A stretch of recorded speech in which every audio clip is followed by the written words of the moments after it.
Good evening, folks, and a hearty welcome to our drive-in theater. We have a wonderful evening's entertainment lined up for you, one that will provide several hours of pleasurable relaxation and diversion for you and your family. Did you fail to dress up for tonight's show? No tie, an old shirt and slacks, a house dress? Well, don't give it a thought. We're glad you came as you are. We just want you to enjoy yourselves. Don't forget to visit our refreshment center during the intermission or any time. You love the tasty array of snacks we have to offer. So will the youngsters. Everything is quality and so good. We hope you'll make this a weekly visit. Bring the family. Bring your friends. There are always wonderful new pictures to see, delightful snacks to nibble, a gay, pleasant evening for all. Oh, a word of caution. Don't drive over 10 miles an hour in the theater area for your safety's sake. And Mom or Pop, go with the kids when they leave the car. We hope you have a wonderful time. Come back soon. It's 4 minutes till showtime. Hey, fellas, don't fight over that hot dog. There's plenty for everyone. Big, plump, and juicy, wrapped in an oven-fresh bun. Add mustard, relish, ketchup, and go to work. Yes, the hot dogs at our refreshment center are the best you'll find anywhere. Everybody agrees on that.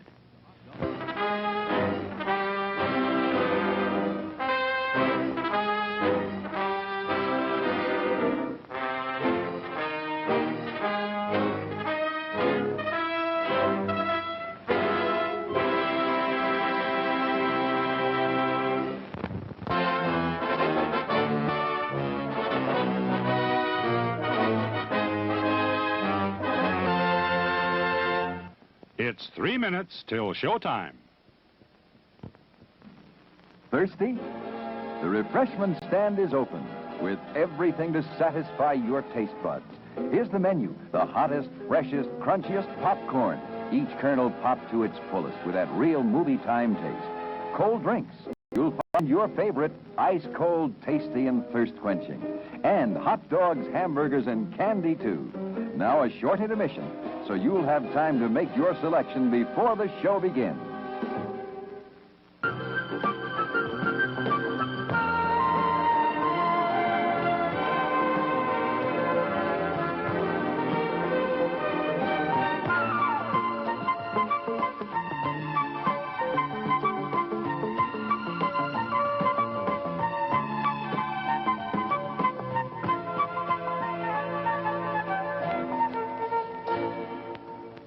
It's 2 minutes till showtime. Your attention, please.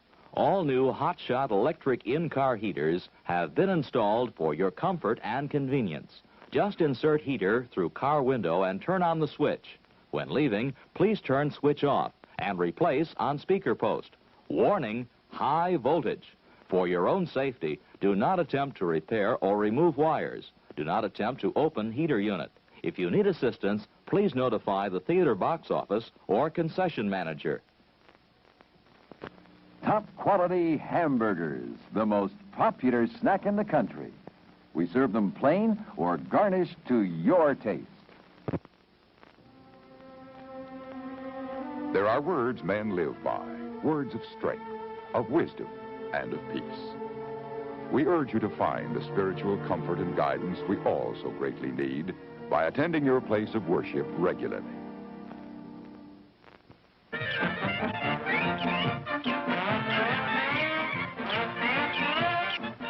Just 1 minute to go.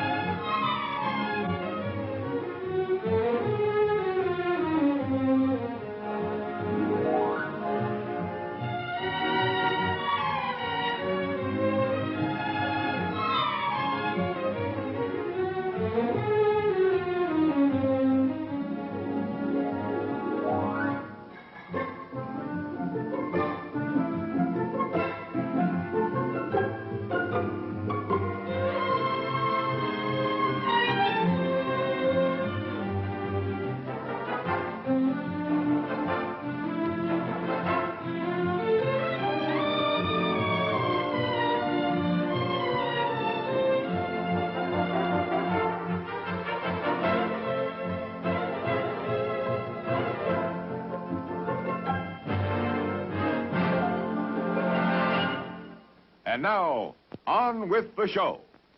No, that's not big enough. No, that's not big enough either.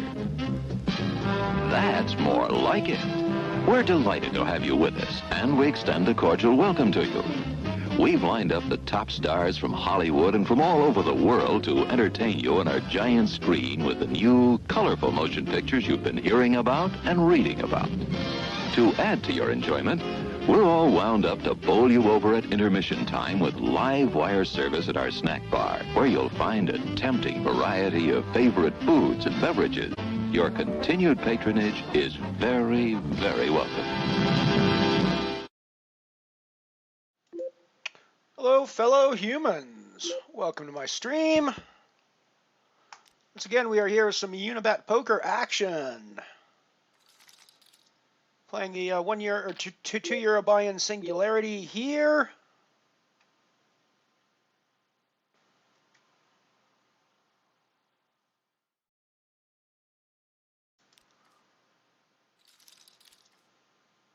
And we are buying the 1 euro, playing the 1 euro fallen star here. I do have a hand that I played a little while back that I wanted to go over here on the stream early on, just to see. I don't know if I made the right decision or not. We will see. Let me just bring that up.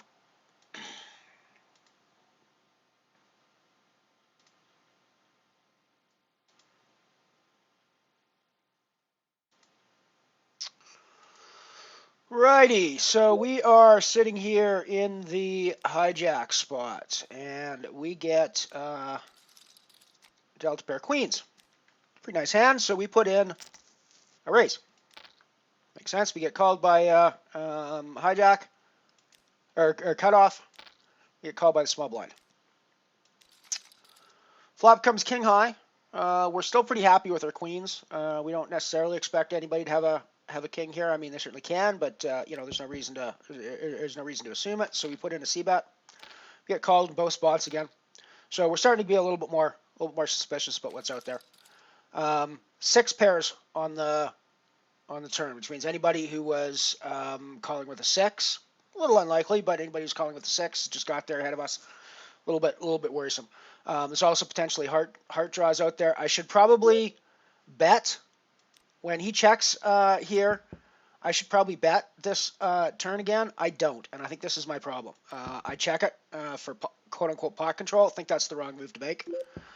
Checks through to the river, which is a heart river.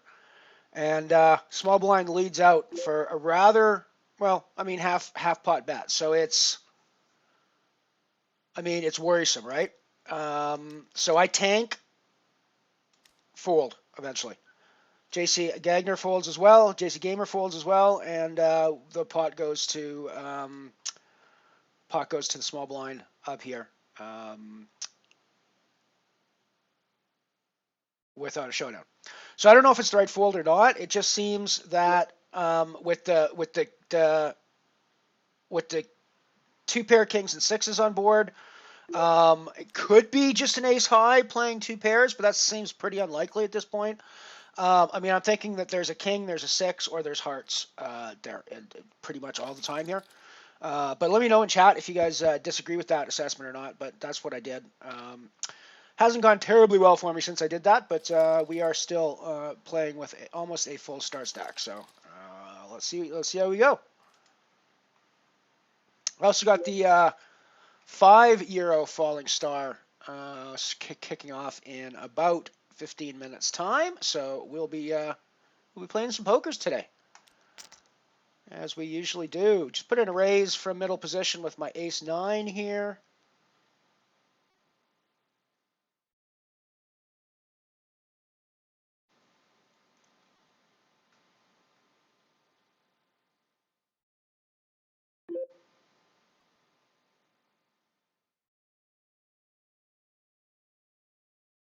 Oh, interesting. I was just reading a little note on the MooBot about how to integrate MooBot into OBS. I don't really know if there's a reason that we want to do that, but it's an interesting idea anyways. So I think I'll put in a c-bet here. I can easily have hit the king, the queen, or the 10. in this spot.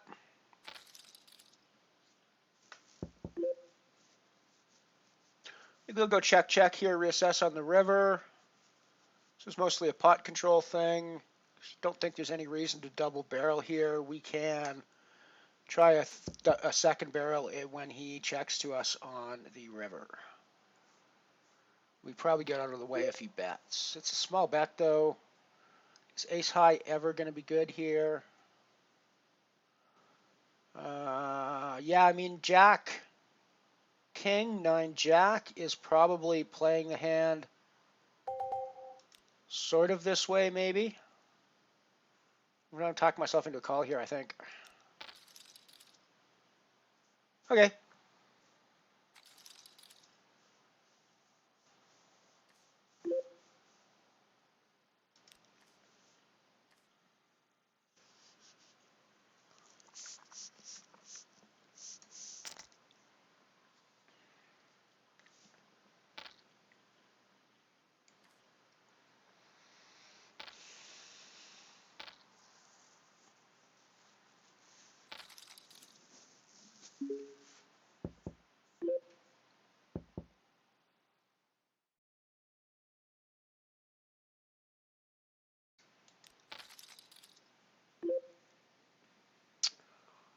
Potential hand developing here on the singularity table again. We got backdoor diamonds. We've now got second pair. No more backdoor diamonds, but we still do have the gut shot to the queen for the straight as well. So I think given that it went checky on the flop, I think we want to put in a bet here on the turn with our pair of kings. Because an ace is going to be betting that flop most of the time. We probably can't credibly wrap diamonds, but I don't think they're on diamonds either because, again, diamonds bets the flop, I think. We get value out of a worse king. It's exactly the sort of hand I was hoping to get value out of, so worked out well for us that time.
I don't know, it just seems pretty likely to me that he's got a king, a 6, or hearts in that spot most of the time. I mean, I don't think he donk leads. It's not really a donk since we all checked around on the turn, but I don't really think he just leads out there for half the pot on a lark very often. I mean, I suppose it's possible. It just doesn't seem like he's going to do that huge amount of the time.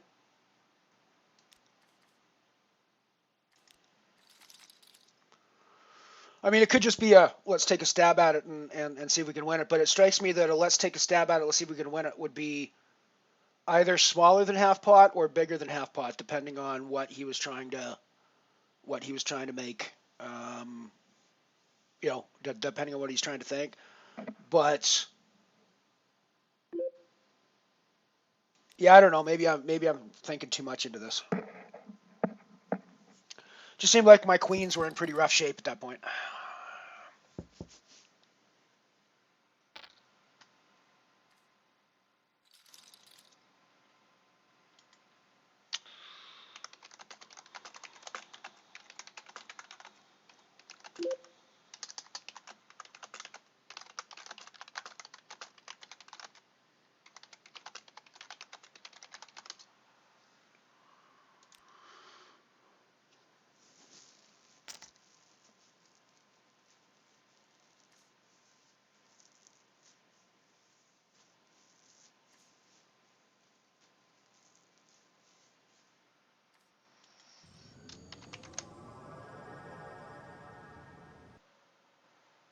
Teratoki, welcome to the stream, my friend. Welcome to the mothership.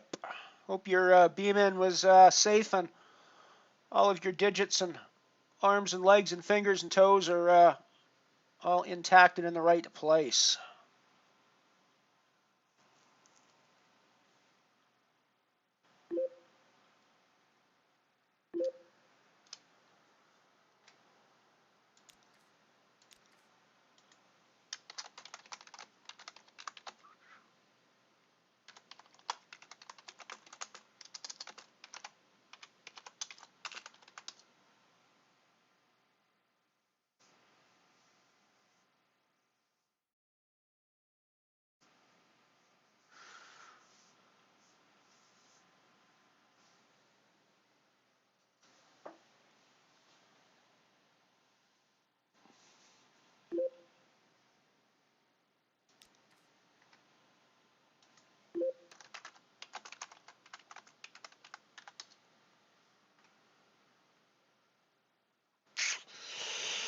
King 10 under the gun's probably a little too weak.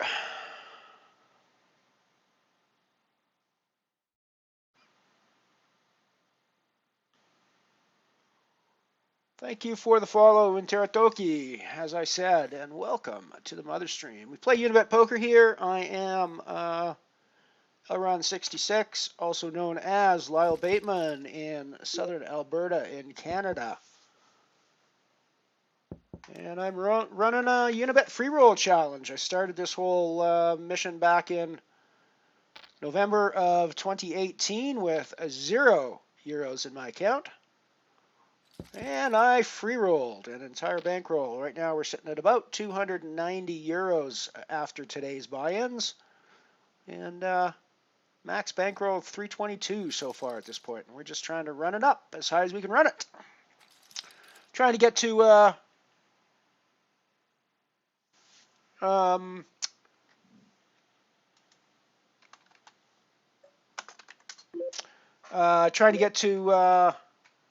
to free roll my way into a Unibet Open as well. That's sort of the main purpose of the stream. Although we don't spend a ton of time focused on playing Unibet Open satellites, because at the moment we're sort of focused on running our bankroll up so that we have some money to be able to play some other games and just buying ourselves.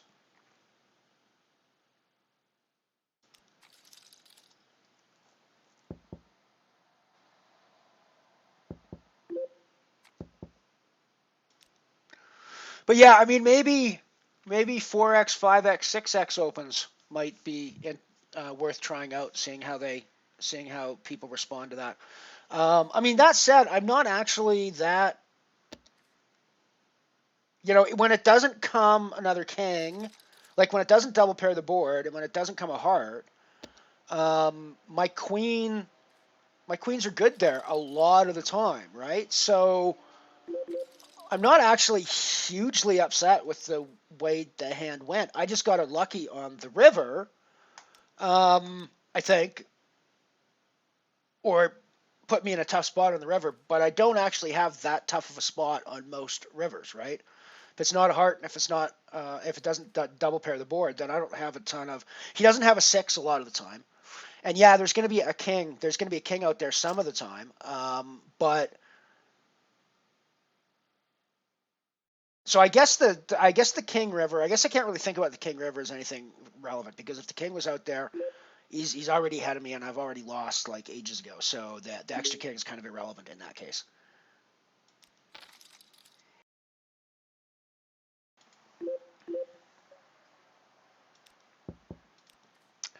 So hand developing here. I raised under the gun with my 7s. I got 3-bet by the button. Small blind called, and we ended up in this spot.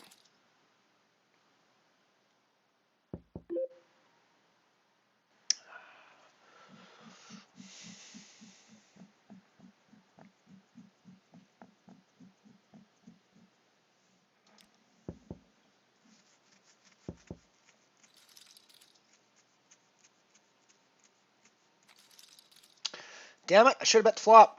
I knew I should have bet the flop.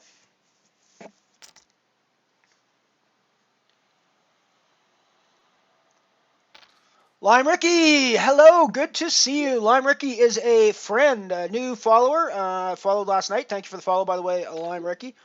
Comes to us via our good friend Hustler Honey's stream. I was over there playing a trivia last night, and Lime Ricky and I were chatting about the commercials in chat. So Hustler Honey was nice enough to give us a lovely shout out about our commercials that we run at the breaks.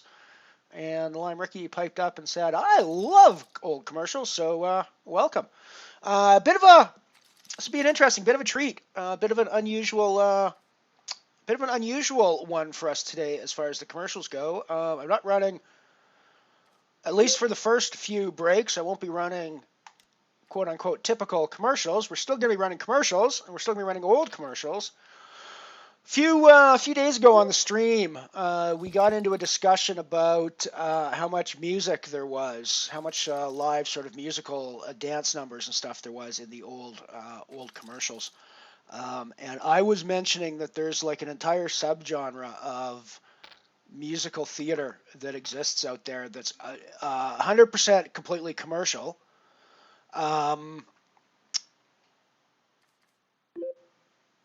And that nobody really, if you're not in the advertising industry or you weren't exposed to this as a corporate issue, or you weren't part of the musical theater community that actually participated in this, people probably don't even know these things ever happened. But there's massive amounts of money was put into staging musical theater productions for corporations in the 30s, 40s, 50s, 60s, up until the 60s, for a variety of reasons. They would put on these massive musical theater productions at trade shows to advertise their products to people at the trade shows. They would do them in-house as encouragement and also informational sessions for their marketing and sales teams. And it's just astonishing to see how much effort and stuff was put into basically doing full-on Broadway musicals for commercial products, right? So what we've got today, I managed to dig out. It took me a while to find this. There's not a lot of record because these things were done typically at corporate trade shows, in corporate amphitheaters for internally for staff. So there's not actually a lot of record of this stuff out there, and even less of it is out in the free. Even less of it is out there in the free to use market, which is what I'm in. I'm not going to be paying people to use their products here on the Mothership. But I did manage to find about 15 minutes of a Chevy GM, specifically Chevy. It's obviously GM's the parent company, but it's a specifically Chevy ad. And it's 15 minutes long, so we've got it chopped up into four segments basically. And it's one of these industrial musicals. It is a relatively well put together musical dance stage production, extolling the virtues of Chevy cars, talking about the market that Chevy cars would have, the various markets that you would want to sell and pitch to. And then talking about geographical differences for how you would sell your Chevy cars differently in the Midwest maybe than you would in the Pacific Northeast or the Pacific Northwest or the Northeast Boston region. So it'll be kind of interesting to see, and it's going to be a little bit different. And then after that, I put together, since we're in such an interesting age of fake news and people are talking about how nasty campaigns and stuff are getting, did a bit of a throwback to some political ads from the 1960 campaign between Richard Nixon and John F. Kennedy. And I got to tell you, there's a lot of parallels to modern political advertising. It's kind of interesting and kind of fun. So it'll be a bit of an unusual day today for the ads, but we got you covered with new content on old ads. We got you covered here on the Mothership.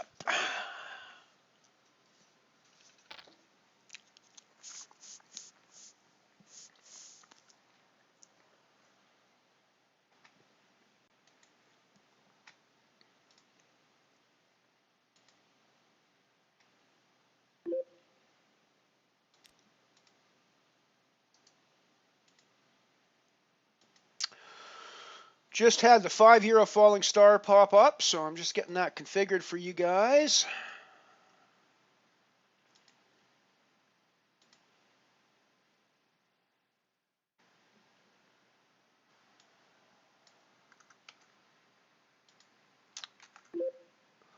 Oh, I need to fire up my Poker Stars. I set up a home game today.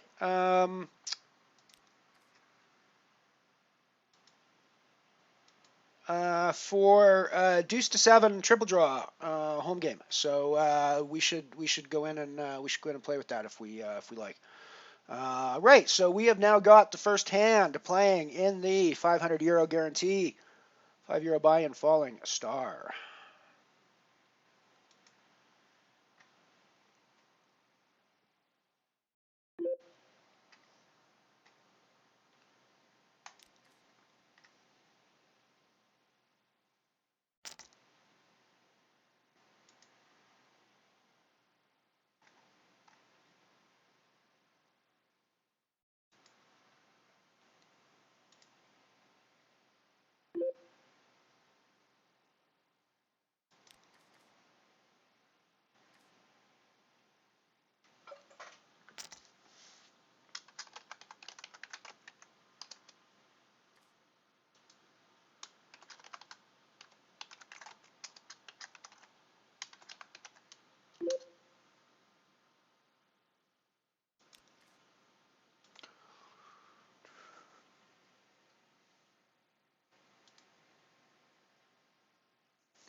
So I hope you guys enjoy the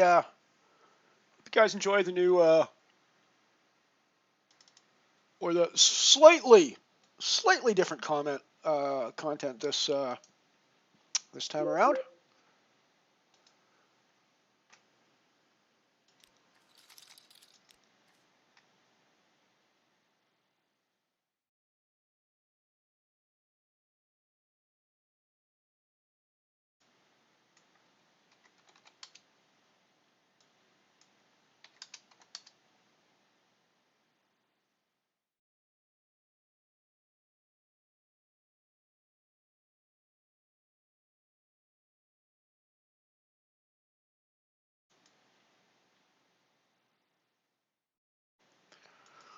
Alrighty, we're probably going to have to do some modifications on that when the time comes, but that's okay.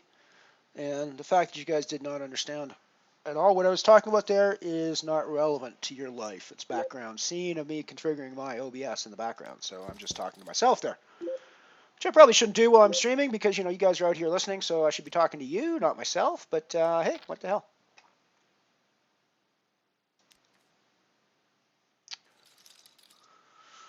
Just had a blind on blind hand there. Not too much interesting happening, but thought I'd flip down and show you. We are in a bit of trouble here on the falling star. €1 falling star.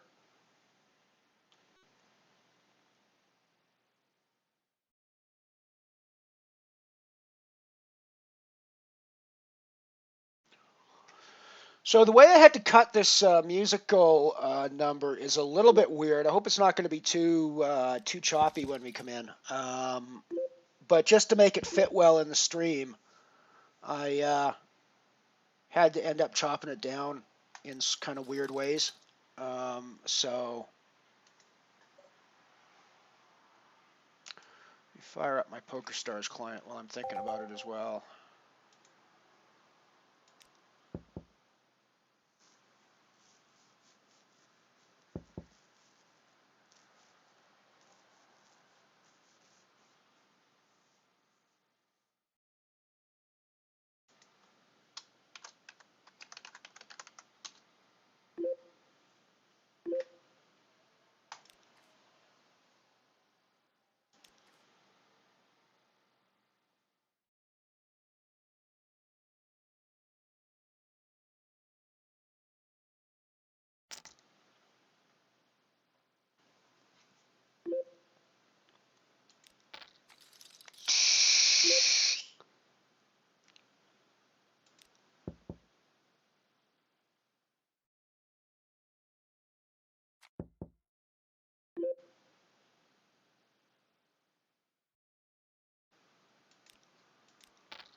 Yeah, I wasn't sure if I was going to get anybody to fold with that. I was on my straight draw and hit my 5, so I figured I'd try to fire it off. Went check on the turn, so yeah, I don't know.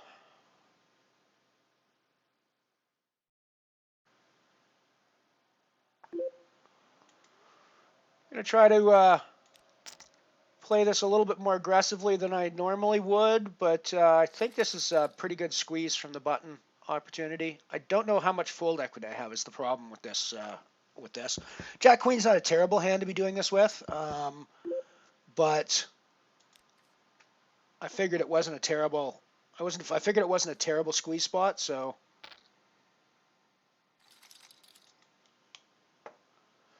We get there with the queen. Nice, nice, nice.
Oh, we got our name approved as well. We are no longer um,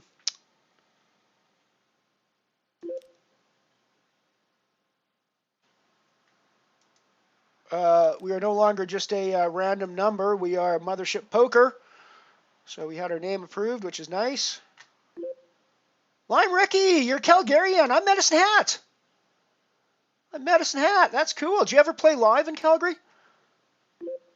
I do. I work for Poker News Canada. I do a lot of coverage, live coverage of tournaments in Calgary. I don't know if have we ever met?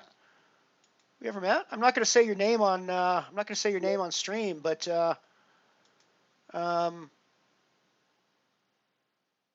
yeah, no, interesting. It's cool to see somebody from so close by. We're just a few hours east of you, my friend.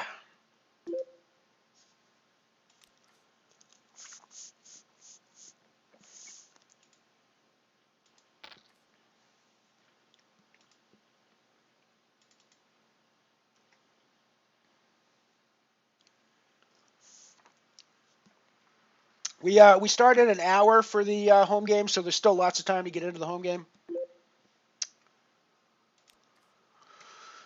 For the record, this is only our second run at the home games, so it's a little. We're still a little sparse with members and stuff. We mostly play.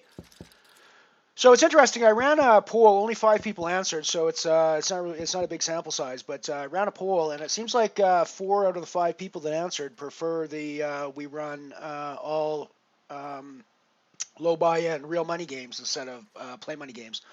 I don't know what other people think about that. I would be fine with 25-cent, 27-cent buy-ins as well. I don't really want to go much higher than that for a variety of reasons that I don't necessarily want to get into here.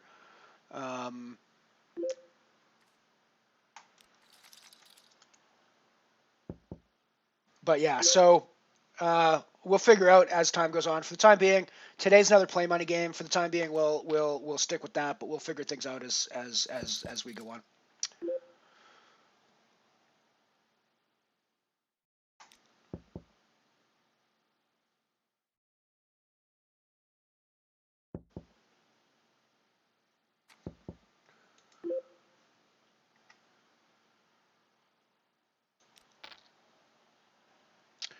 Yeah, so the idea is we're playing through the 8-game rotation, and we're doing it on. So we played an 8-game as our first. We played an 8-game as our first day of home games, because that was sort of why we created the home game was we were talking about 8-game, and we decided to create the home game to play some 8 games. So we did that. But it quickly became apparent that a lot of people aren't really that comfortable with a lot of the games in 8-game. So I decided that we would run through full tournaments of each of the games in 8-game, and then go back and revisit our 8-game tournament again at the end and see how that changes. So today we are starting with the first game in the 8-game rotation, which is a deuce to 7 triple draw. We will play an entire tournament of deuce to 7 triple draw.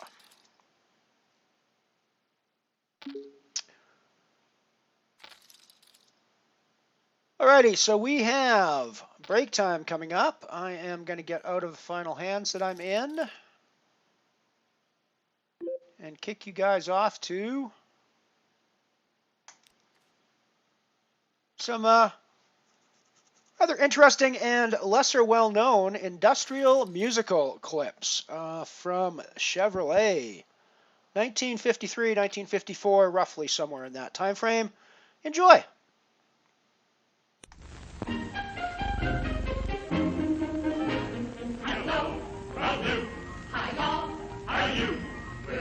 See you looking well.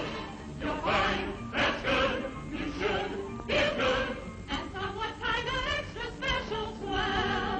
Because the opportunities for 55 should make you all feel great to be alive. Alive! Alive! Now who should know better than we? And we lose me, and me, and me. Yes, sir, boy, clear your market. The doctors, clerks, and bakers, clear your market. Mechanics and homemakers, men and lawyers, firemen and farmers, teachers, preachers, country boys, and city farmers. Clear your market. Carpenters and admin, clear your market, collegiate undergraduate, all of us together, number way up in the millions, with dough to spend that figures all the way up in the billions. Clear your market, so fellas, won't you tell us? Clear your market, we're daring you to sell us. Sure you got it, we all want it. Prove it before us.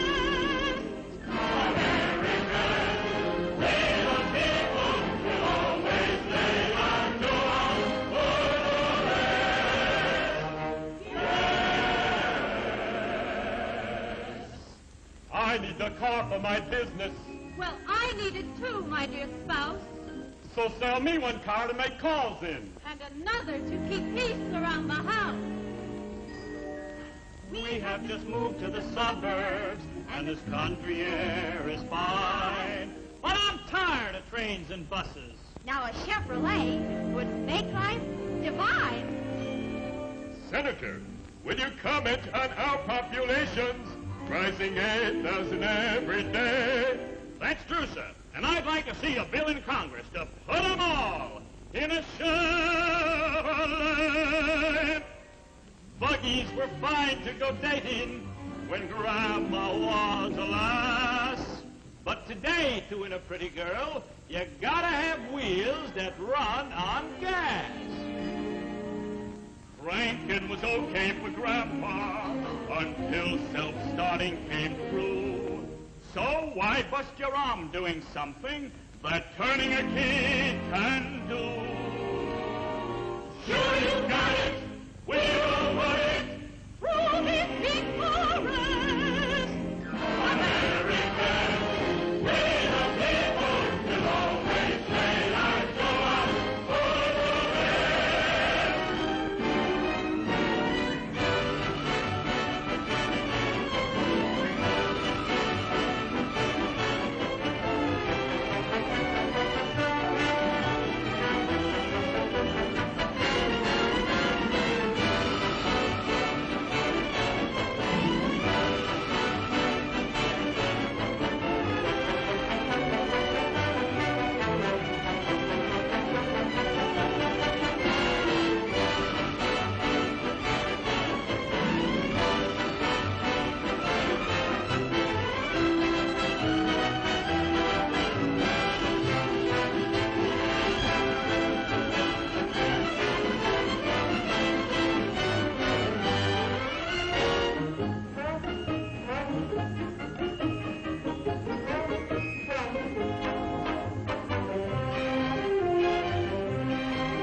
Alrighty, so there you go. That is your first look at the Chevrolet Industrial Musical. There is another 2.5 segments of that left to come.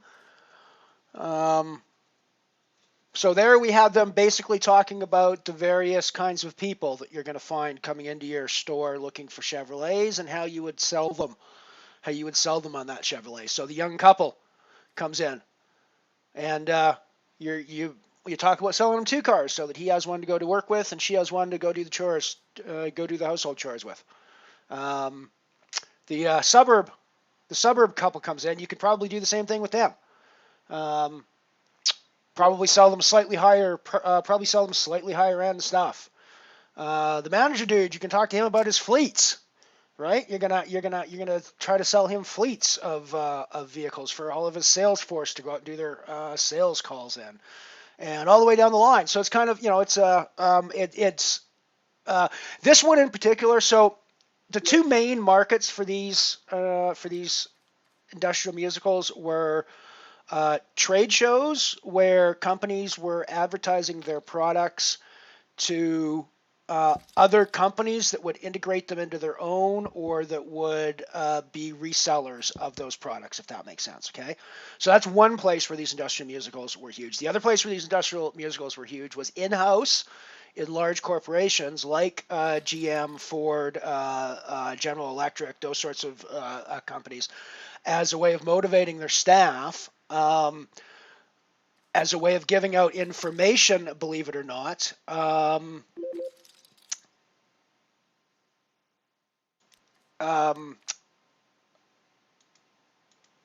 Hang on a sec. It's to impart information, like in this one. This is both for entertainment and motivation, but it's also for information. They're telling the salesman how you go ahead and sell these cars. How do you what who are you going to find coming into your showroom later on? They're going to say how will you differentiate your sales tactics around the country, kind of thing. So it's both informative and motivational is what they were trying to do.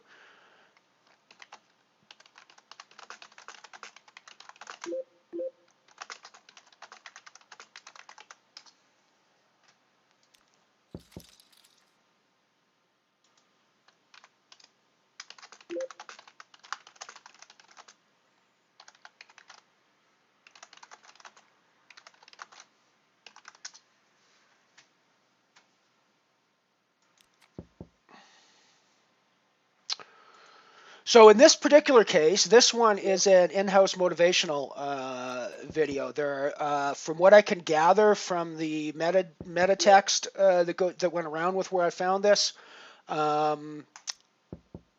this is one of the examples of an in-house motivational film for their sales force. So that was them basically trying to train their sales force in how to work with the new products and how to tailor it to specific markets. Hello, Evisration. How you doing, my friend? How you doing? Good to see you. Welcome as always.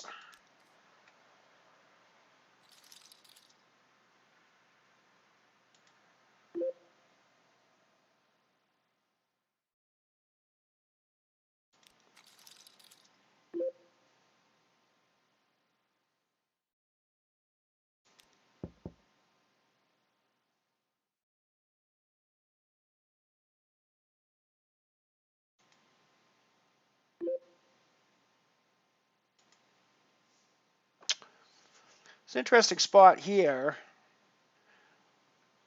Checked on the flop. Went check, bet, call on the turn. Now check, bet, flop. See, I don't think he has on the. He doesn't have a queen.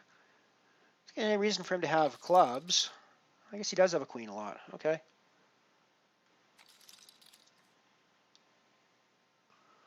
Guess he does have a queen. I don't know. It just didn't seem like he has a queen when he checks that flop very often. Maybe he's trying to get me to bet into him.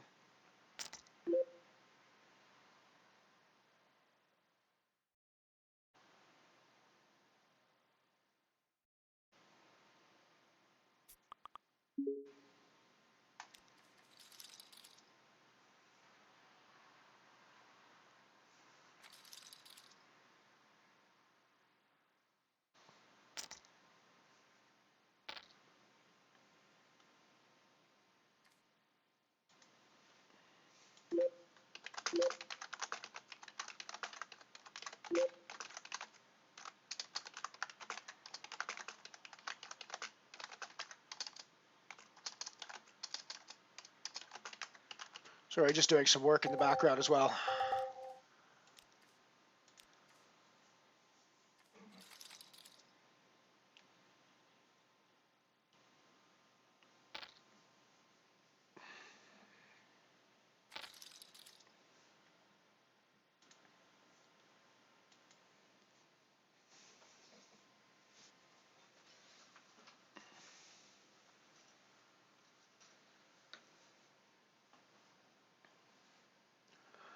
But yeah, and I think people would be kind of astonished at how much money was spent on those industrial musicals in for a certain period of time. They were very remarkably widespread, actually, and there was just tons of money dumped into it. In part, I think it was a way to take advantage of some of the tax, because at the time taxes were very high for corporate.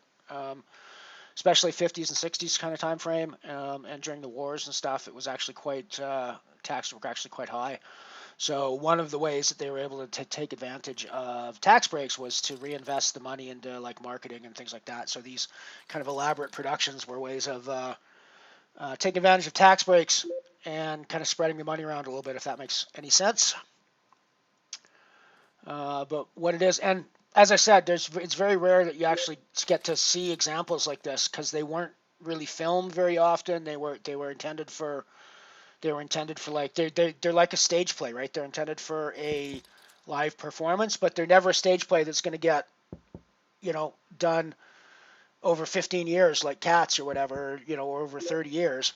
So they had a very limited, very ephemeral life to them. And other than the stories about them and still pictures and things, very few of them are actually recorded in any sort of professional way to be able to see what they were doing these days. Cool, Evis. Enjoy. We'll see you soon.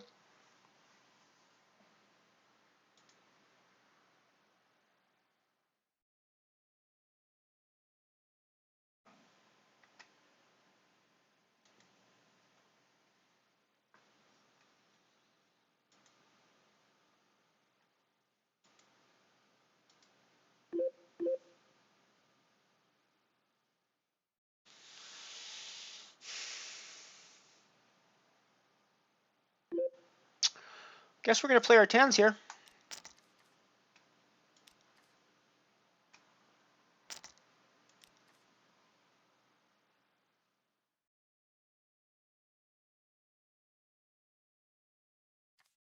Did we fucking hold? We fucking held. We fucking held, everybody. How the hell did that happen? Boom! That was a rather surprising hold, given what we got called with. Boom chakalaka.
Guess we should be playing our king 4.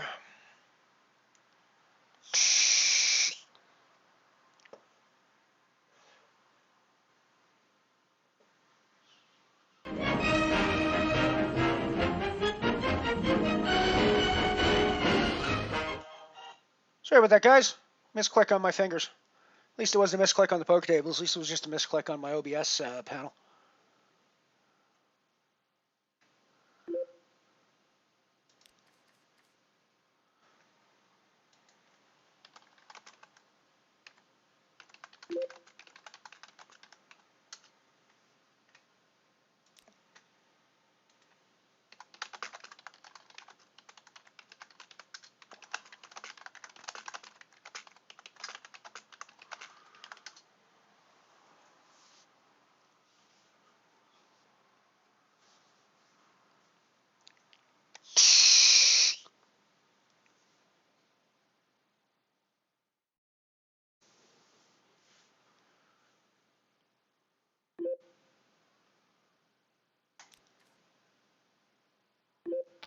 However, you did get to see a 5-second preview of the next segment of the Chevrolet Industrial Musical.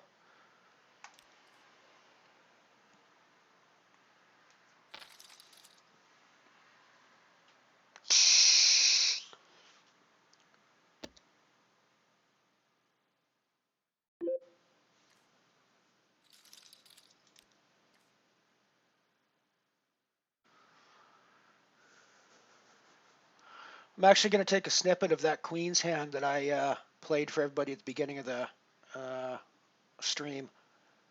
And I might actually, I'm going to seriously thinking of sending it off to Hustler Honey. And she does a hand review every Monday night, so I might get in for a call-in show next Monday night with her on her stream to discuss that particular hand, because I'm still not 100% sure.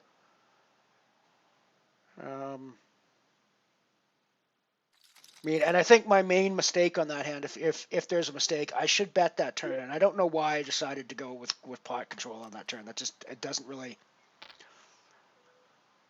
make that much sense. There are things that can be floating me on that flop that I'm still quite a ways ahead of with my queens, so I shouldn't really give them a chance to see a free river card there very often, because I know that there are river cards like the like another paired card, like a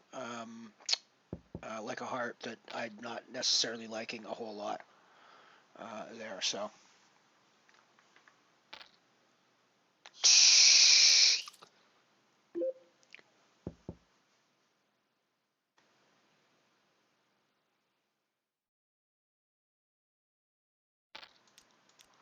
shove my deuces here. Hopefully we don't get called, because I hate going to a showdown with deuces, but I don't really have another move, and I don't really want to fold a pair.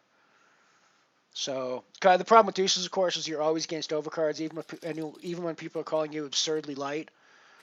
You're almost always against overcards, so it's your best case scenario is racing for your life, so it's never the ideal spot to do this in. But I also don't think folding my deuces, we're ages away from any sort of money spots, so wow, just sixes. Man, he just has an overpair.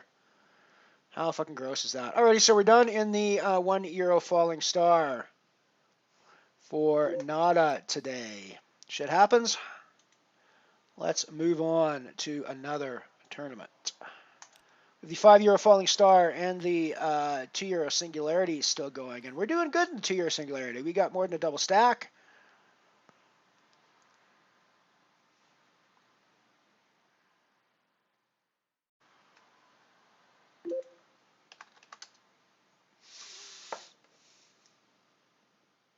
It's not a bad idea, Mike. Maybe I'll cut like 5 or 10 seconds of that dance number for when I win all in. So that's actually not a bad idea. Instead of that binkage thing I was trying to work on, do a dance number might be. Yeah, actually, that's not a bad idea. I might have to think about that.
Queen Jack suited.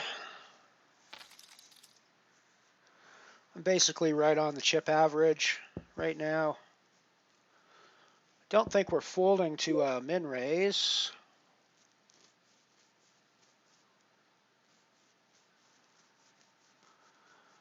Play as I fish. So it's generally a pretty good rule of thumb in online poker that if a player has any reference to them being a fish in their username, most likely the opposite is true. Generally speaking, and of course this isn't a global rule by any stretch of the imagination, but generally speaking, actual fish have no idea that they're actual fish, and even if they did have an idea that they were actual fish, would never actually want to advertise that in their username. Something to think about.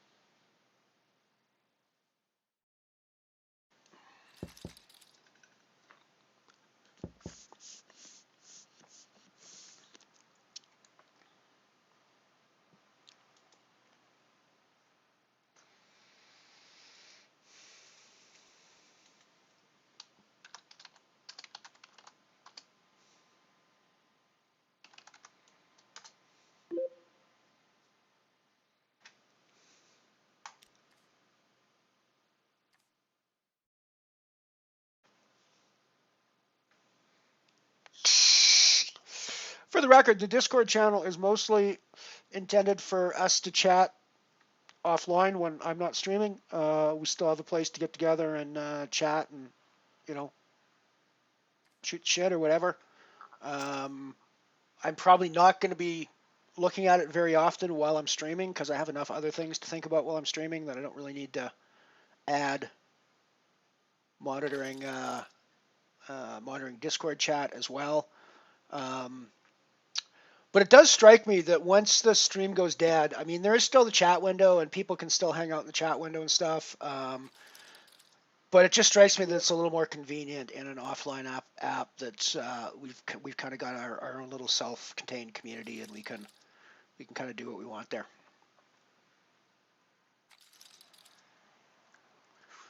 If it doesn't get used, then who knows, we might get rid of it. But I figured it's worth a try. See if people like it. See if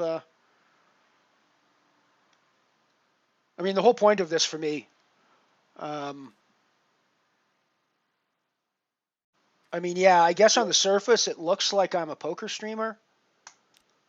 And I mean, in obvious terms, I stream poker, so that makes me a poker streamer. But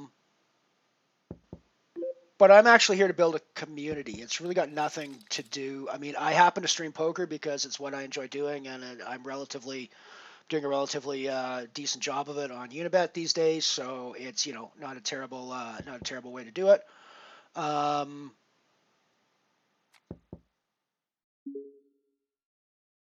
Yeah, that's not a bad idea, Mike. Actually, I'm gonna think about that. I could do the Apollo 11 launch as one of them as well. But yeah, but what I'm actually doing on stream is largely irrelevant to my larger purpose, which is to build a community of friends online that like to hang out with each other and like to chat. So that's really where the Discord I think comes in, is that we're I want this to be more than just a community that gets together when I stream poker. I'd like it to be more of a community that's just a community all the time, if that makes sense. I mean, I know we are a community all the time, but Discord will help us feel more like that, I think, and give us the ability to be that community all the time.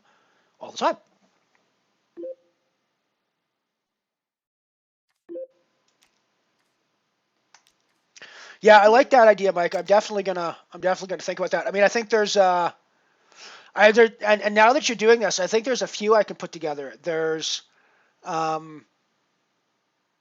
be like maybe 5-second clip of somebody on a roller coaster ride for those really really crazy hands that just are all over the place. Um,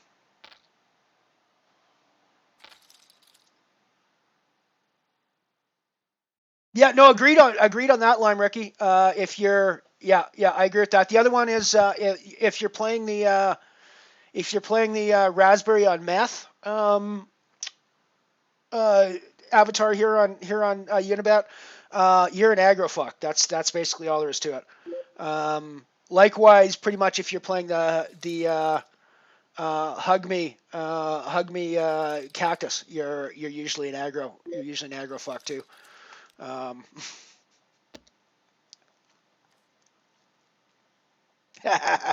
you might be the exception to the fish rule, Moofish.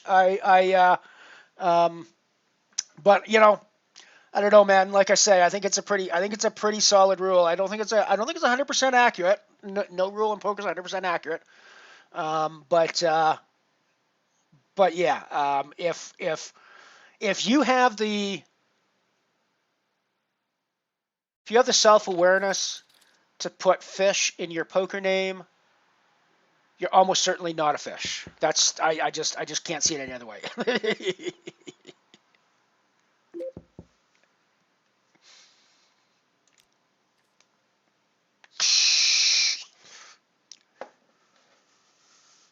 Speaking of fish poker names, I love the story. I heard Devilfish tell once about how he got his name from some Asian businessman he was playing poker against. And of course, there's that. I don't know what the actual name of the fish is, but they've got that one fish that they use in sushi that if you cut it the wrong way, it's deadly. But otherwise, um, and I guess one of the colloquial terms for that fish is the devilfish because it can kill you if you prepare it wrong. Um, and he was basically killing them all at the poker table, so they nicknamed him Devilfish. And I thought that was a pretty cool way to get your nickname. Um, it being Devilfish telling the story, you never know how true any of the words that came out of his mouth were, which is part of the guy's charm, right? It's like he was a storyteller, and part of being a good storyteller is that the stories are stories, right? Good stories are good stories. They don't always they're not always 100% true, if that makes any sense, right?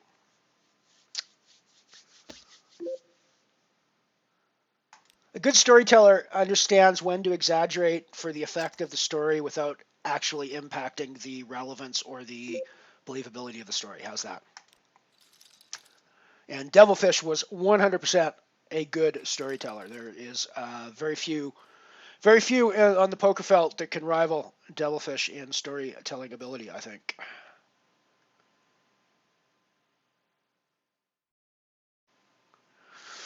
Yeah, I used it a little bit for a couple of communities I have in another game that I was playing for a while that I've kind of dropped out of. In fact, it's the game where all my background graphics come from. Elite Dangerous. It's like a space game that you play as like a space trader, space explorer, space pirate, space combat guy, whatever. There's a few ways you can do it. Um, but I've never really gotten hugely into it, and I don't actually follow any other poker street discords except I'm now in Vanessa Cade's poker discord as well. So we just put in a raise in early position with aces on the 500 euro falling star.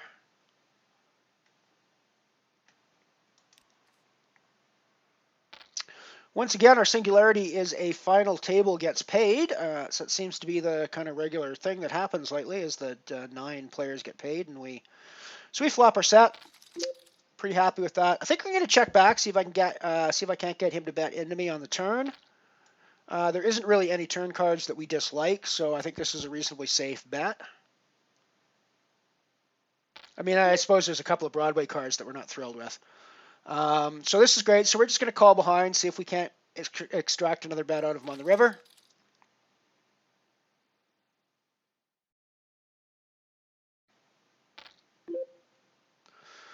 And this is where we I mean, there's a 4-5 possibly out there, but that seems pretty unlikely. So I think this is where we check shove, or this is where we shove on them with our top set.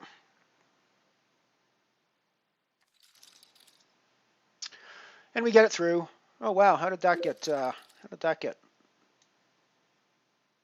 moved over? There we go.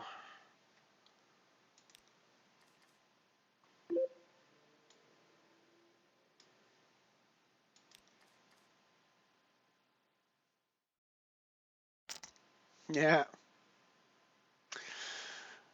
Basically, Discord is just a place where we can, that's like a chat group that's active all the time. Like I know my chat window's active all the time as well, but if you guys are off watching other Twitch streams or whatever, this is like another app that's in the background. You certainly don't have to join, Mike. I'm not actually saying everybody needs to join. It was just sort of it's an idea for us to be able to have a place where, if I'm not streaming, there's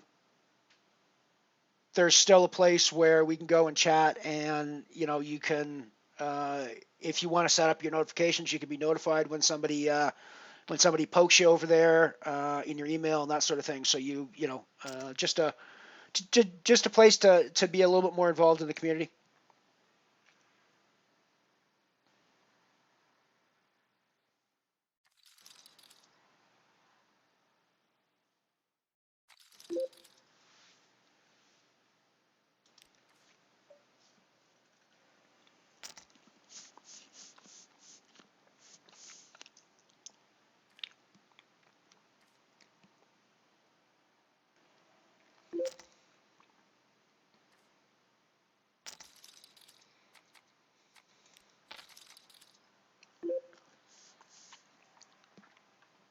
We flopped a gut shot here.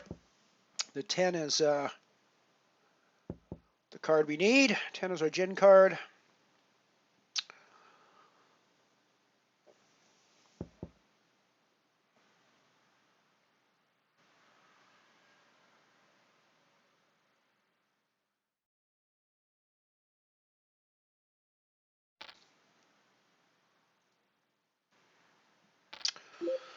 I don't think we continue here with just a gut shot. I don't even think our ace or our queen are necessarily live here because there's going to be a jack out there a fair amount of the time. So I think we just get away. Calypso Nano is usually, if you win the thing, it'll be 4 hours tops, I would guess. It's a pretty quick game at the end of the day.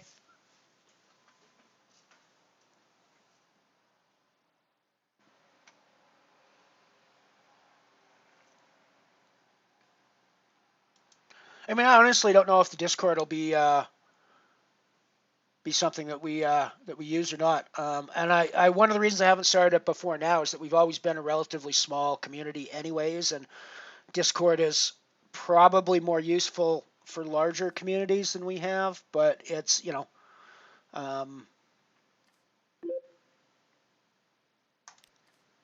it's a solution that will grow with us as we grow, if we do grow as we grow.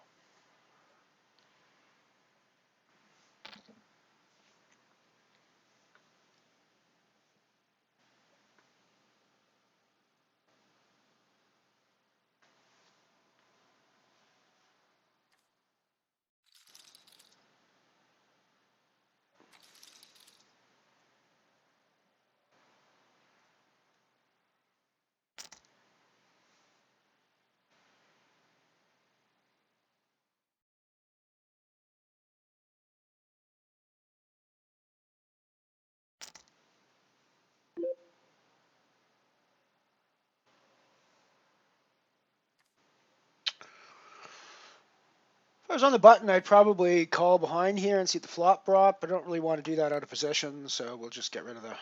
I could 3-bet that, but I don't really want to 3-bet there very often either, I don't think, so...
I do that all the time, evisceration. The number of times I'm clicking on my OBS screen on the full button, trying to figure out why the fuck it's not responding to me. I would say probably 20% of the time it makes that god awful noise to remind you that you've got a hand that's about to time out. But 20% of the time that happens, it's because I'm over clicking on the OBS window trying to figure out why the fuck it's not responding to me.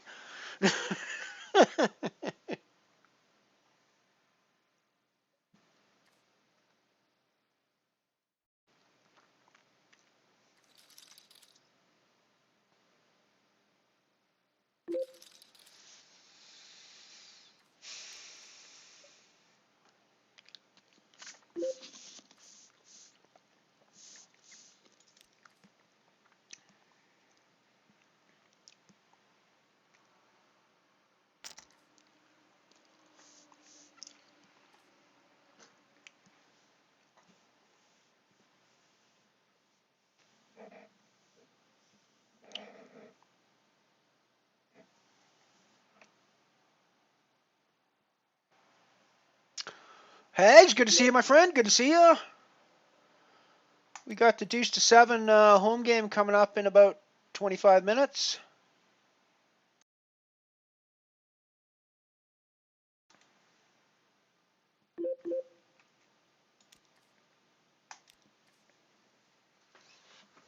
I'll be right back.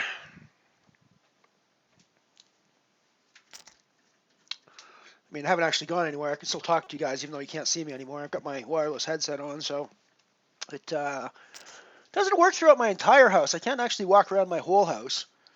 But I can walk around most of my I can walk around my entire main floor with the headset, and it works fine. Goes a little wiggy when I go into my kitchen and I walk behind the wall, and there's like my fridge and the wall separating me from my computer. Then it goes a little wiggy sometimes, but it's actually pretty good for most of the rest of the main floor.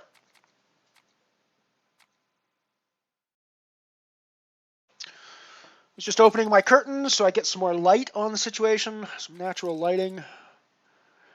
One of the things I need to think about investing in for the stream, if I ever decide to actually invest in the stream, is some decent lighting for this area. I would like to get I know a lot of people do green screen stuff so that so they can basically allows them to put their head over top of the table in many ways. Like Vanessa Cade does that, for example. But to do that well, I don't have enough light typically on my to do that well. You have to be really well lit. To do it as well as like a movie does it, you have to be exceptionally well lit and exceptionally good camera work. But even to do it passably, you need pretty good lightings, and I just don't have the lighting for it.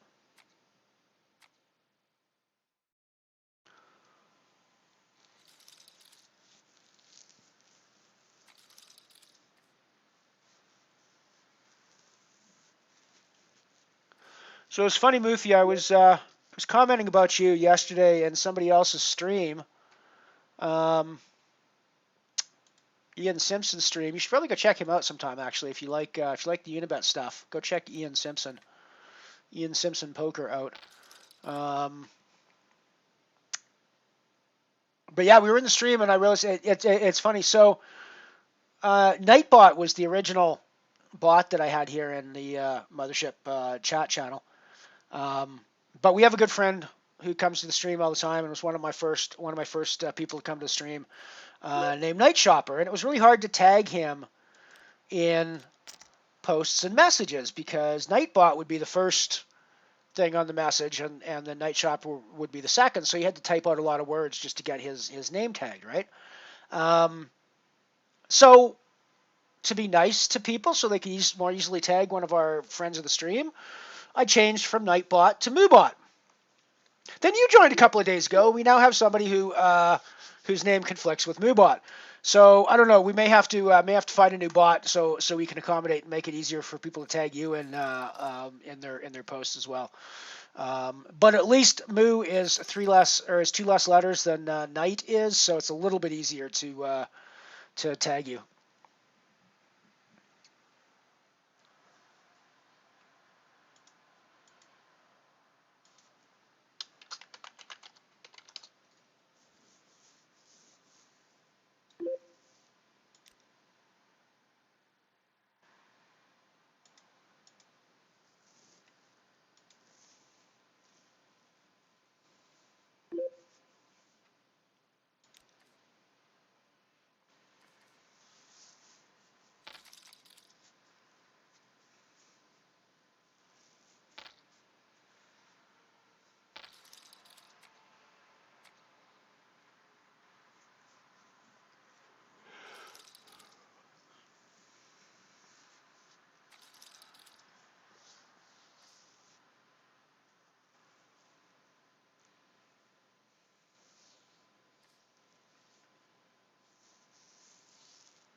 So we are 11 of 13 with 9 getting paid here. I think we probably need to shove this hand.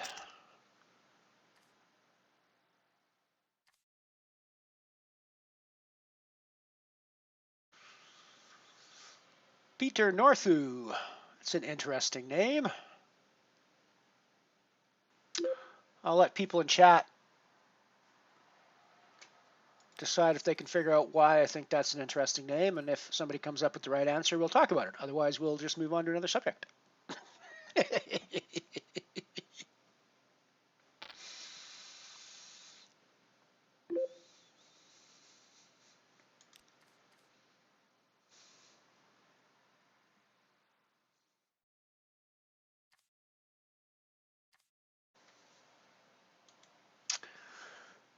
General rule of thumb in poker would be never fold your flushes. Sadly, I did this before I saw the flop, so I did actually not know I was going to flop a flush before I folded this one. Had I known I was going to flop a flush, you can never be certain about what you're going to do in poker, but I can be relatively certain I would have called had I known I was going to flop a flush. Because flopping a flush is a pretty good thing in poker, from what I hear. I've been reading some books lately, and what I gather, a flush is a good hand. Kings are a good hand as well, so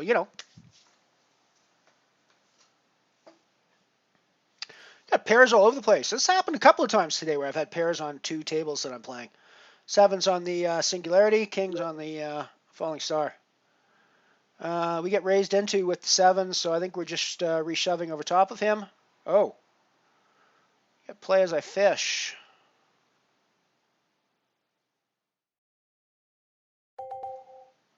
You know what? I think we're getting out of the way with our sevens.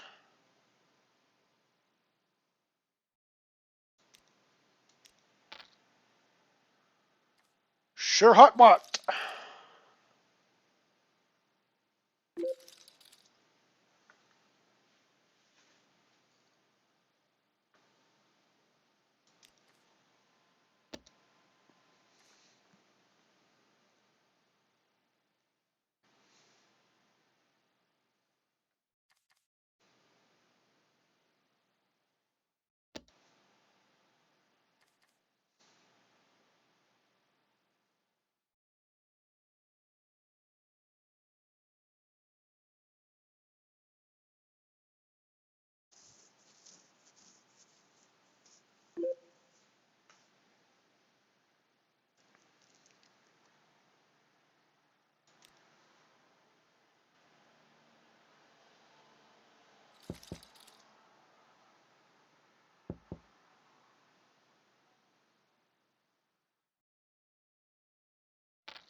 Yeah, it must have been afterwards then, maybe.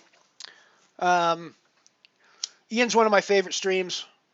Probably my favorite stream lately. I just really enjoy his banter. I enjoy the music he plays.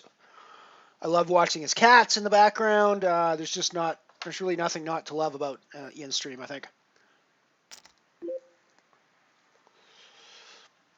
I've also never met the man in person, but he strikes me as one of the most genuine people on the platform at the moment. So, I mean, maybe I'm totally wrong about that, but I don't think so. I don't think I am.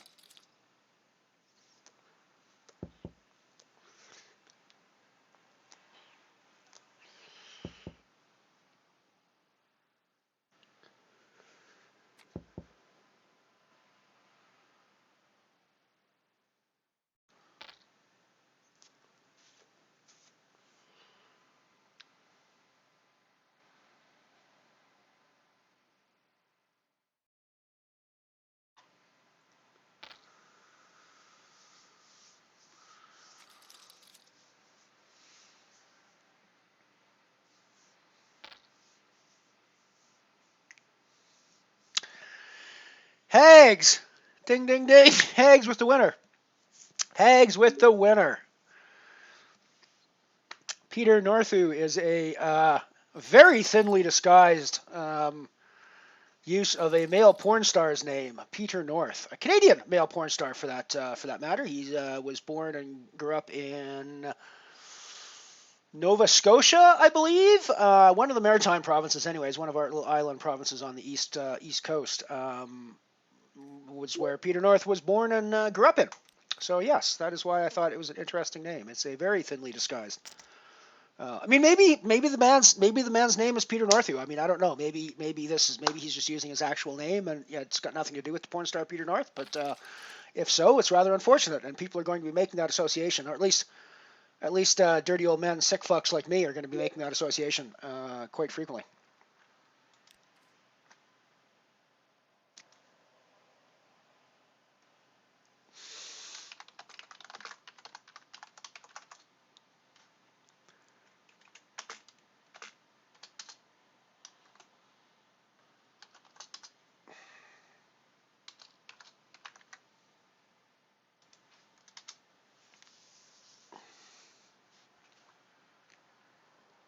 Ding, ding, ding. We have a winner.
I'm going to assume you mean you've met Ian and not Peter North, because that would be kind of creepy, getting the big hug off of Peter North. Well, I mean, it wouldn't. It would. It depends on it depends on your on what you're into, I suppose. But it would be. So I'm going to assume you mean that you met Ian.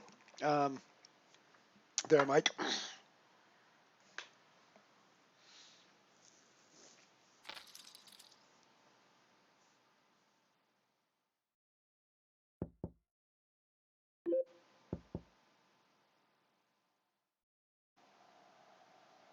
Yeah, yeah. Initially, the truth is, Visration, most male porn stars have gotten their start in on the gay side of the the world. That's just the way it generally works. Um, So, but yes, Peter North is one of those guys.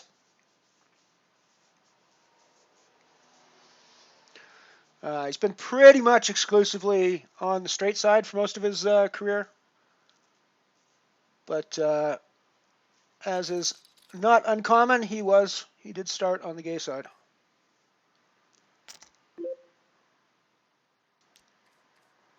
I don't think a lot of fans that watch straight porn realize how many of the quote unquote male superstars started out on the gay side of porn.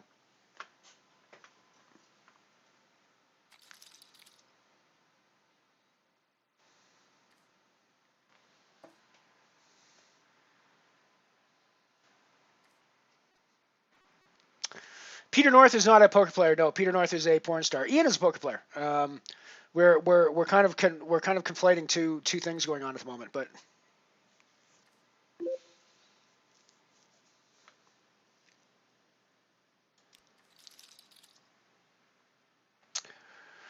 we are on the bubble. We are the bubble boy at the moment, and we have folded a 2-pair hand here, which is and we probably should have thought about playing a 9-10 on the button here, even if we're on the bubble. I think that's 8-9's a shove here. I mean, I didn't play it before because Playfish had already opened, but I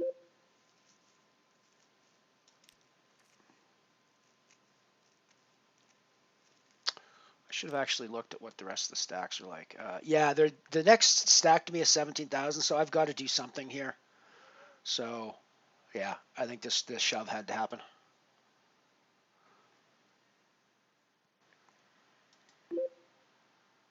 At least just to be able to stay on par with the blinds as they go around. Oh yeah, man. No, I'm there for you. I'll try to give you as wide an education as you can possibly get here. I'm very much a Renaissance man. I believe in I don't believe in specialization. I believe in having a wide range of knowledge. You will get discussions on everything from the gay male or the gay porn origins of most male porn stars to various astrophysical and cosmological theories. So we run the gamut here. We run the gamut here on the Mothership.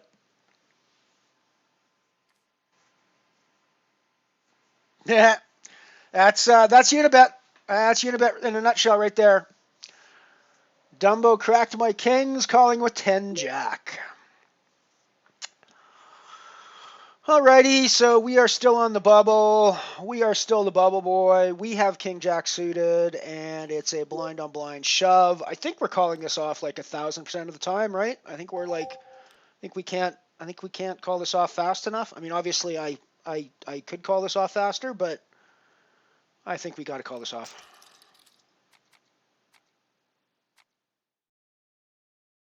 Nine, 10, jack, queen, king. Boom! Boom!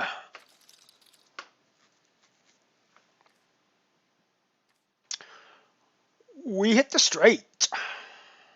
Booyah!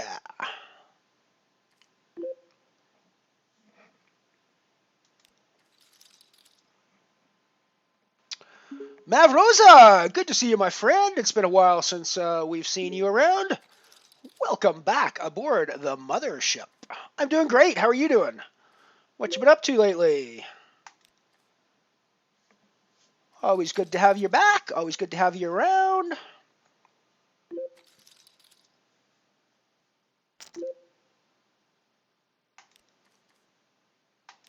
You'll probably find I'm playing a slightly more aggressive style of poker than the last time you were around as well. I know that was one of the things that you commented on before, was that you, and you were right, you felt that my style was super passive, and it was.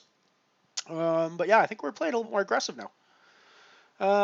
Excellent, so we're in the money just as the break comes up on the 2-year Singularity. Going to kick you guys off for part 2 of the Chevrolet Industrial Musical, so enjoy.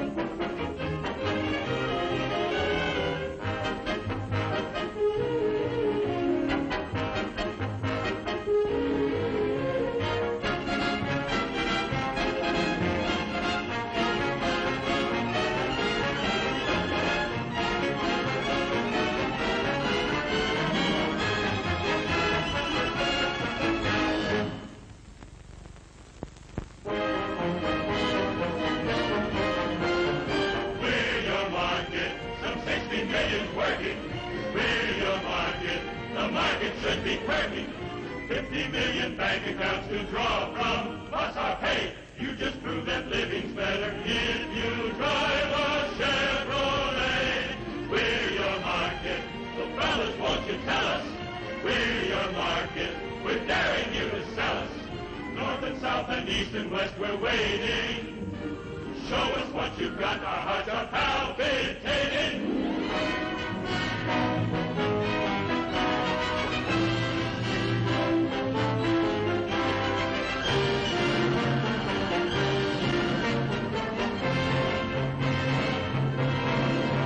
On the great Atlantic coast, we got New York town plus fertile farmland and factories of all sorts.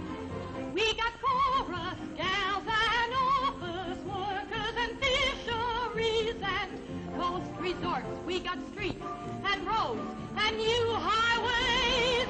This is your market for new Chevrolets on the great Atlantic coast.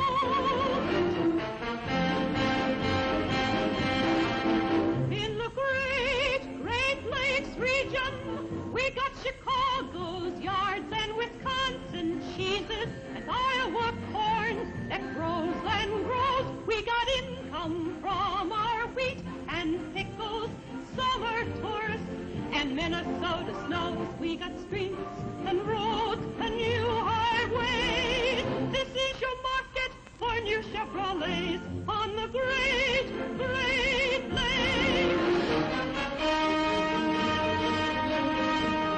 In the great eastern region, we got senators and FFPs and chicken wings and such. We got rolling turnpikes with more to come. What we ain't got ain't nothing much. We got streets and roads and new highways. This is your market for new Chevrolets in the great eastern region. In the great Midwest, we've got scenery and cash from mining and farms and farms and farms. We've got factories and oil refining and oh yes, we've got farms. We've got streets and roads and new highways. This is your market for new Chevrolets in the great Midwest.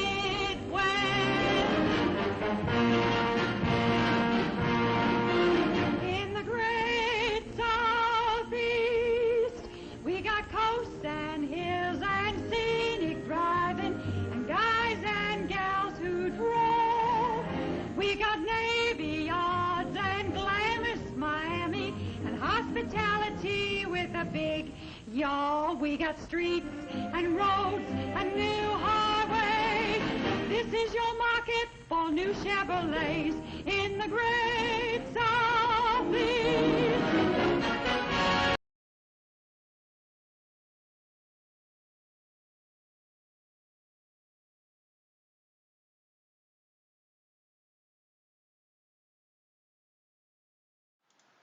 So we're back. The home game started up. There's only 3 people in it today, so it's not going to be a huge. It's not going to be a huge deal today, but we'll get there. I'll get it started up here pretty quick. So that was part 2 of the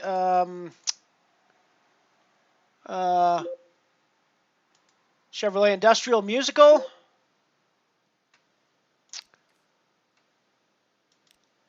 And as you saw there in the first part, we saw them talking about who their market was.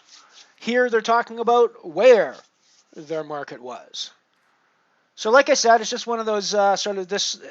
In this case, it's not so much an advertisement trying to sell the product as it is a motivational film trying to motivate the sales staff and educate the sales staff to go out and sell the product.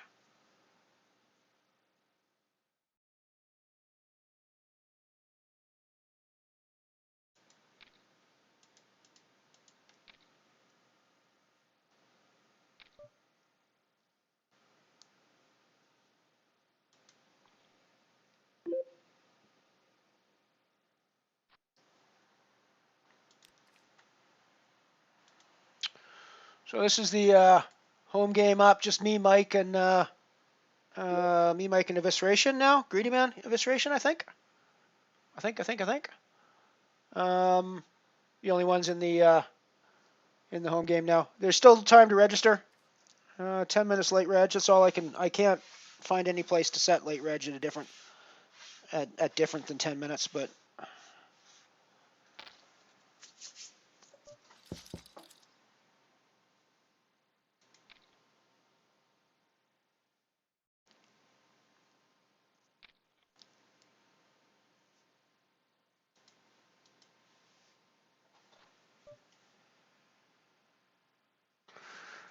yeah, this one's getting the lowest hand. With the lowest hand being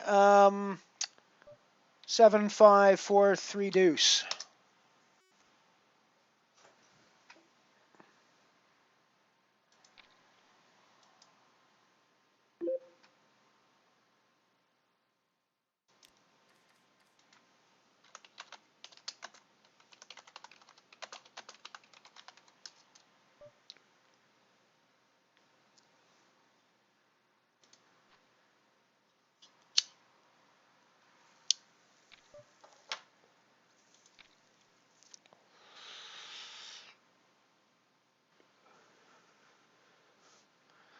So 10-6 is not a horrible. If we were playing single draw, see the fact that he just drew, I'm standing pat with my 10-6. I'm not going to break a 10. If he drew, that means he does not have a nut hand. Um,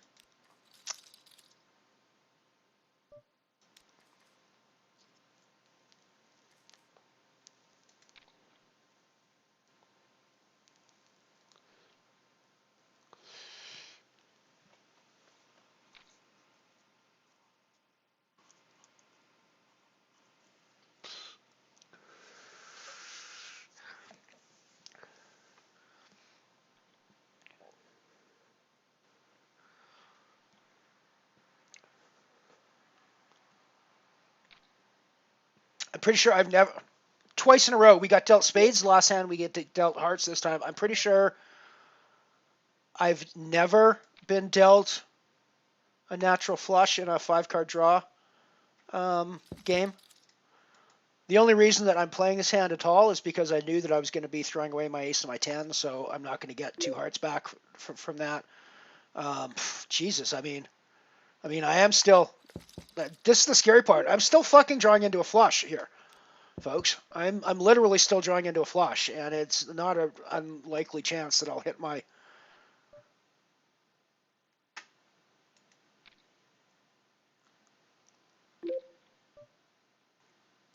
So I think we're going to assume that our jack is good.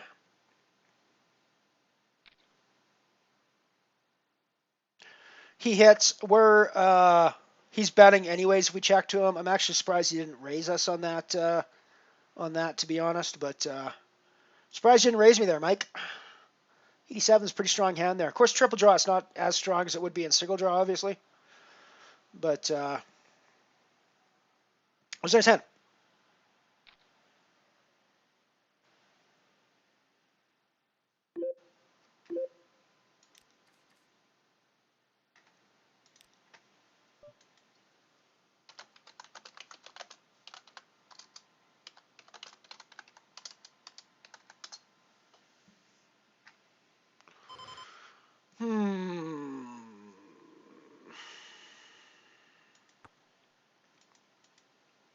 So 7-5-3, 2 cards to the nut or 3 cards to the nuts. Obviously, is not a terrible place to be. So we got a 9-7-6-5.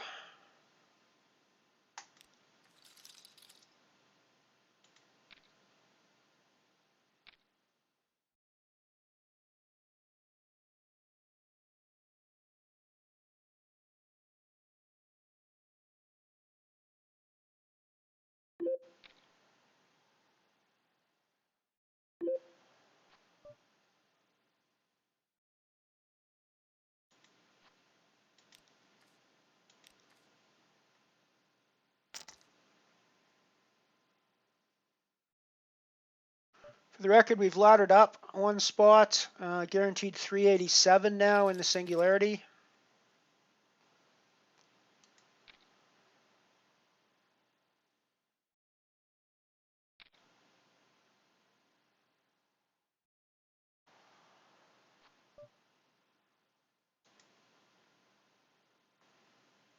Our 97's good here. Most of the time. Did this hit a really big hand there? So one draw. He's probably drawing into a reasonably big hand. Our 97 is... 97's obviously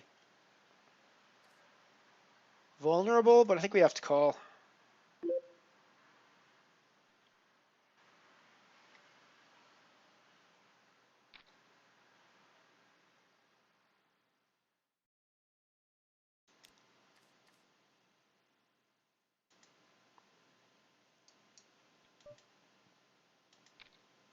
Definitely raising this hand. This is a very good, strong starting hand. We're drawing one the whole way here. Wow, throw a 4, get a 4.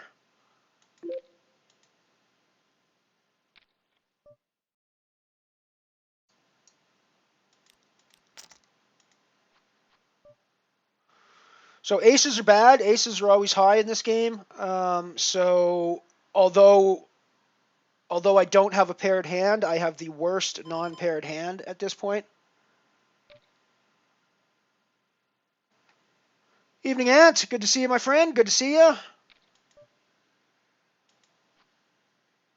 Now I have the second worst non-paired hand at this point.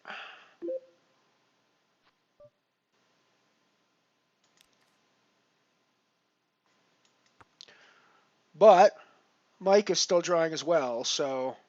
Wow, he gets there with the jack. We're there with the king. He was drawing to a better hand than us, though. Mike was definitely drawing to a better hand than us.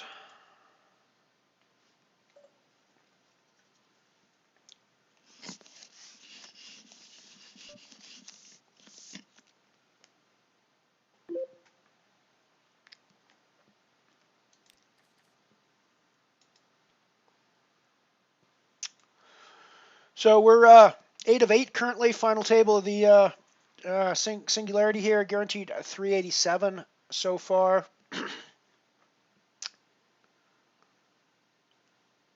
Still playing that one though.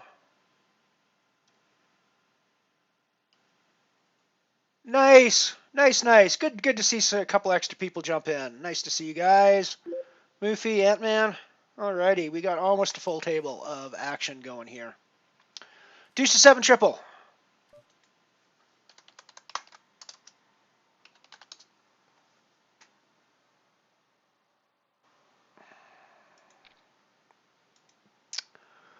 So we're definitely gonna throw a 5 because we don't want pairs. We never want pairs. We're debating whether we're gonna throw a 10 at the same time. Probably we are. See what we get back with a 2 draw. See what Moofy draws.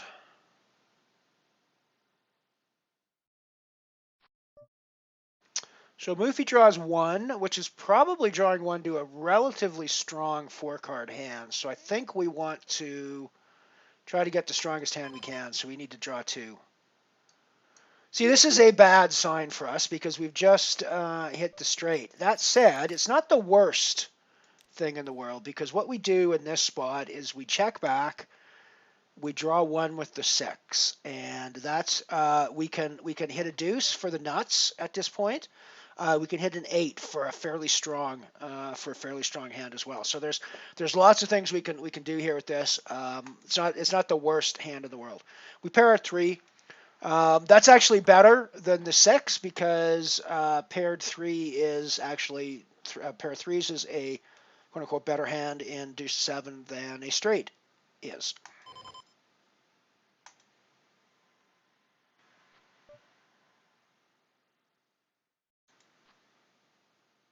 We pair a 7. Our pair of 3s would have been better. Does it let me show here? No, it doesn't let me show in this one. We were drawn to a pretty good hand. Final table. Pooh. Alrighty, we have laddered up again in the. So this is a natural 9, Pat 9. I think we're gonna play this one.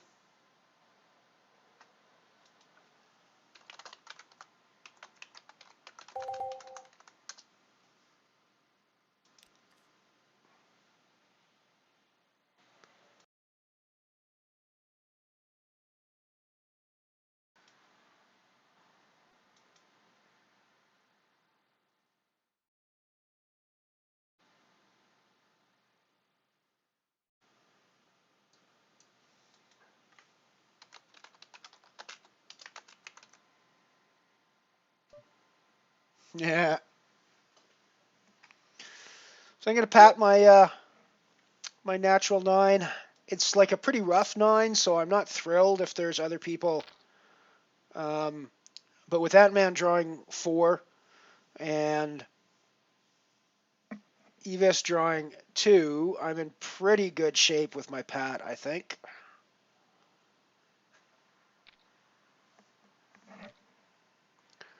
I'm definitely in a vulnerable spot here, with Ant-Man playing back so hard. But I don't think I'm going to believe that he's going to draw out on me. We'll see what he draws in the next hand. I mean, this is a great snow spot for him as well too, because he knows.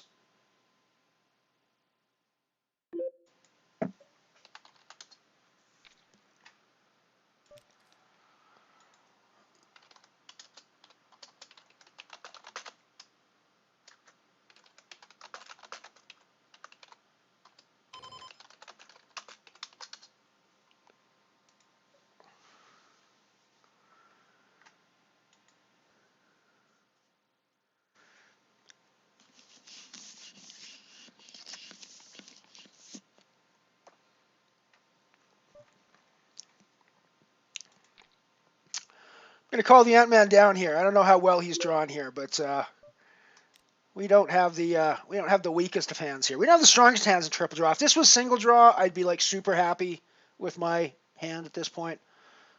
Being that it's triple draw, I'm not as happy. There's lots of ways he could have drawn into a 7 or an 8. I mean, it's not hugely likely when you draw 4. Wow.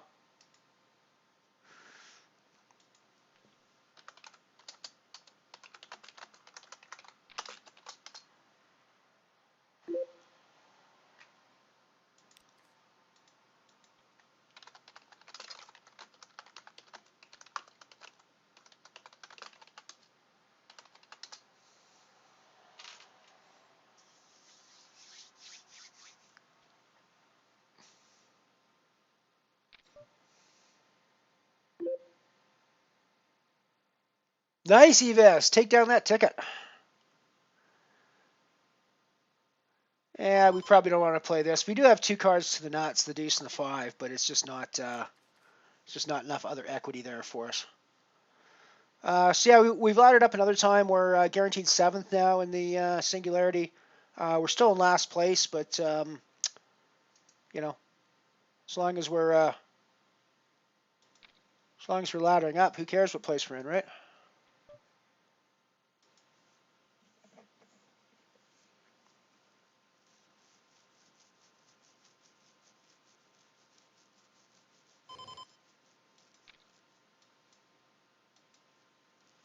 So 356 is not a terrible start for 3 cards in.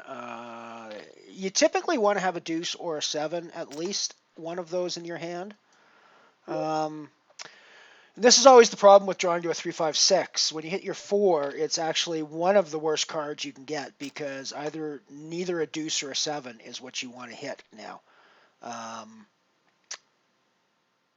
When you toss your queen, and the best you can hope for is an 86 if you just toss the queen, which is not a terrible hand. Let's be clear, an 86 is a pretty good hand, but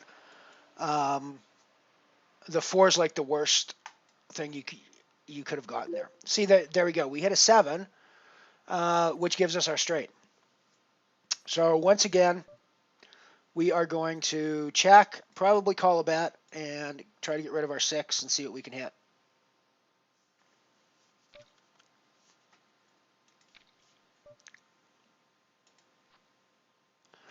So we're playing a 10-7. I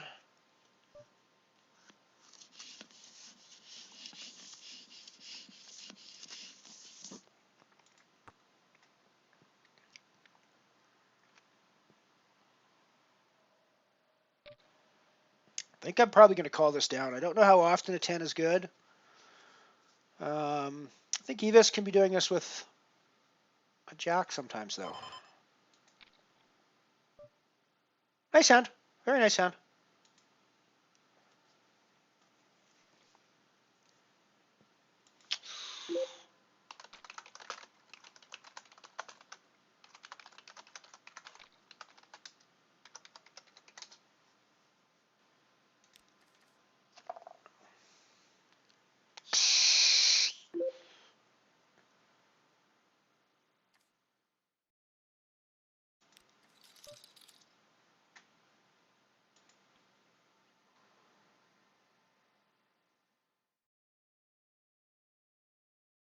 Might be worth looking at.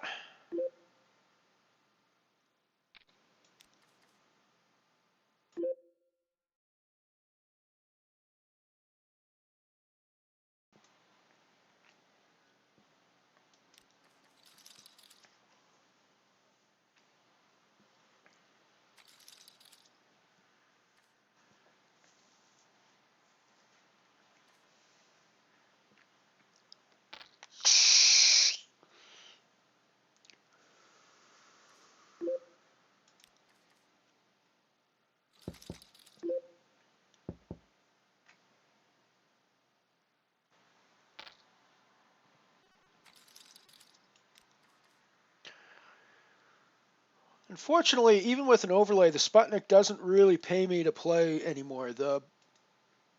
If I'm thinking of the correct...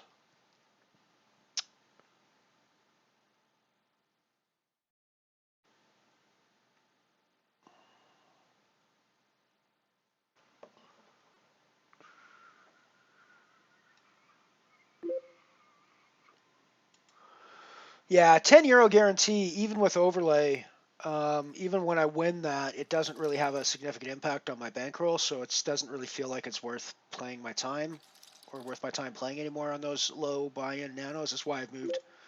That's why I've moved away from them, because I was playing the dark matter nano for a while because my logic for the dark matter for playing dark matter nano was, well, you're good at it. Why didn't I just shove there? What an idiot I am. I should have just shoved there.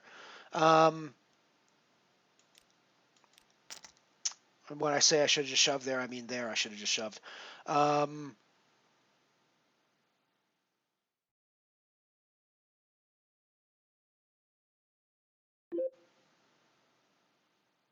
So I was playing the dark matter nano, and my logic was that I was good at it and I was winning it all the time. So, or quite frequently, I won it like 5 or 6 or 7 times.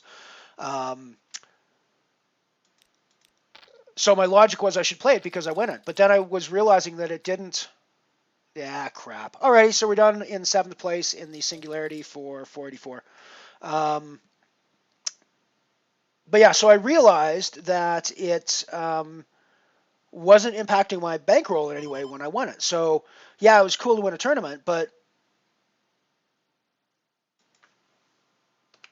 it was cool to win a tournament, but it just didn't have any impact on what I was doing. So I moved away. We just busted both of our Unibet tournaments, the Falling Star Bounty and the 2-year Singularity, at the same time. The Falling Star Bounty for no cash, with 7s, and you saw what happened in the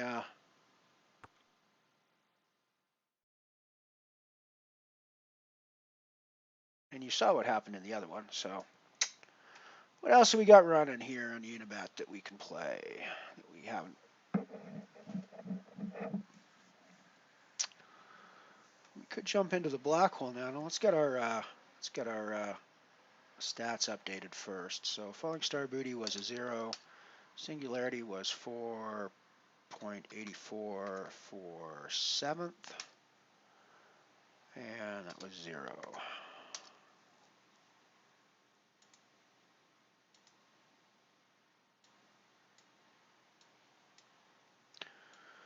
So the nanos that I do play still are things like the Black Hole Nano, which has a 100-euro guarantee, which means it's actually still somewhat worth it if I can win the thing, which I never have done in the Black Hole Nano. That's another reason I like to keep playing it, is because I haven't actually won it yet. So we're gonna. It's a late. It's like a super late reg on that one, but we're gonna jump into that one for now.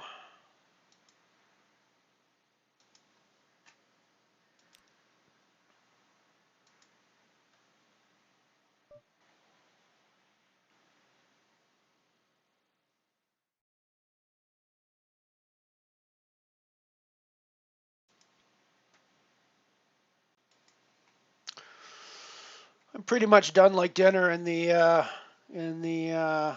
deuce to 7 here. Well, I mean, we can still come back, but it's not.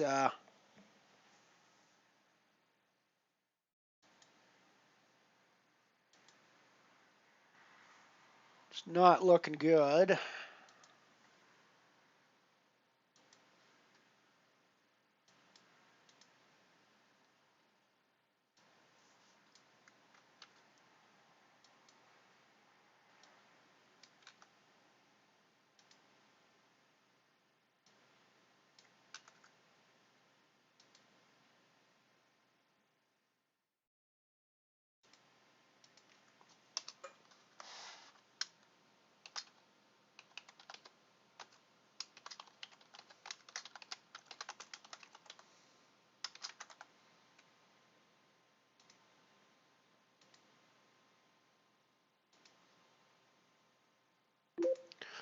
Alrighty, we got the Black Hole Nano up and configured now. Still playing the loosey goosey doosey.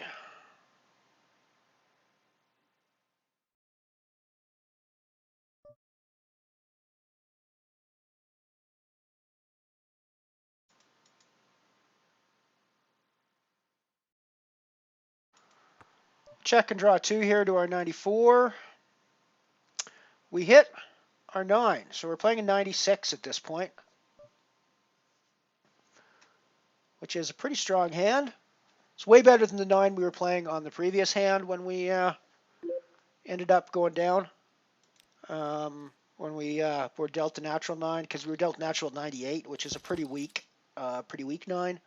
96 is a relatively strong 9. It's not the best 9, and obviously 9, 5, 4, 3 deuce would be the best 9, but this is like this is actually the second best 9. This is the second nut 9, because 9, 6, 4, 3 deuce.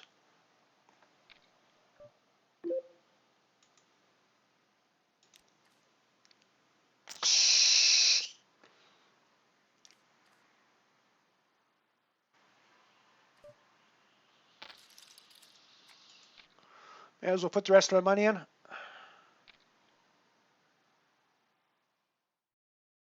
He was drawn to beat me, so I don't blame him for being in there. He was definitely drawn live. Nice hand, Moofy.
Yeah, the Black Hole is one of the few. Black Hole is one of the few nano games I still play because it's got a €100 guarantee. So it's actually, um, there's we've got €25 up top, which is still reasonably significant to my bankroll. The €1 and €2 singularities I play usually have between a sort of a 15 and a €40 first prize. So €25 first prize fits right into that same dynamic. So I'm pretty happy with that. But yeah, most of the other ones are now the prize pools are just too small for me to really be worth my while anymore, which is a testament to the fact that I'm moving up in the stakes, and I eventually have to you eventually have to start making those choices and move into different tournaments. Supernova Nano, of course, because it's a €1 buy-in, so I'm always in that when I can. Although it's been crushing my soul since they moved it to a €1. All that lovely moolah in there, and I can't seem to get past the first few rounds. I've been busting like super early in that one. I'm 0 for 6 cashing since they bumped it up to €1.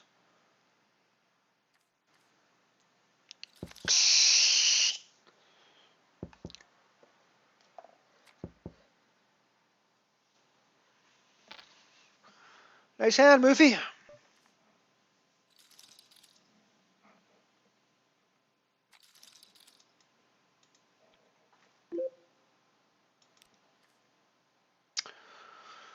We will also jump into... Holy shit. How many people are in that game? Okay, it actually is gonna... Looks like it actually did hit the... No, it hasn't. 25, it's 100. I'm just looking on stars. There's a... Cost 440, which is big for my bankroll, but there's a limit stud game. $150 guarantee, which you don't usually get that many people in them, so might be an overlay in that. But no, we're not gonna play that.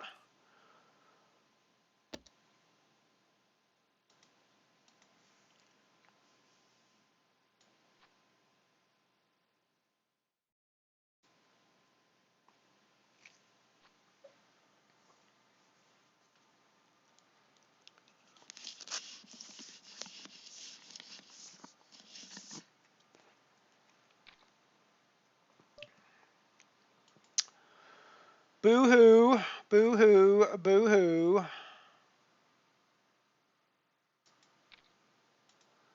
We folded our flush, pre-flop, 10 deuce, but still amounts to a folded flush.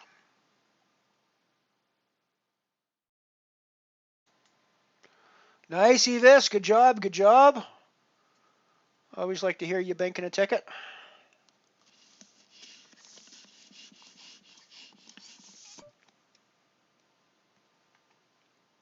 So we're drawing to a 65 now. Well, actually, that's not true. You can never actually draw to a 65. A 65, by definition, is a straight. It's a deuce, 3, 4, 5, 6 straight. It's the only way you can get a 65. So you're never actually drawing to a 65. You're drawing to a 76 because you're trying to hit a 7.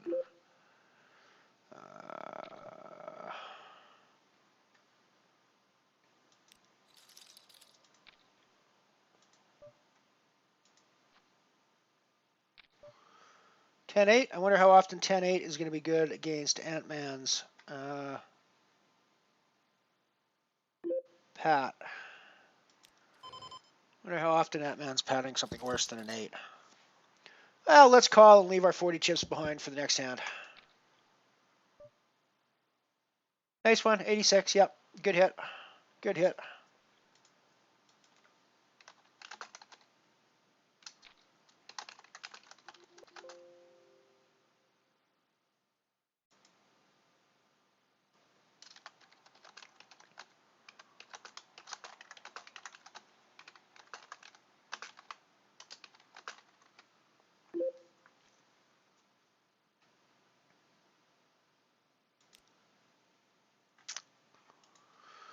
We came in with a very shovey kind of stack in the black hole, so that's what we're going to do.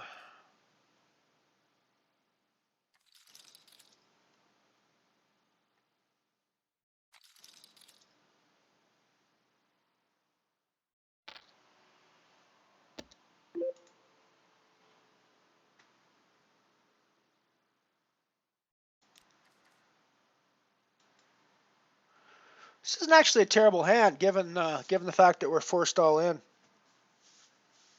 the blind.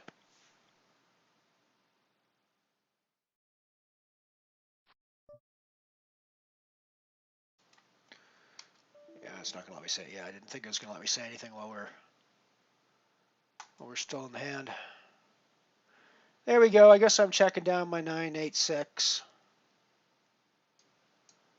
Yes, I'm probably patting that down now. So 2 draw and 3 draw. And Ant-Man's patting again. Jesus. The hell is it with your draws today, Ant-Man? My God. Should I break it? Should I break a 9? I guess I may as well break a 9 because I don't think the 98 is ever going to be good here. And the queen probably won't ever be good either. 86 might be. 86 might be good. I can see Ant padding 87s. I can see him padding 97s, 96s. That's why I think the 98 was never any good. I never see him padding worse than a 98 in this spot, I don't think. Yeah, we're done. I don't think the 98 was any good either, so we'll see, but take it down, Mike. Take down the Zenith. Looks like he might take looks like Ant-Man might take this one down eventually. He seems to be drawing like crazy.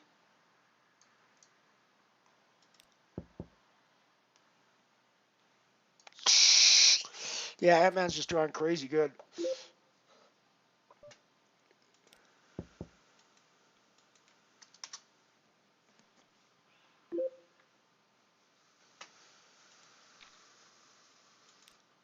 Crazy good drawing, Ant.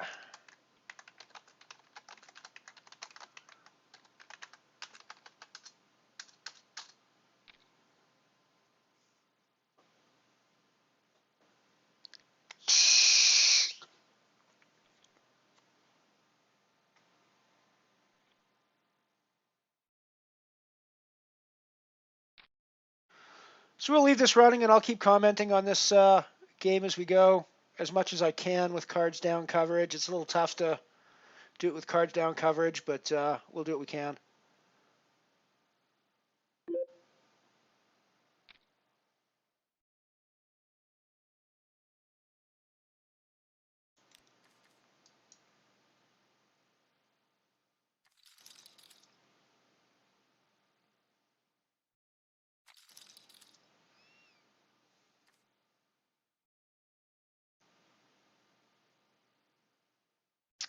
Yeah, when I'm already forced all in, it's a little bit tricky. But if you do have, like, if I'm playing a hand that's like 7-7 deuce deuce X, I'm pretty happy to do this because not only do I have 2 cards to the nuts, I'm denying somebody else 2 very key cards by having them in my hand on the first draw and throwing them away.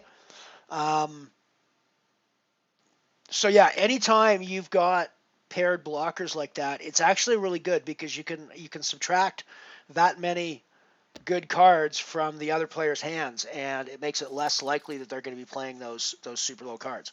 So the concept of blockers is hugely important in Deuce to 7. And you might think that getting dealt a hand like 7-7-7 deuce deuce would be a horrible thing to happen in Deuce to 7, but to be honest, it's not the worst thing that can happen to you in the world. In fact, it's one of the better things because you're able to know that there's 3 sevens and 2 deuces already dead. That you're going to be throwing back into the muck pile. So if you do hit cards, you're going to be playing the best hand most of the time in that spot. So it's really useful. So Evisceration's now all in against Mike. And Evis is padding. Mike is still drawing 1. Evis playing an 87. Nice hand. Very strong hand. Very strong hand. It does look like Mike was drawing. Mike was drawing live, it looks like. Mike was drawing to an 86 potentially there. So Mike was definitely drawing live.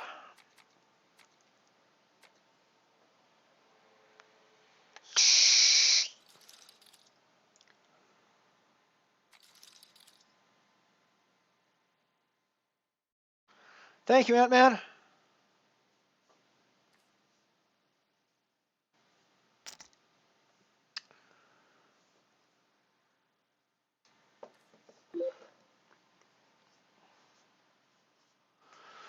I mean, I sort of figured out that you're only ever snowing there with anything worse than a 98. So, but yeah, the situation. I mean, yeah, you hate to break a natural 9 in the spot I was in, but it's it's just that's just the thing. When you're in bad shape, you're in bad shape, right?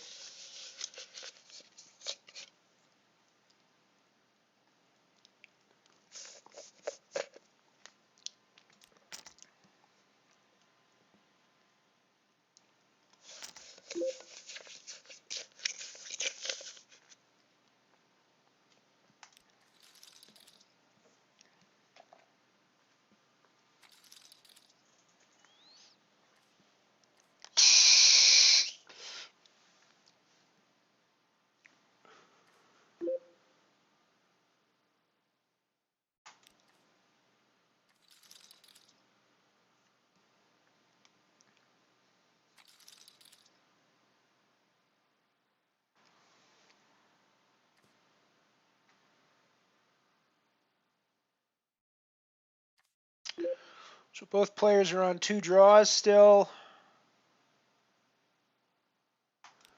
Going check. So looks like Ant-Man's getting a little closer to his hand. We got a 10-8 versus a 87. Ant-Man takes it, and we are now heads up. Good game, Evisceration. 3rd place.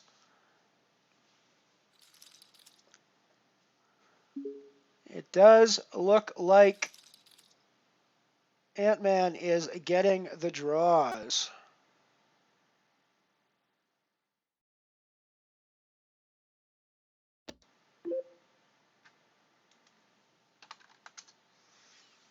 In theory, that's a really good hand, Muthi. I mean, in theory, you actually want to be playing those hands because you're denying those cards to other players typically. But it's like anything in poker, right? Just because you have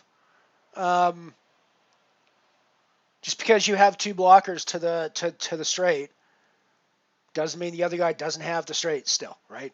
Your blockers matter in your calculation, but they're never the final answer, right? They're only part of they only change the odds somewhat. You can still have the straight, and Ant-Man can still have the hands. And at the end of the day, you still have to draw out to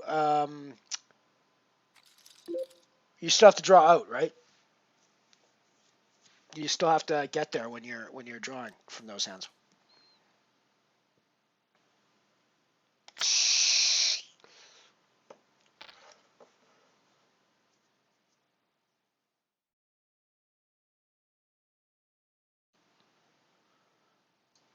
One draw for the Ant.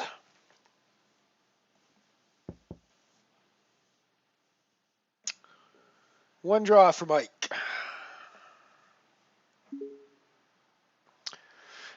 One of the things about triple draw as well is you get deeper into, and I mean we're probably not anywhere near this stage at this point in either our level of play or in the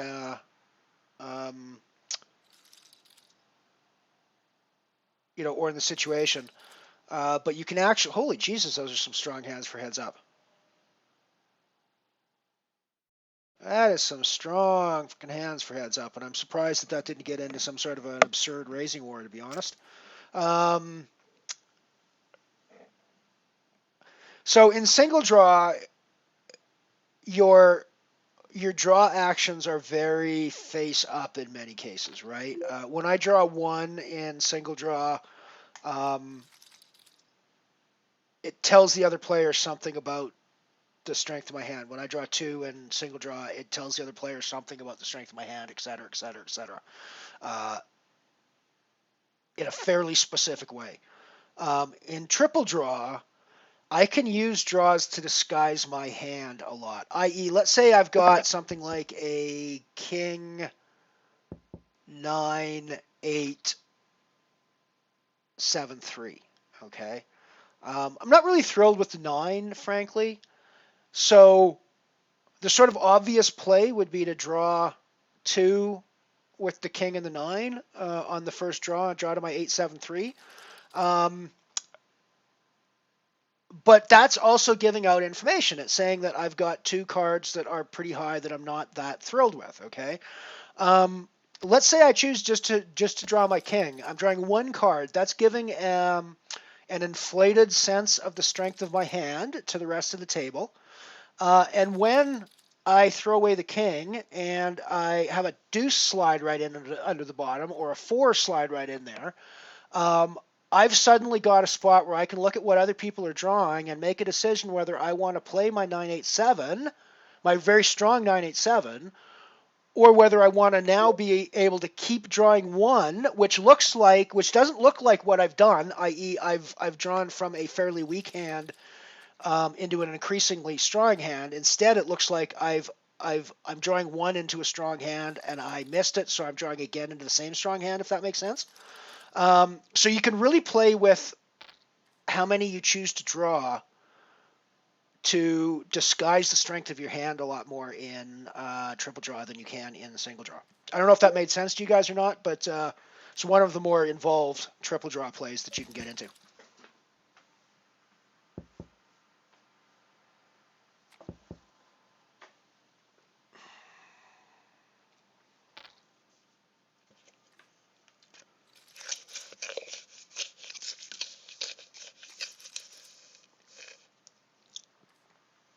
So while I was going on about that triple draw strategy, looks like the chip lead flipped around again. Ant-Man back in the lead.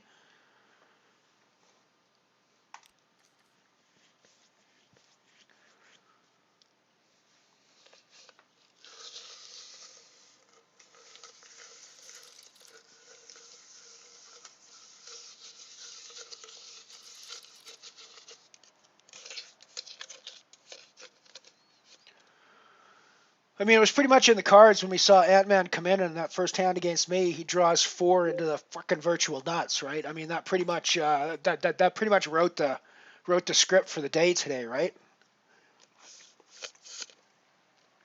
The guy can't lose a draw, it looks like.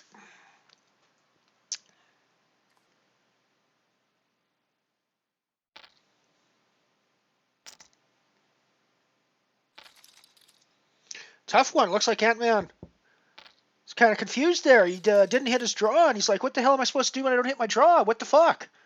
What's going on here?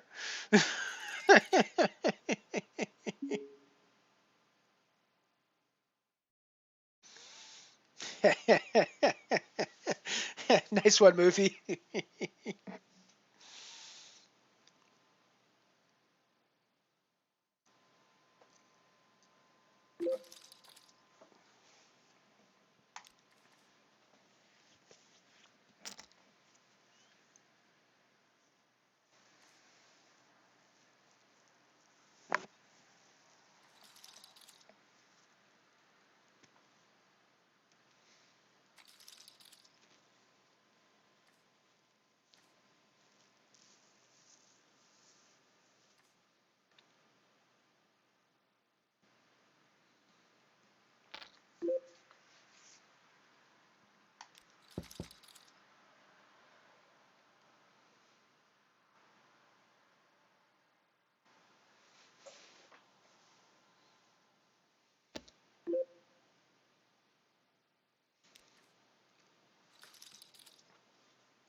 Yeah, no, the stacks are pretty.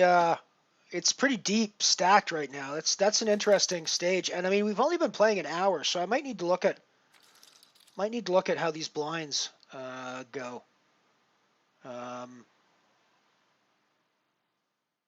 Because yeah, it does seem like it's a pretty short stack.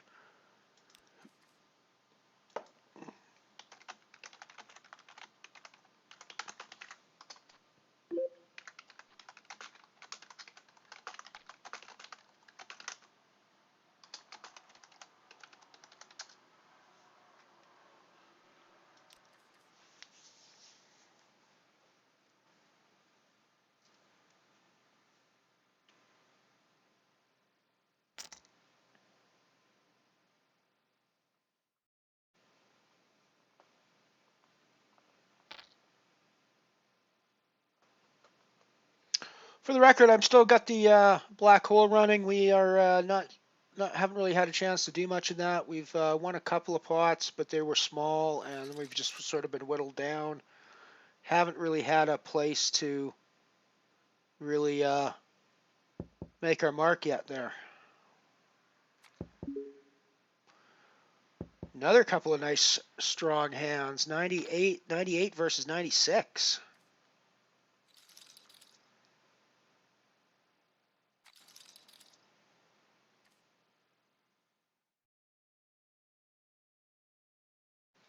Three draw versus a one draw. Looks like Ant-Man's pretty happy to go with his hand. I mean, Mike's got to go with the stack sizes the way they are. Mike really has no choice but to try to draw out on this and just try to suck out and get there.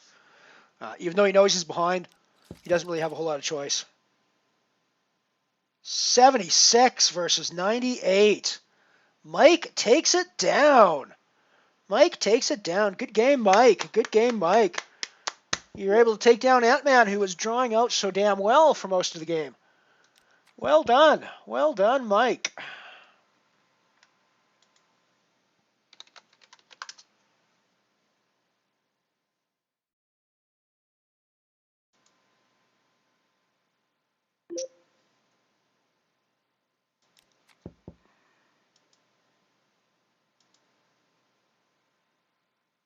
A reg in the singularity that starts in 10 minutes.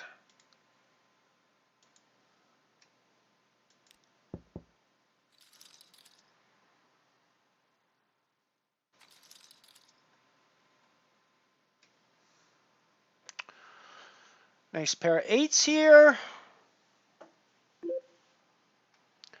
Which I think is probably just going to be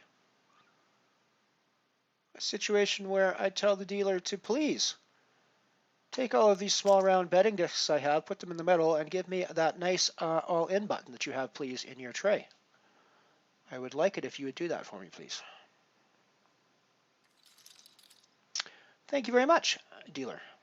You may have your all-in button back, and I will take all the chips in the middle of the table, please. Thank you very much. Still doesn't like, even though he wins, he still doesn't like deuce 7. There's a pretty significant contingent of poker players who feel that deuce to 7 single draw is the purest form of poker that exists. And I think they've got an argument for it because it's truly a game of reads, right? There's no card information whatsoever. You don't see any of your opponent's cards at all. You don't see any, there's no community cards that people are playing. There's no upturned board cards like there is in stud. There's just literally no information in deuce to 7. And in the single draw context, you've got two streets of betting information. So it's like a pure read game. Now, you might argue that 5-card draw would be the same sort of deal, single draw, 5-card draw.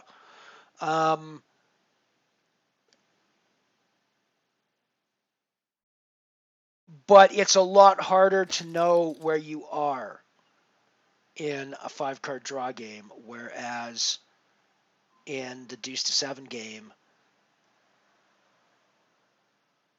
it's the best and worst hands are much more stratified in the deuce to 7 game, if that makes sense. So there's a lot of people that actually consider deuce to 7 to be the sort of purest form of poker. And I don't necessarily think they're wrong. I don't know that they're right, but I don't necessarily think they're wrong.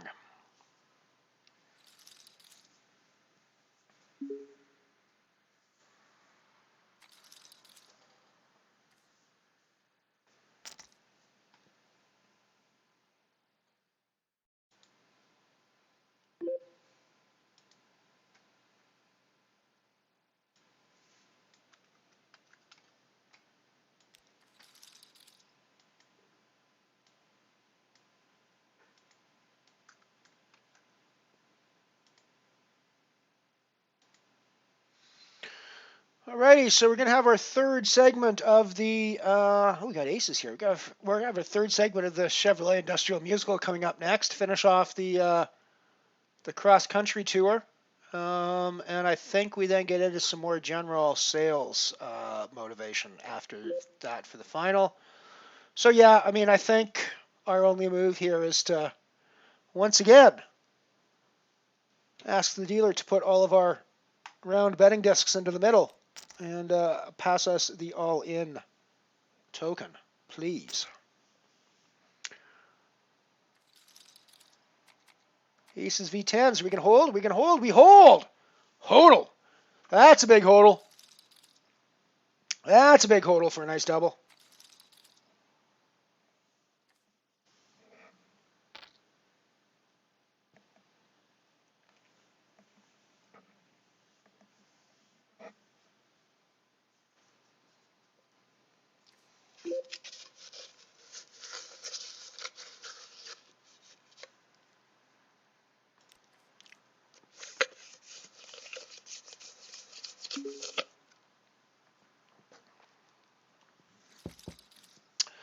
Alrighty, so we're off on the break. So I'm going to kick you guys off to the next batch of the Chevrolet Musical. Enjoy. In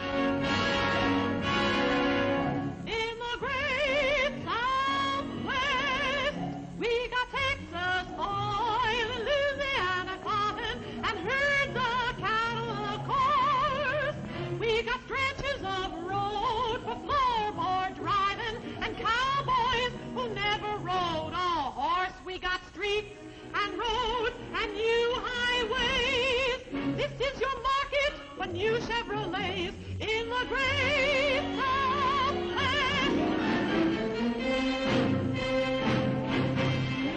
In the great Flint region, we got factories with factory payrolls and hills with dough from ore. We got vacation dollars and spread out cities, got grain and fruit and so much more. We got streets and roads and new highways. This is your market for new Chevrolets in the great Flint region. On the great Pacific coast, we got healthy air and fruits and oranges and timber, salt and milk. We got Hollywood and parks and orchards, and there's gold in them thar hills. We got streets and roads and new highways. This is your market for new Chevrolets on the great Pacific coast. We're your market, some 60 million working. We're your market, the market should be perfect. 50 million bank accounts to draw from. Plus our pay. You just prove that living's better if we drive a Chevrolet. We're your market, we're your market, we're your market. We're your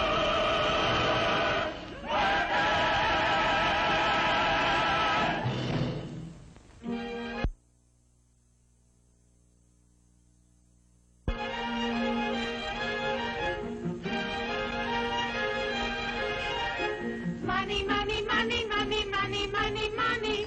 Money, money, money, money, money, money, money. Oh, you know we got the dough, but we won't just let it go. You gotta come around and see me. You gotta come around and see me. Fundamentals do get rusty. Dust 'em off if they is dusty. And fundamental number one is come around and see me. You gotta come around and see me. Money, money, money, money, money. Paychecks come to quite a sum. Money, money. If you're gonna get this plum, Money, money. you gotta shake it loose. You gotta shake it loose. You gotta shake, shake, shake it loose. Money in the bank account. Money, money. Just to watch the green stuff mount. Money, money. Unless you shake it loose. You gotta shake it loose. You gotta shake, shake, shake it loose. I'm so eager to be buying. Sure, I got the money, but you gotta do the trying. Get out and beat the bushes. Got dollars, but I'm holding tight. In the great Southwest, we got Texas oil, Louisiana cotton, and herds of cattle, of course. We got stretches of road for floorboards.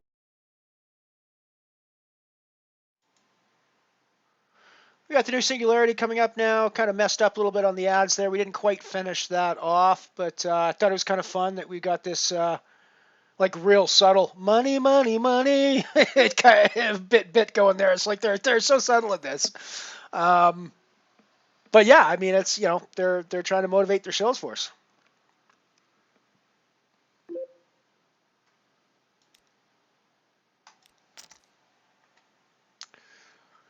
Still playing the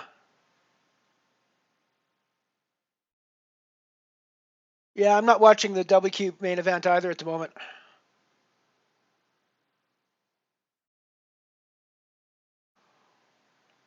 I might if it's still on after I'm done streaming, but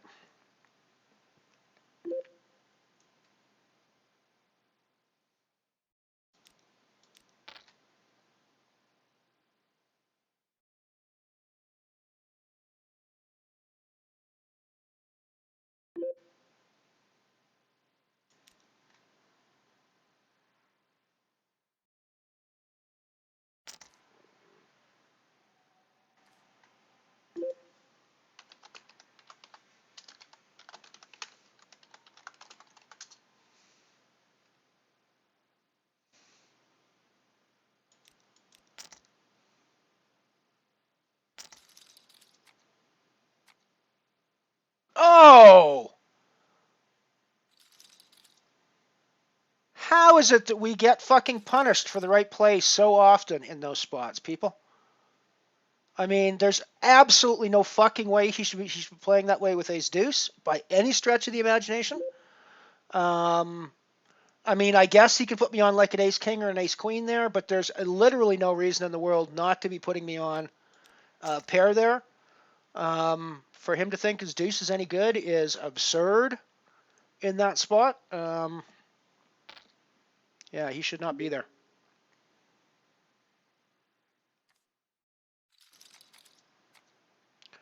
I'll take quad aces with a boat on the end just for good measure to get my chips back, I guess.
Alrighty, so queens. I bet you Thomas jumps into us here.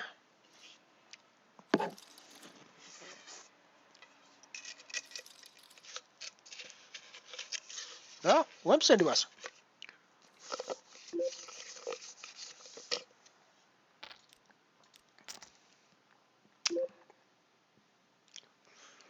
He can call me off pretty light here because he can think I'm tilting against that last hand.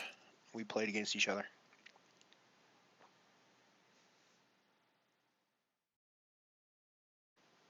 Boom! Boom! We just flop him dead, basically. Well, not quite, but we turn him dead.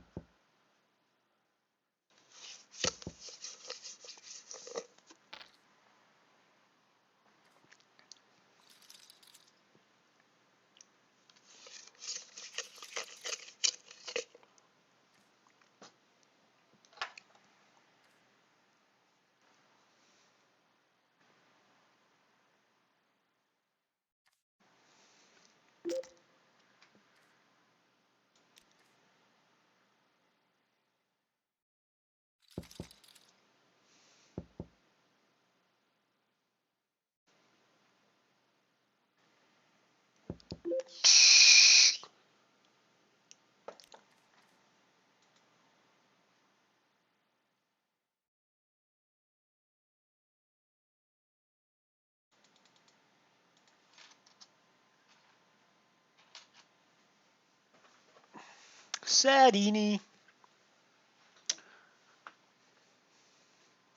That's okay. We get happy Eni a little bit later.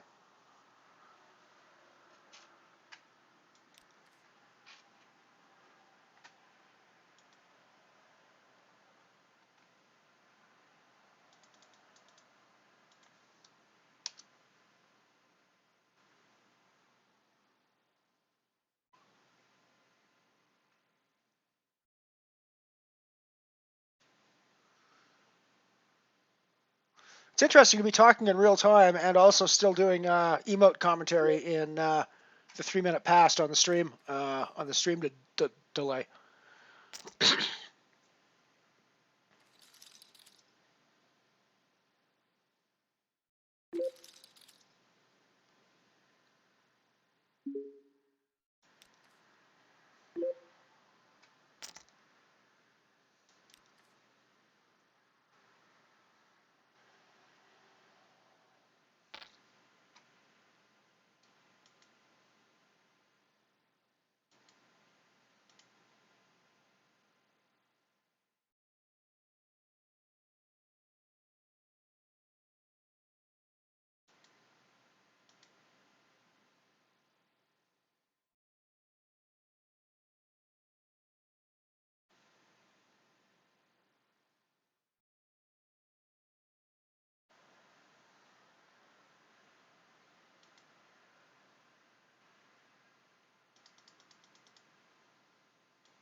Right now would be a pretty good time for that roller coaster video I was talking about. We're probably going to be able to call off a Thomas shove. 2 mass, I guess.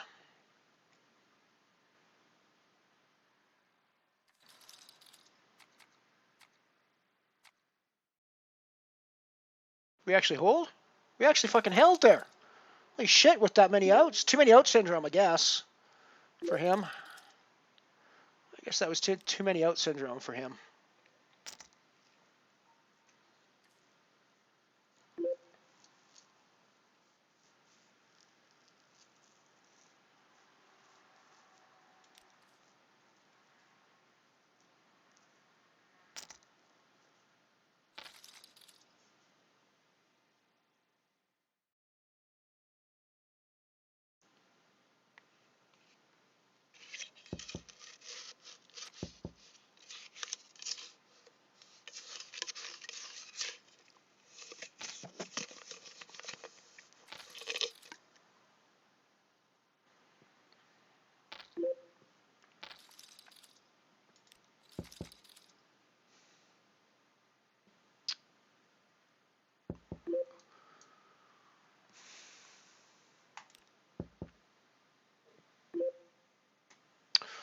I want to thank the Real Page for the auto host for the record. I've been noticing last little while they're auto hosting me on every host, so thank you very much for the auto host, Real Page, if you're out there listening. Or anyone who's watching from the Real Page's channel, hello, hello, and welcome to the Mothership.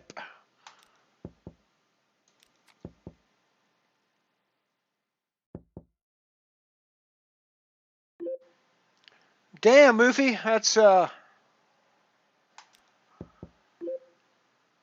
some nasty bad beat shit there.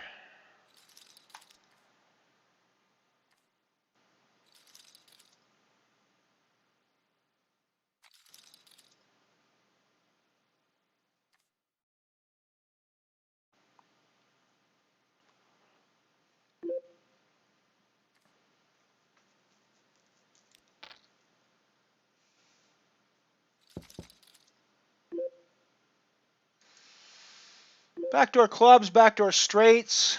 Our jack and our queen can still be good here because I think ace gets shoved by either of these guys usually.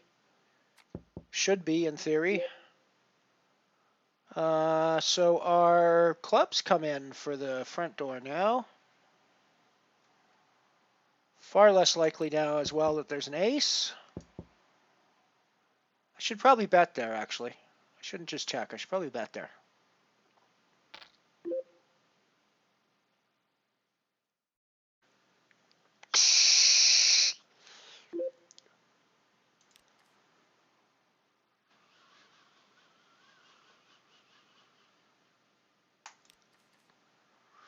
He's going to be on the 5 or the 7 too often there, I think. I was thinking of reshoving and putting them all in. With my draw, but I think I have to hit in order to win there, because I think he's probably playing the 5 or the 7 probably a lot of the time there.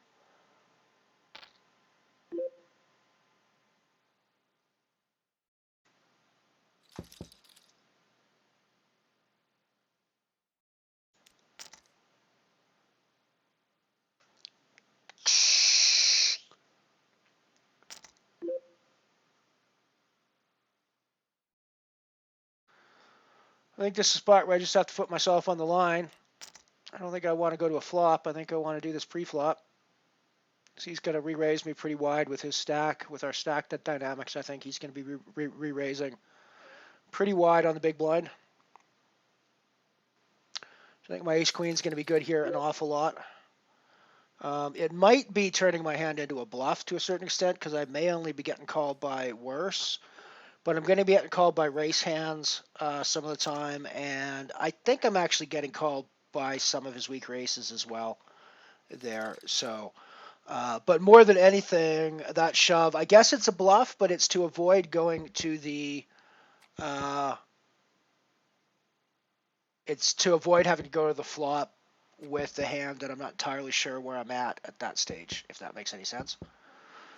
For the record, I was mentioning earlier about the raspberry on meth avatar. If you didn't know which one I was talking about, it is the one that's 2 seats to my right now.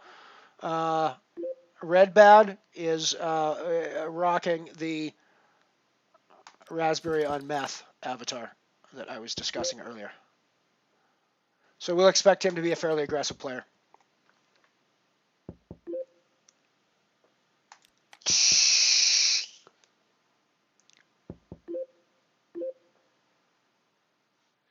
Do I want to try and bluff here? Or do I just want to give up? I think we just give up.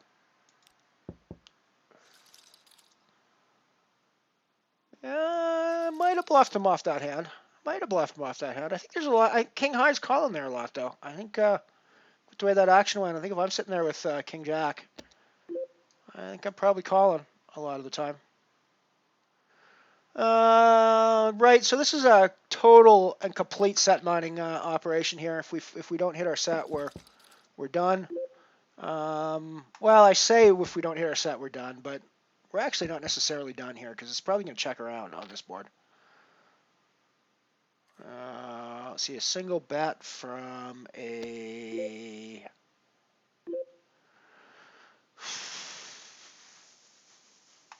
I mean, I don't think he ever just leads out for a min bet there with something that doesn't have a jack in it. I don't know.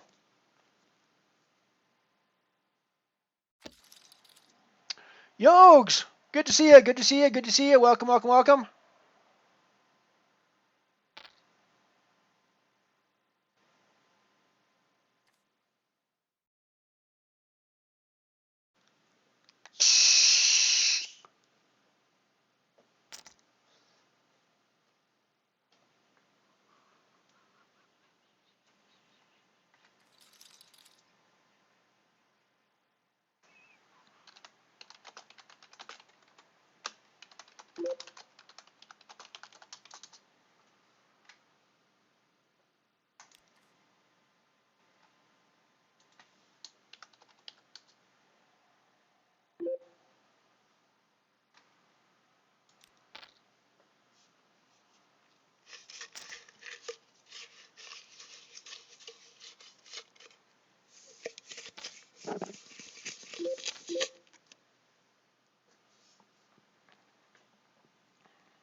I mean, my basic thought pattern there with the ace queen is that he can be raising his blind pretty wide.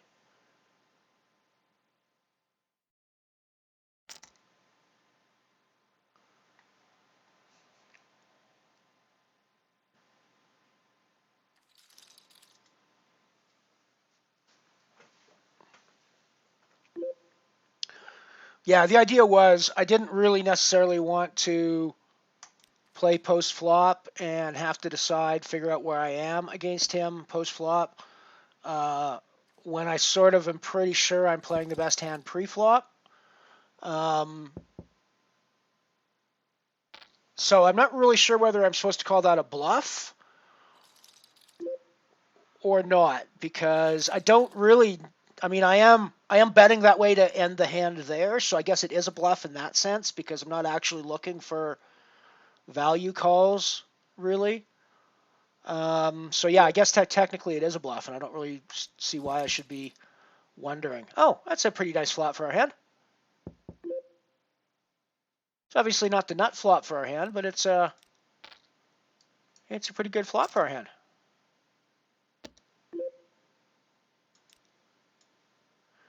I mean, maybe we're just in against the bigger straight, right? Could be flush draws. I think it's a lot of flush draws here, which I could certainly have called to get value out of rather than raising there. But again, I think there's a lot of cards that can come on that turn that I'm not real happy with. So I think getting the hand over with there is not going to be a terrible thing most of the time. But I do sort of understand that there's more value to be had if I just call there with the straight. And if I have the nut straight, I do just call there.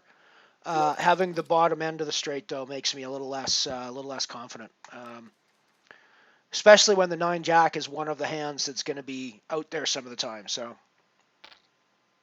alrighty, Eves, thanks for coming by. We will see you again on Friday, I believe. I think we'll be back. I think we'll be doing a music stream on Friday. I think I'm gonna put together some tunes, some tunage. Of course, you guys will be able to submit your own requests as well. That's the way we do things here. We are a democracy. I will throw together a bit of a Canadian playlist.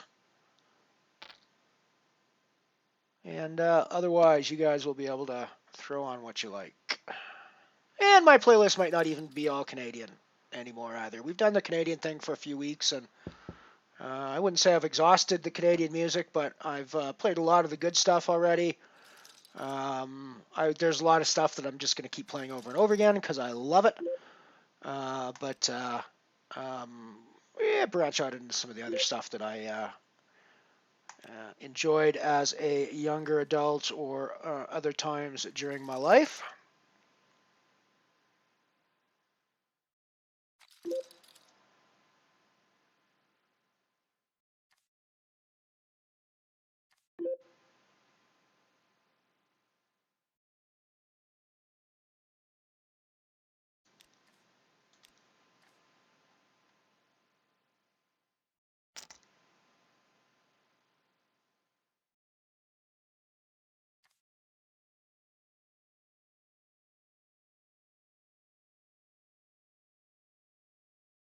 Yeah. Turned a granny into a poker pro. Or a poker player.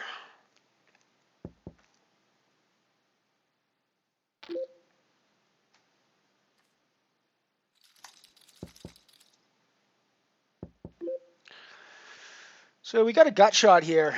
I think that's probably worth putting a bet in on. And now we're up and down, so we're double. Got it. I think it's worth double barreling.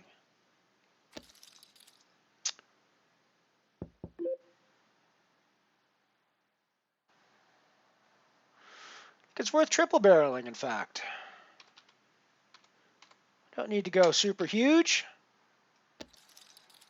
I'll either get the job done or I'll get called by king.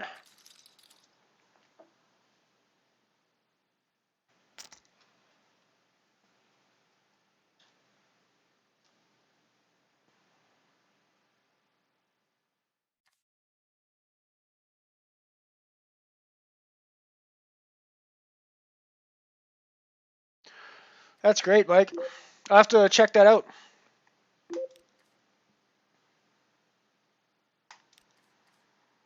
It's funny. I love that. Forgotten the guy's name now, but that article that you sent me about tilt, about the various kinds of tilt recently, and then he was streaming. The same guy was streaming stuff on Twitch here on the PokerStars channel, and I went over. I tried to watch his Twitch channel. I just couldn't watch it. I just found it absurdly boring. I don't know what it was, but I just couldn't. I just couldn't watch it. I watched for like 20 minutes or so, and I was just like, yeah, no, this is not. I can't do this. Oh, wow. We got a massive host from good friend DeVitz, who has sent us over 23 people on our host. Thank you very much. Thank you very much.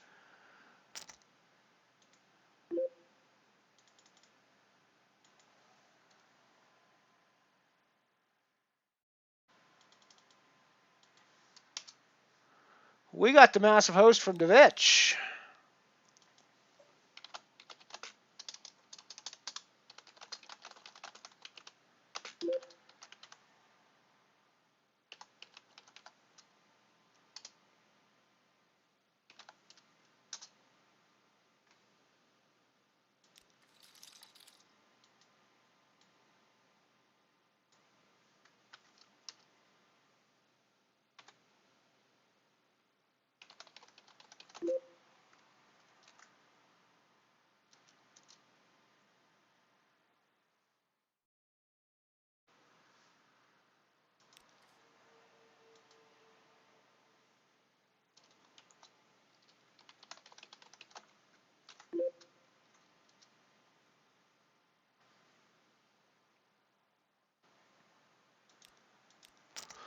Thank you so much for the host, my friend.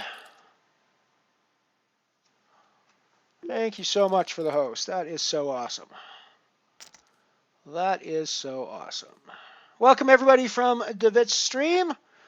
If you do not know me, I am Elron66, also known as 10 Jilly on the Unibet streets quite a bit. Also known in the real world as Lyle Bateman. I am the senior editor of Poker News Canada, along with various other things. And I run this little poker stream from southern Alberta in Canada.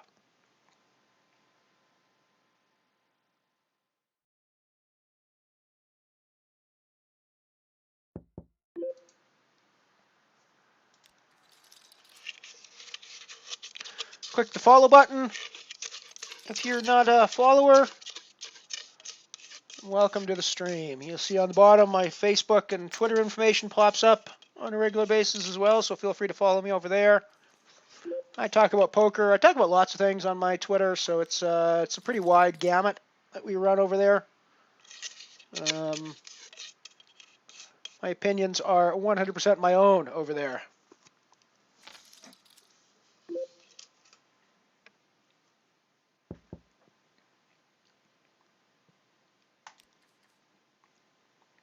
We have a Discord channel now as well. It's just started up, so it's really new. Very few people in there yet, but we'll get there. And we just finished playing a deuce to 7 triple draw home game on Stars. We're going to be doing a little bit more of these mixed games from time to time because I really miss playing my mixed games.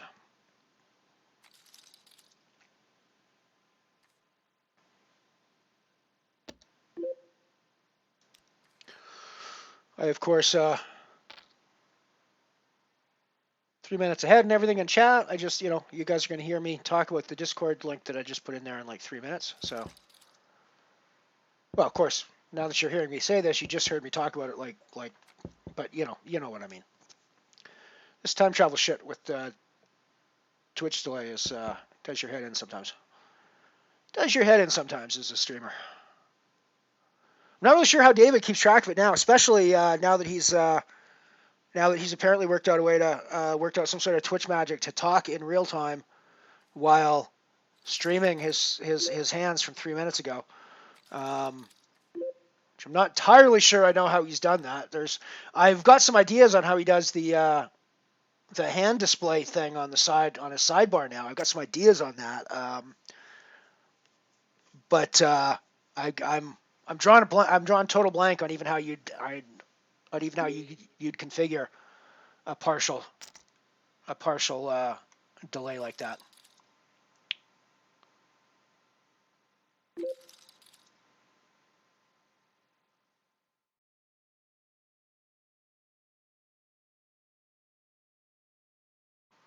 That Discord is brand new, Ant-Man. It literally came into being last night. At most 2 nights ago. I think it was last night it came into being. At the moment, we've got Giggle Piglet and Night Shopper over there, and that is it. But yeah, the whole idea is just to have sort of an offline comms area for us to chat while the stream's not online.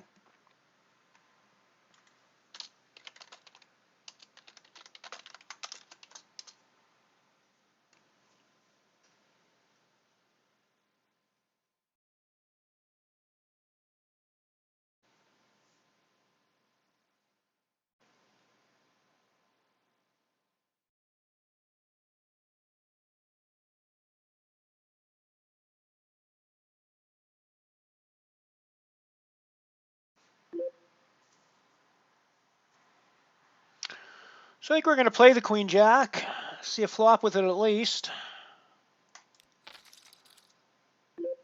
Especially against our Raspberry on math.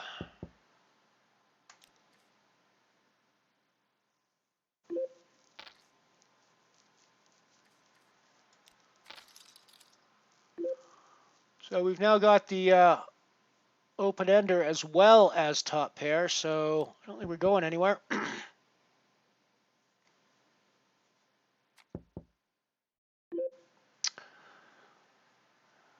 Big Bricky Martin on the river for everyone, it would appear. So I think we're going to, since it goes check on the turn, I think we're going to put some money in here and see if we can't get some value out of our top pair. I think a 10 plays this hand totally differently. I do think we get called by a 9 sometimes. Maybe checking and letting the flush and straight draws that just bricked bet into me might be the way to go there. Or have it go check. Yeah. Might have been turning my hand into a bluff there. Yeah, I'm actually not sure what it'll do for you either, Mike, other than allow you to keep in touch with the rest of the group when I'm not streaming. That's the only real thing that it's going to do. And again, I'm not even sure how useful or how much it's going to get used even at this point. We are still somewhat of a small community to make a Discord channel terribly useful, I think. But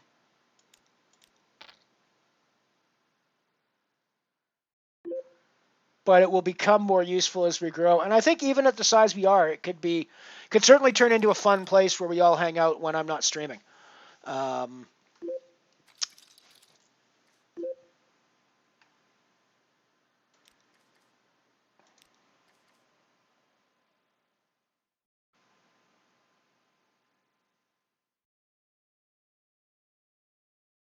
Yeah, exactly. That's what I mean. Like commenting on hands he played 3 minutes ago, which is, like I'm not sure how the delay works for that.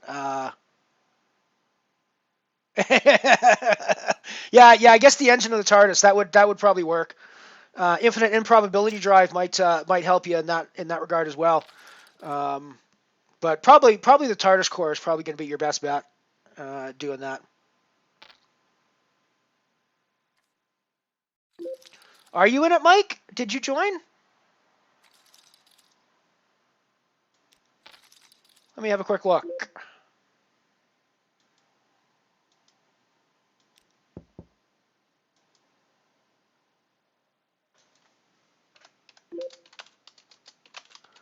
Ant-Man, yes. Mike just joined in. Oh, we got a few people. We got a few people coming in. We got Beatsby Dr. Lamb. We got Ant-Man's joined. I just hadn't noticed that there was joiners while I've been playing. I haven't been paying attention to the stream while I'm playing. That's one of the things. When I'm streaming, I'm probably not going to be paying attention much to the Discord. I'll be paying much more attention to it when the stream's offline.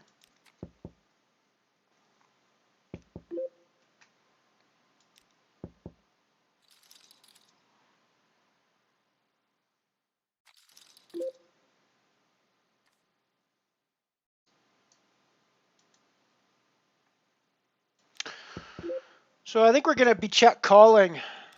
We would have check called a bet there, I think, most of the time.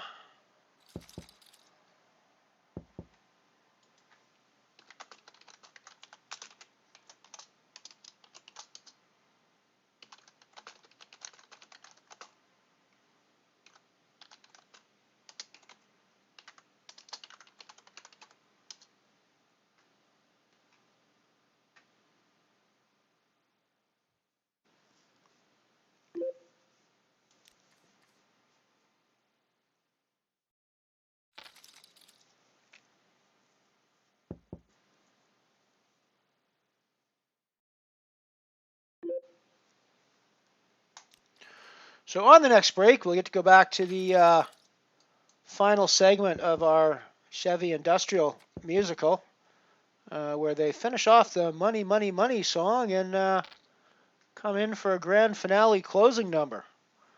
And then there's actually some political ads that come in after that. So we'll see how it goes. Like I say, it's a bit of an unusual day today, but should be fun.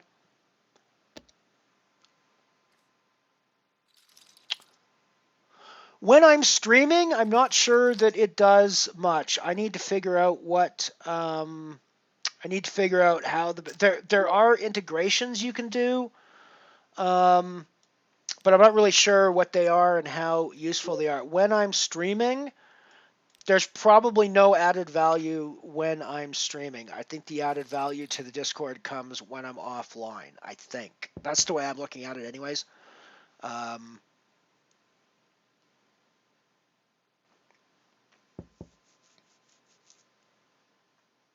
But while I'm streaming, it's probably not as useful because I'm not going to be monitoring it very much because I've got too much other stuff going on at the time, and I'll be monitoring the chat here.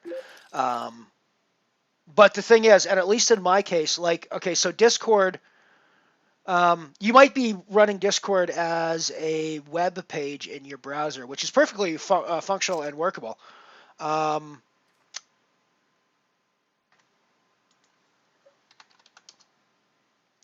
I mean, I think that I would think there's a tiny bit of added value to me actually kind of coming on and streaming, but I mean, maybe that's true. Maybe it'll just make my stream obsolete if we have a Discord channel, but that's cool.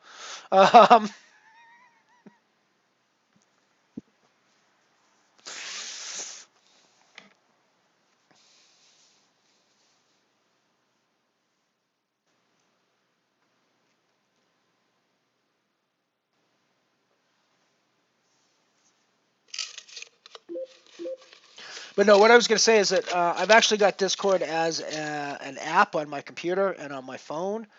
So look, once I go offline, if people are hanging around in my chat on Twitch and saying things, I don't have a clue that it's happening if I don't actually go and look at the window that Twitch is running in or start my Twitch window. And if I start my Twitch window, I won't see anything that people have said in the past. So there's no like chat history that that rolls up that I've been able to find.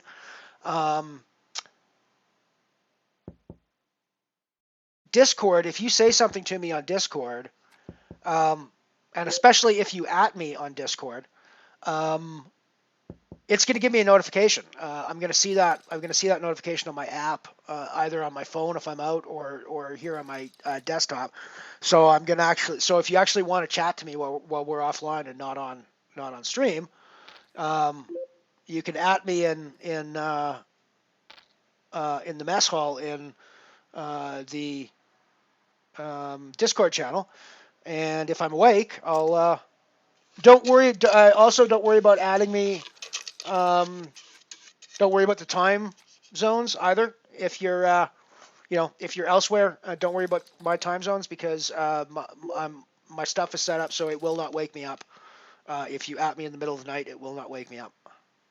So feel free to at me whenever you like if you want to send me a message.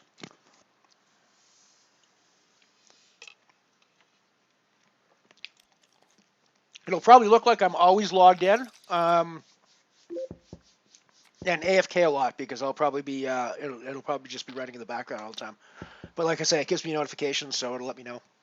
And it's the same with you guys. If we're in there, I mean, you'll actually be able to see if people are chatting or not. Whereas it's kind of hard to know when you go to my channel if there's anybody hanging out there chatting or not, right? Unless you see people chatting. So here you'll actually see the chat history and the chat log.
So we're still a ways from thinking about caching spots, but we aren't that far off of a caching spot here. So I think we need to be fairly cautious in our play here. I should look at the Unibet client. Yeah, because right now it doesn't recognize. It's weird. It doesn't recognize it. It sees the Stars client is open, but it doesn't recognize Unibet at all. So I'll have to go and see if we can add that one.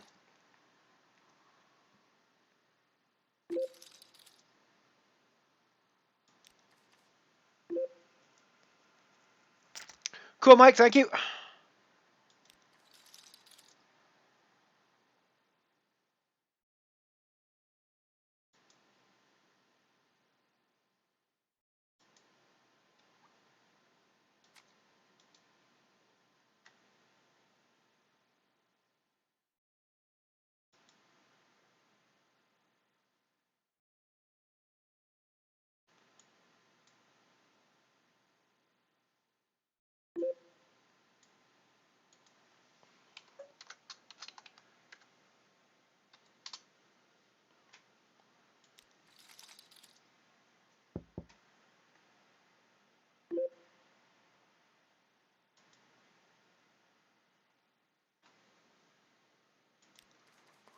Thanks, Mike. I see it.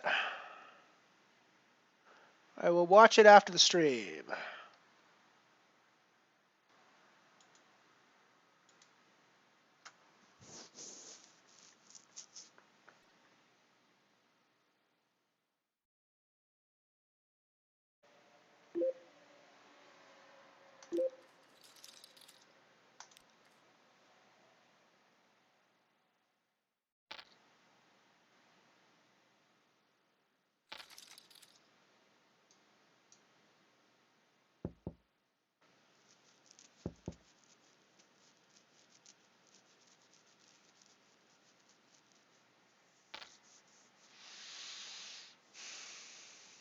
So far we're not making a profit on the day yet, but we've still got some chances. We still got some chances for sure. Going to be jumping into at least one more tournament as well today. The €1 Singularity kicking off at the top of the hour, 20 minutes from now. 3 p.m. my time. And whatever p.m. or a.m. it happens to be for your time.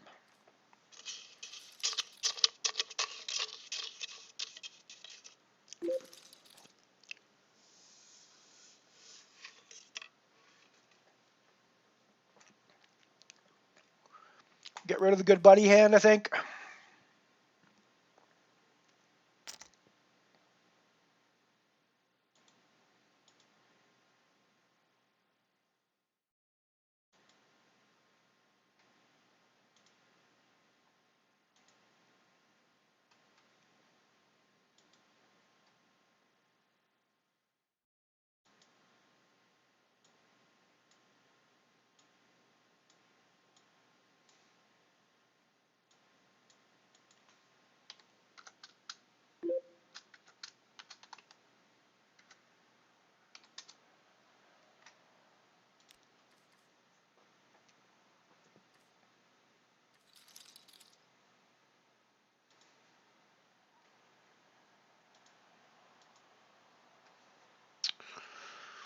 Just getting my admin done for when the Singularity starts up.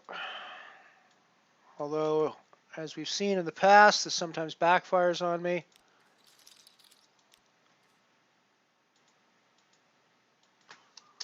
But nonetheless, we will be optimistic and get all this set up for the future.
So one of the things with Discord, it probably is too much application for what we're.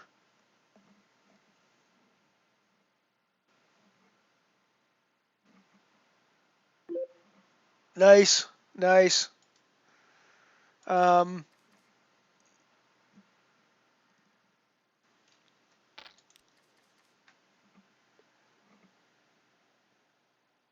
Yeah, Discord is probably too much app for what we're actually needing. I mean, I know that in my Elite Dangerous game, it gets used for squadron control quite a bit. So there's like, so with the different chat rooms and things, you've got different people with different functions having access to different chat rooms.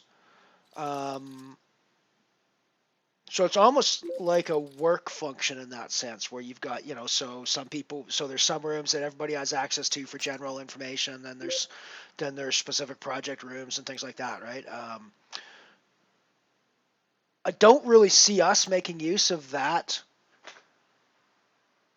much depth in here. I mean, I was making some rooms last night. And I'm like, I don't really know what we need more than a couple of rooms to a place where I can put uncluttered announcements in, and then another place where we can all just chat amongst ourselves. And I'm thinking maybe one extra one where it's like that's where you dump all your bad beat bullshit meme type story things, right? But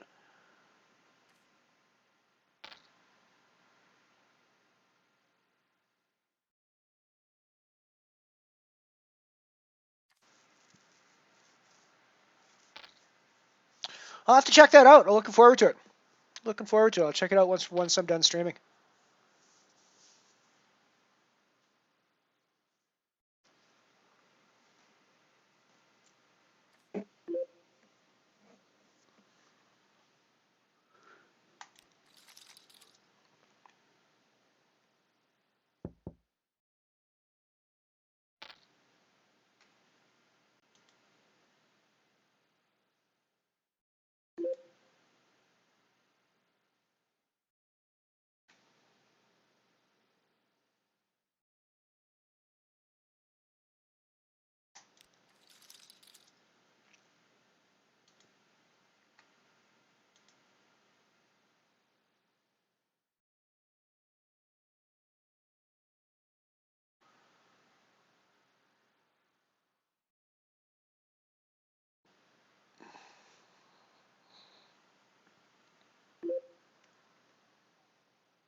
It'd be interesting to watch that because I'm trying to work out how you would play chess against grandmasters without knowing how to play chess. That seems impossible, but it'd be interesting to see how he works it out, if apparently he does.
Scrimped, we were talking about him the other day, one of the better players at these stake levels.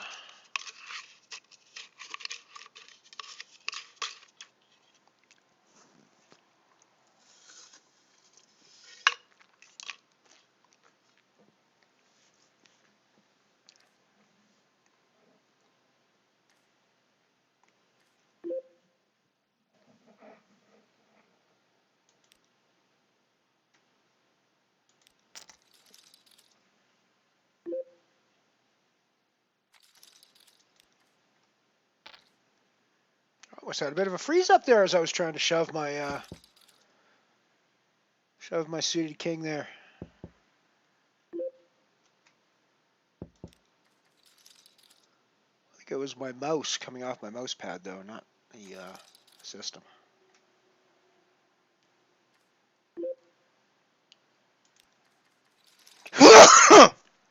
Oh, excuse me. Sorry about sneezing into you guys' ears there. I didn't get to my mute button fast enough. I apologize. It was actually a fairly muted sneeze for me.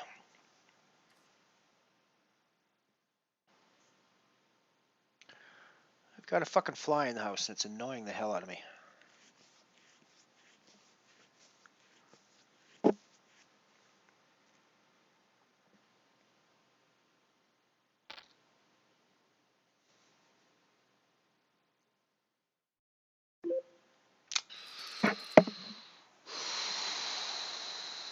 Wonder how often 4s is a reshove here. I think it's probably all the time.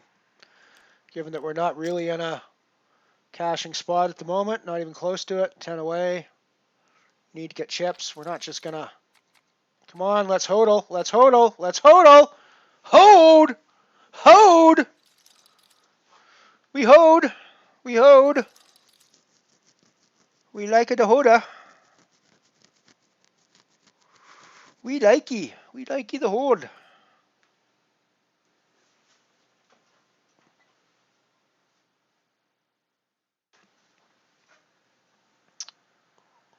We likey the hold.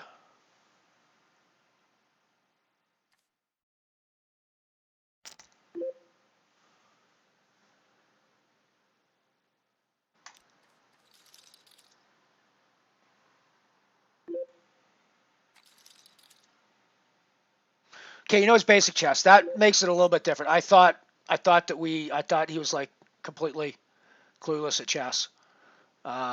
Even basic chess, although I can actually see where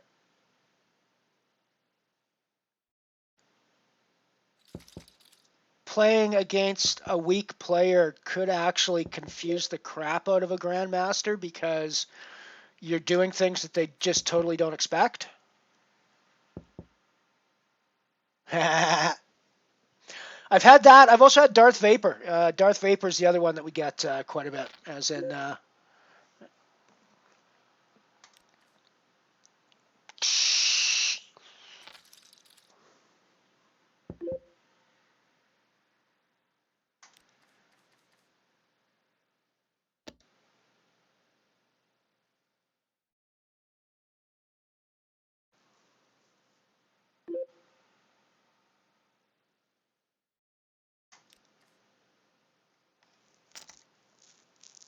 Yeah, it'd be interesting to watch the video.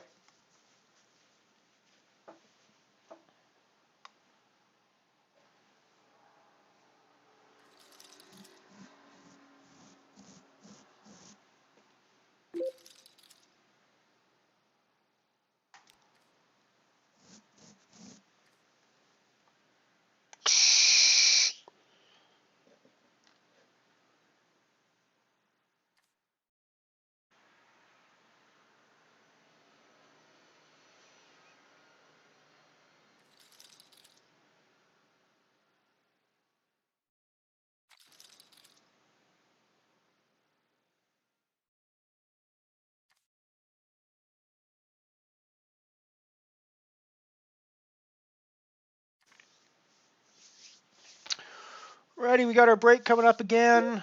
For those of you who haven't been around for the previous breaks, today we are straying a little bit from our typical old-timey commercial line, but we're not straying too far from it because what we're doing is we're running pieces of a 1953-54-ish time frame industrial musical for Chevrolet cars that was done to motivate their sales force. And this is a somewhat unknown if you're not versed in musical theater history or in advertising history, you may not know anything about this sort of weird period in history. But there was like tons of money dropped into musical theater productions, completely commercial musical theater productions. This is an example of one such production that we're seeing. You're going to get the final segment of it where they wrap everything up. We had the opening segment where they introduced you to the kinds of people you're going to be selling your Chevrolets to. And then we had the next segments where they showed you the markets around the United States and how to sell in those particular markets. Now we're wrapping it up with sort of general sales motivation for the staff when it goes. So hope you guys will enjoy it.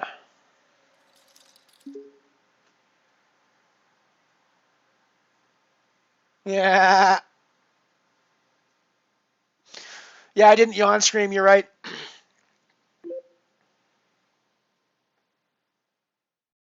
He does it fairly often. Yes, he does. Alrighty, enjoy the final segment of our Chevrolet Industrial musical video, and we'll be back after these messages.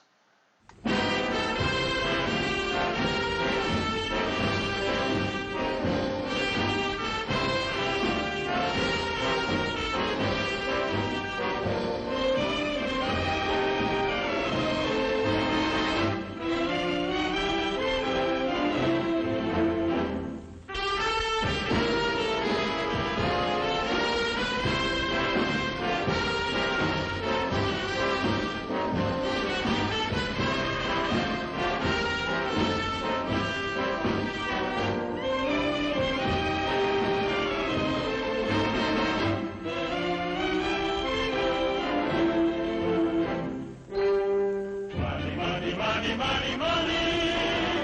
Nature's got to quiet us down. If you're gonna get this plum money, money, gotta shake it loose. You gotta shake it loose. You gotta shake, shake, shake it loose. Money in the bank and out. Just to watch the green somehow. Money, money, shake it loose. You gotta shake it loose. You gotta shake, shake, shake it loose. I'm so eager to be mine. Sure, I got the money, but you gotta do just right. Get out and beat the bushes. That's what I'm holding tight. You gotta treat me right. 'Cause I got the money, money, money, money, money. Get out and shake it, shake, shake, shake it. You gotta shake it loose.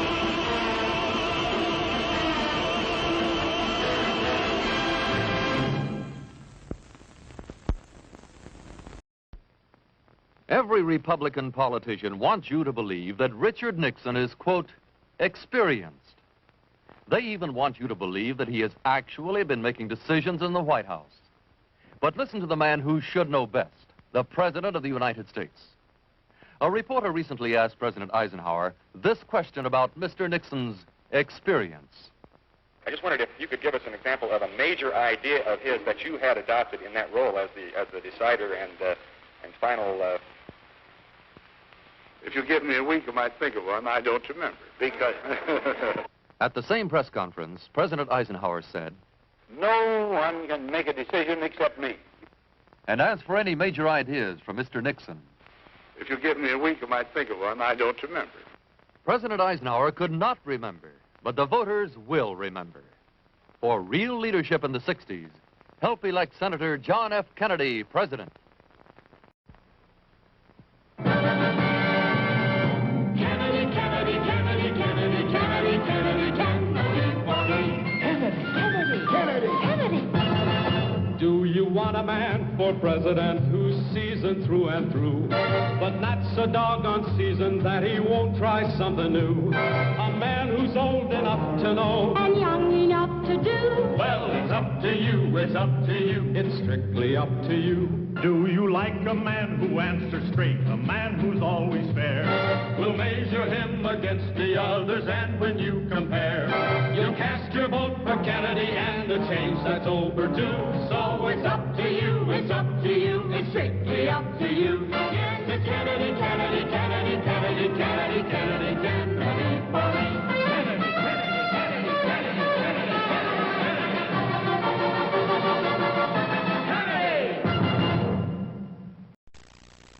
It works wonders when the family gathers at Grandma's for one of those special Sunday dinners. Milk nut. They call it milk nut. Yes. I like the drumstick. The drumstick.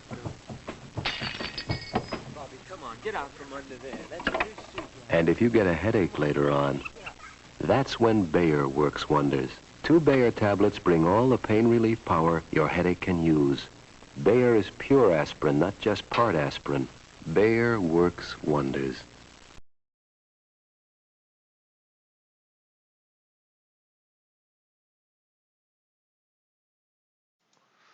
We are back. I thought I'd end those off with a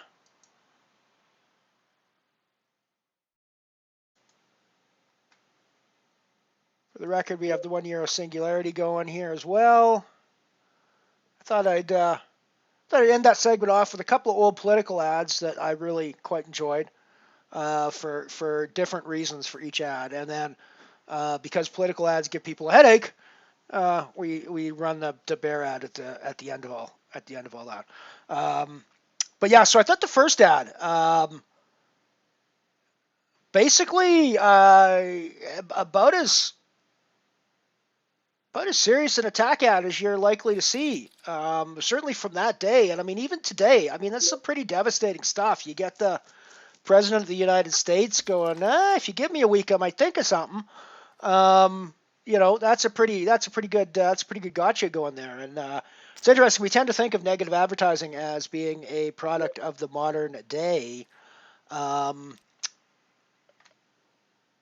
But no, I mean, this is 1960. This is the 1960 campaign, Kennedy versus Nixon. Tricky Dick, as Mike points out in chat. Although this is Tricky Dick before he was actually Tricky Dick, really. He was just Richard Nixon, the rather reviled and somewhat joked about vice president at the time. But if you recall your history, it was that campaign that grabbed the famous Nixon quote, "You won't have Nixon to kick around anymore," which of course wasn't true because they did have Nixon to kick around a few years, like 8 years later. They once again, or 12 years later, they once again had Nixon to kick around. And kick around they did, although he gave them lots of reason to kick him around. So then we get to the second Kennedy ad, which is completely the opposite, right? This is like a complete upbeat, happy song, happy lyrics, hope for the future kind of whole deal. So it's a nice dichotomy, I thought, between the two advertising styles. So there you go.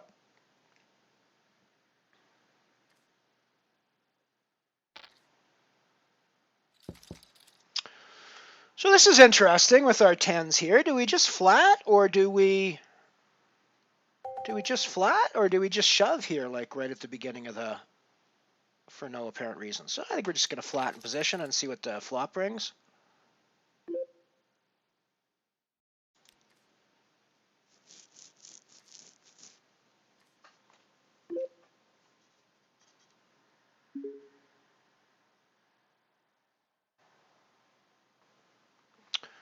I think we do the stop and go here.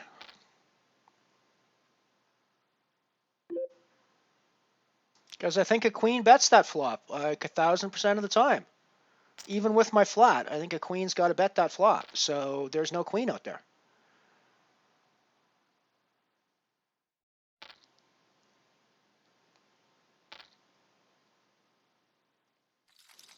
Okay, there's two queens out there. Well, that was that quick little day in the 1 Euro Singularity. But hey, what are you gonna do? What are you gonna do? Somebody better clip that. There's no queen out there.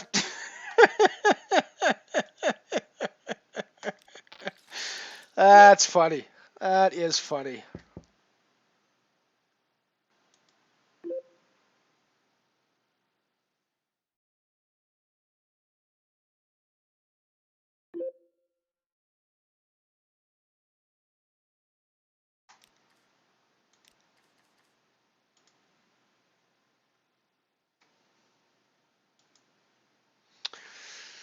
Let's put our big fat 0 in that column and move on, shall we?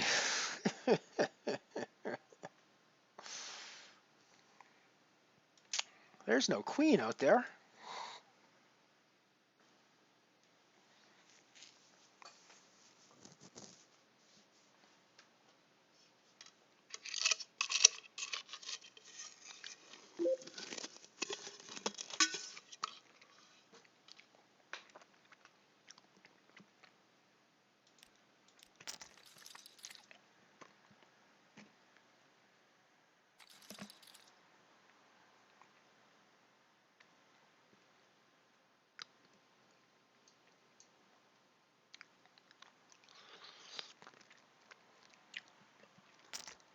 So we had a single hand foray into the €1 singularity and busted that. So we're still only in 2 games.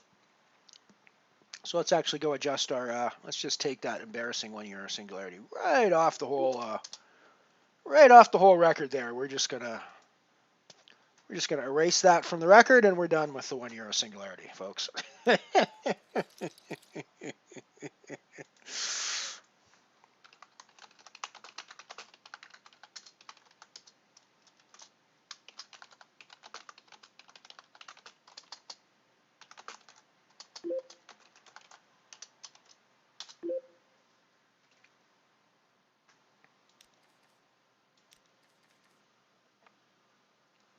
I mean, technically, I was right in my analysis.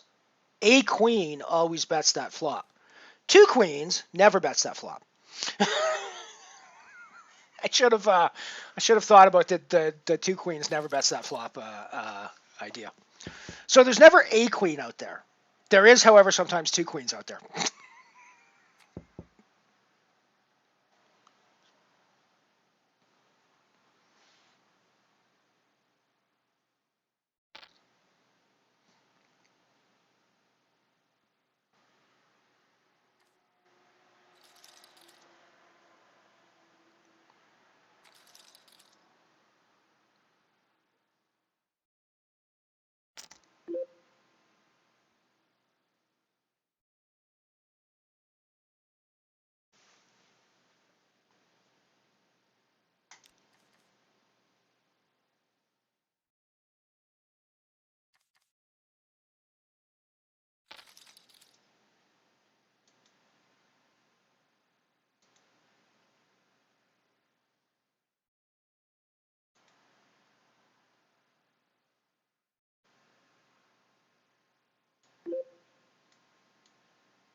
That's okay if you guys. I just got the clip published. Go ahead and publish it yourself if you want as well. But I just got her.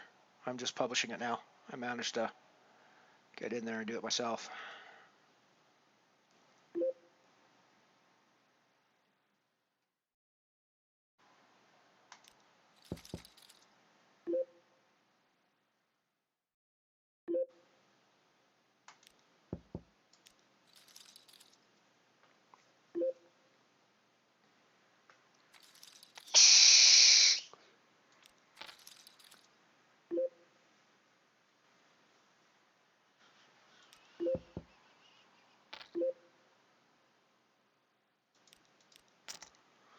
I shove my ace-8 here.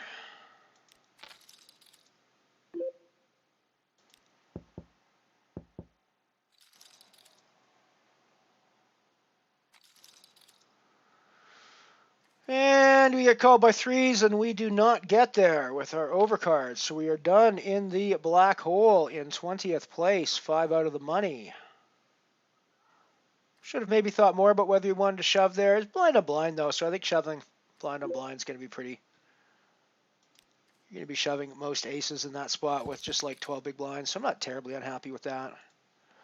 Down to 1 table remaining now. Yeah, it's tough. I'm not 100% sure when to 3-bet either a lot of times, Mufi. I think that's probably the weakest part of my game right now.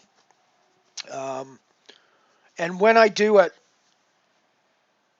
I still sort of feel like I'm picking semi-random times to do it a lot of times, right? Which doesn't feel like it's the right way to strategize your 3-bets. But I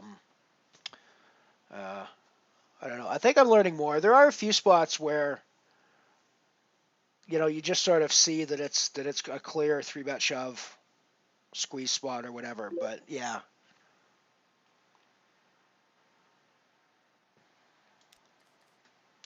You think a lot of Queen X hands?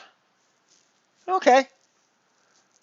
I'm wrong. I'm actually thinking that a lot of Queen hands want to get having flop top pair, given the way that the pre-flop action went, having flop top pair, they want to start getting value from ace X hands that have missed the board or have hit one of the lower cards, or from lower pairs, flush draws, things like that, right? At least that's the way I'm thinking when I have a queen there, and I'm thinking hands like ace queen, king queen, queen jack, that sort of thing.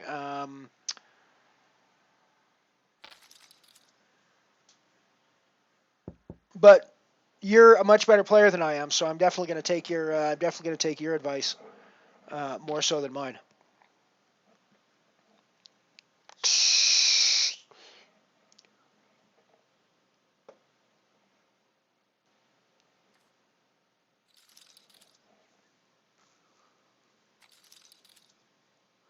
And I mean, as it turned out, I was like totally wrong, right? So it's it was like utterly the wrong move to make. Maybe I clip that one. Maybe I send that clip to. Maybe that's the clip I send to Hustler Honey, or maybe we do both clips. Maybe I go with both clips to Hustler Honey for next Monday's hand show.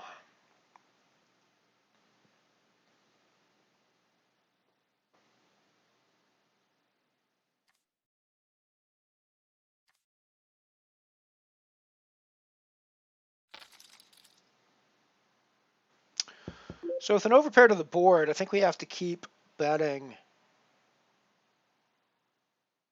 trying to extract value from a 10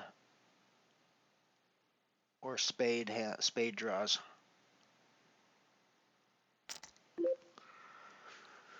And I think we have to call off because I think he's just going to do this with top pair too often or with a spade draw too often that we're just ahead of now. So I just think we just have to call off here so much.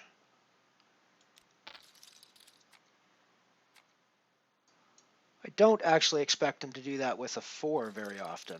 But hey, I'll take it.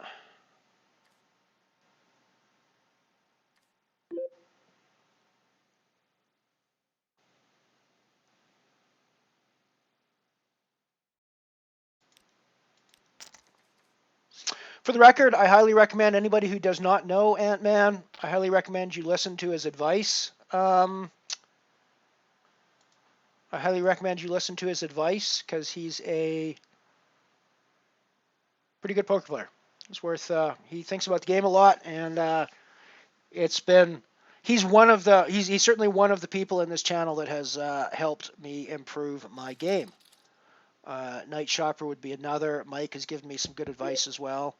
Definitely Ant-Man's one of the main ones, though.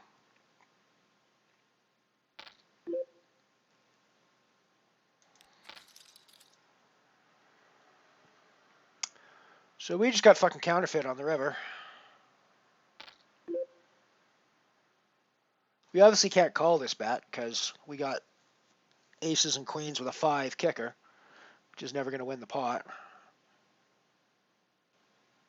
And I don't actually think a raise gets him off of anything that's, yeah. I mean, it might get him off of bluff hands, but even that I don't think is, I think there's a lot of 10 high, 11, or 10 high, jack high type hands that are going to still calm me down there.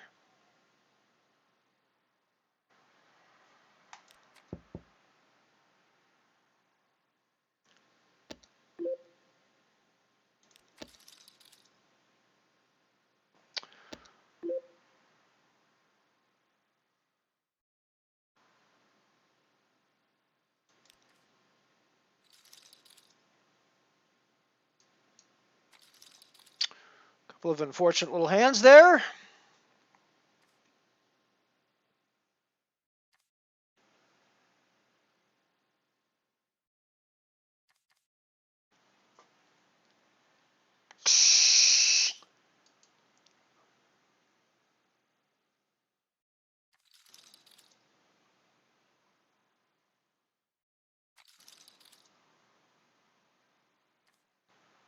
I mean, I totally get why 2 queens checks on that board for the deception value.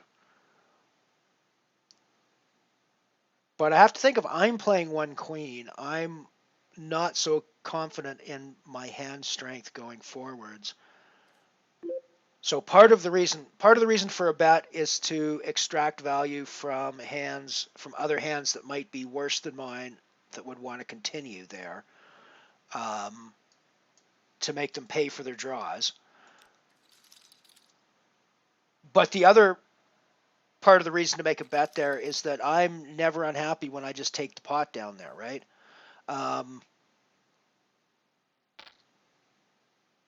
Now, obviously, I'm in a spot where I can't really do much other than shove there because of the stack sizes and the pot size at that point. I think I'm putting in half my stack to half bet the pot there, basically. Putting a third of my stack to, so it's not, shove's the only move I have. So I can check there. But I think in that specific case, the result is the same, because if I check, goes on the turn, he's going to bet the turn. I still have to call with my tens there. I mean, I still think that the logic holds that there's not necessarily queens out there holds, so that I probably still have to call it off. But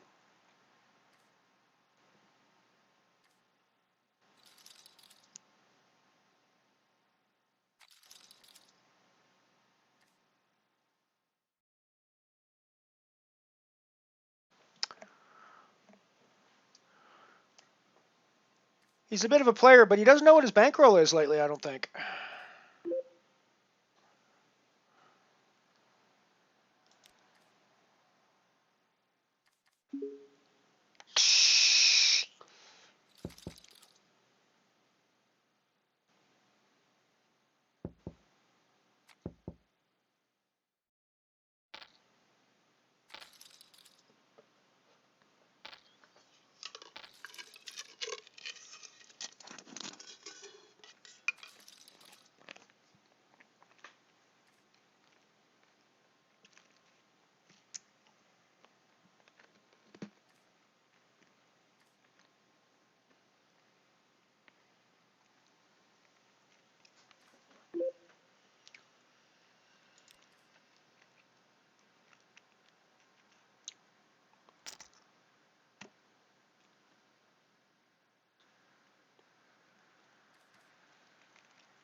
So as I'm taking anything out for dinner, I probably also it's not going to be thought in time for me to cook anything. So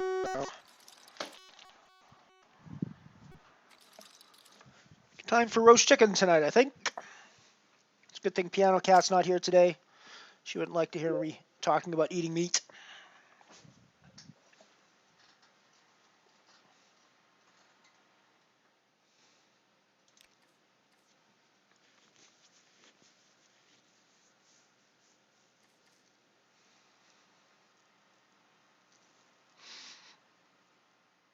Yeah, no, I'm already gone, Yogi. Sorry, that one did not go very well for me.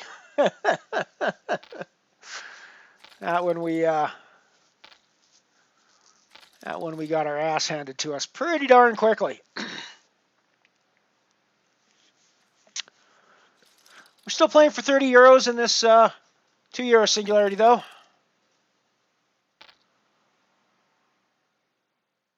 So with any luck, we'll get there.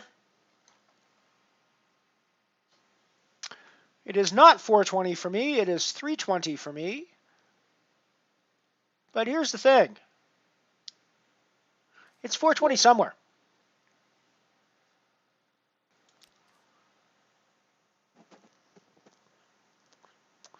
Thank you, Jimmy Buffett, for the line I can co-opt.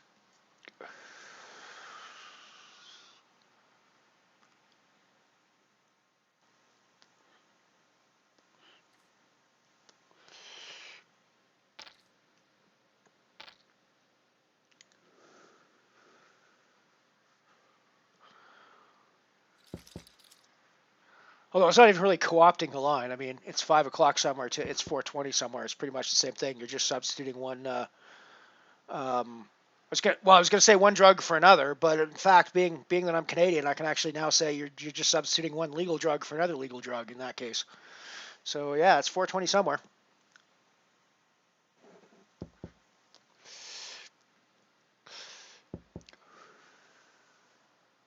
I will admit my adjusted words don't fit the tune very well.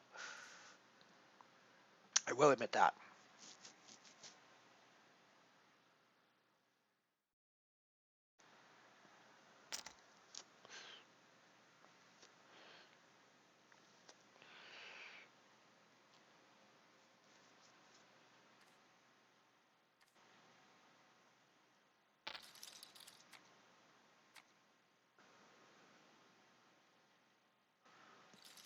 Damn, Moofy. Well, I mean, me, it was 5 from the bubble, so, you know.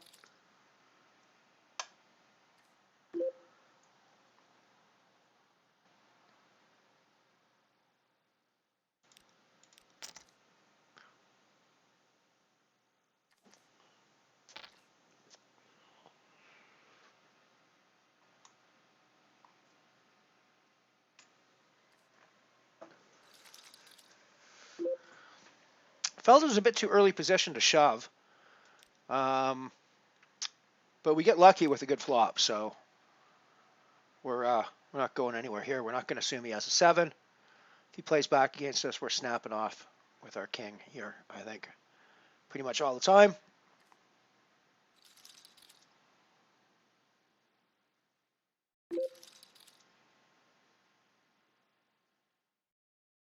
Yeah.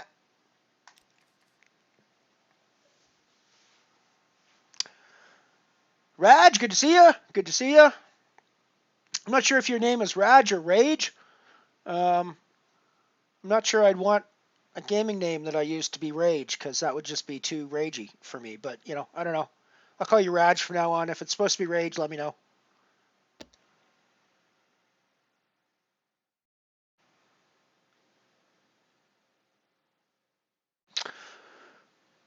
Yeah, the roast chicken, I'm usually pretty simple. Usually a pretty simple eater. I very much, I'm not into fad diets or anything like that. I've never been into fad diets. Well, I mean, you can look at me, you can tell I'm not really into diets. I'm not exactly the thinnest person in the world. I wouldn't exactly say I'm obese either. I'm kind of in the middle of that. I'm probably heavier than I should be, but you know.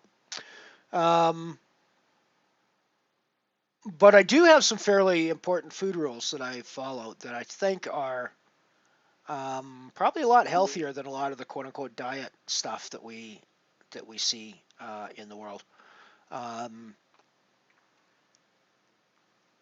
rules are pretty simple, actually. I only eat real food for the most part, and I know that sounds silly because what else would you eat other than real food? But by real food, what I mean is, so in the meat category, I don't eat processed meats. I will very, very, very rarely get something like a processed ham or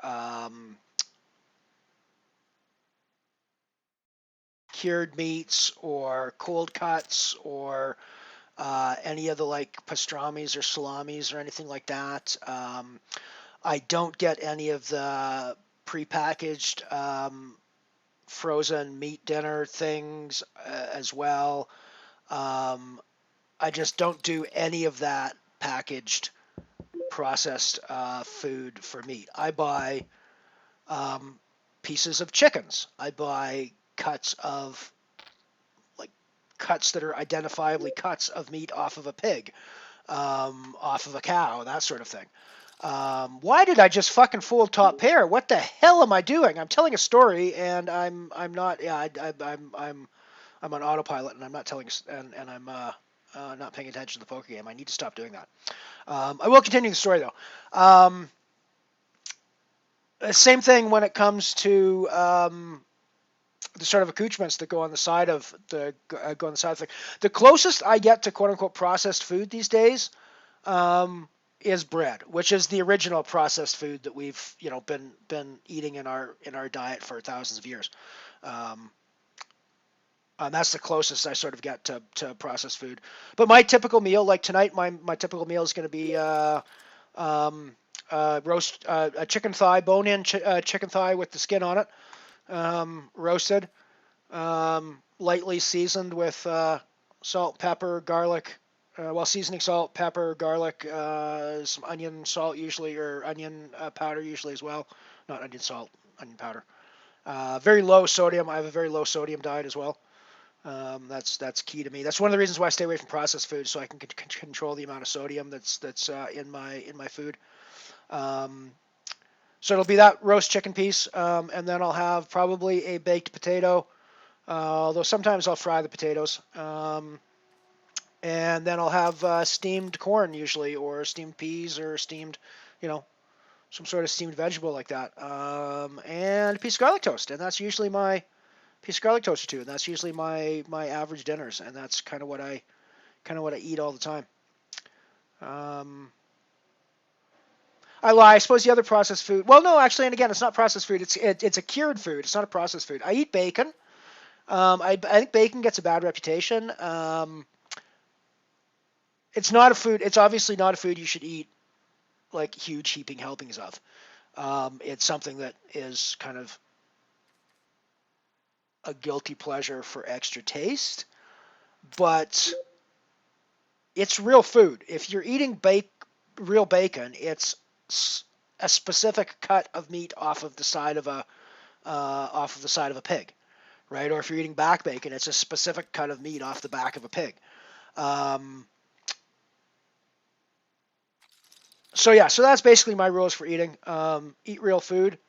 Avoid the food that you won't eat. A nice way that it was put, I heard on one documentary, was don't eat anything that your great grandmother wouldn't recognize as food. And I think that's actually a pretty good rule of thumb. And yeah, you can occasionally have the odd snack and things like that, but be aware that it's always like way worse for you than actual real food. Raj, not rage. Good, cool.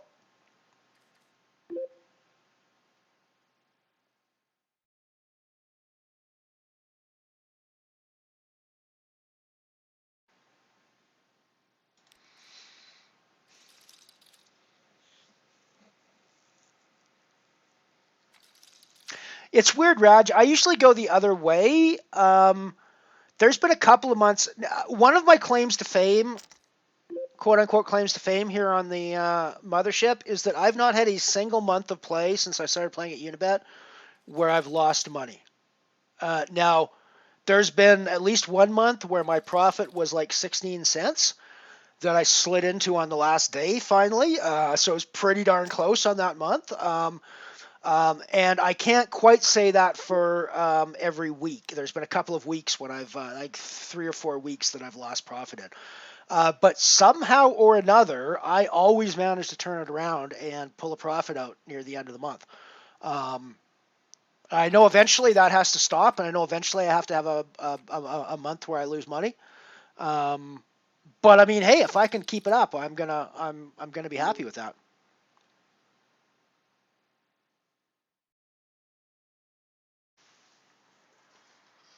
Jesus, we're getting moved all the time over here on this singularity table.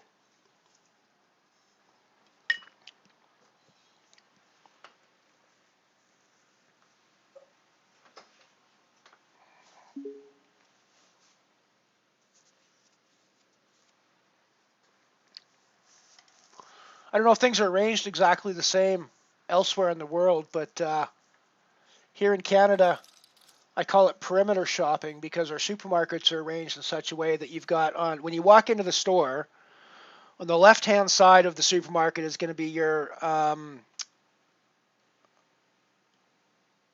there's going to be typically a deli, like a deli type section with some prepared and processed foods right there on the left side. But then you're going to move to almost immediately in every grocery store in Canada, you're going to move to a fresh fruit and vegetable section. Then you go around the back of the store, you're going to have the meats across the back of the store with processed meats like hams and bacons and sausages and wieners and stuff. Next to that, leading into the dairy and egg type area with cheeses going down to the end.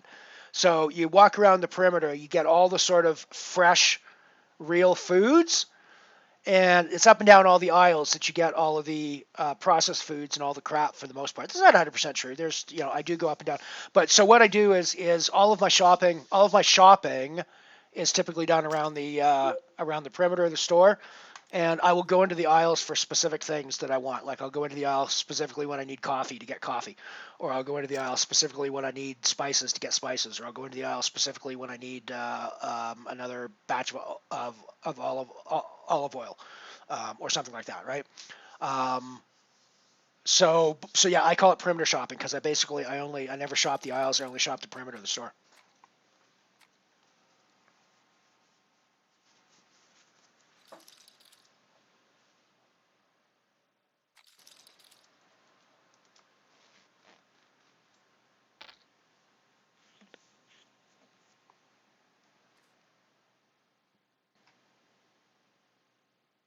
I mean, I wouldn't say I'm the healthiest guy in the world, and there's a lot of things I could do to be healthier, i.e., I could be exercising a lot more than I do. But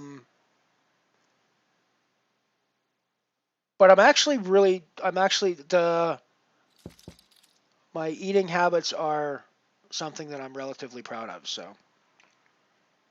it did take some time. I was a horrible abuser of fast food for a good portion of my younger life.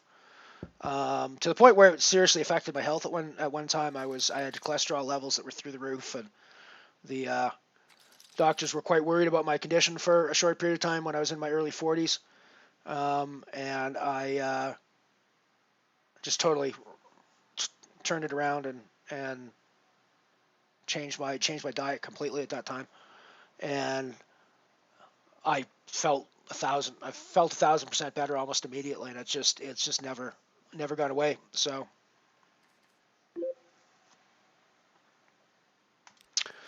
I'm not going to be a health guru that's going to push some sort of fad diet, but I will be the kind of guy that's going to say, eat real food.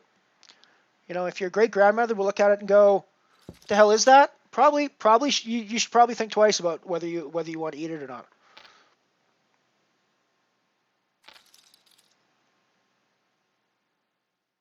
Moofy, yeah, exactly. Raj's EV is all coming to me at the end of the month, so I can make my profit every month.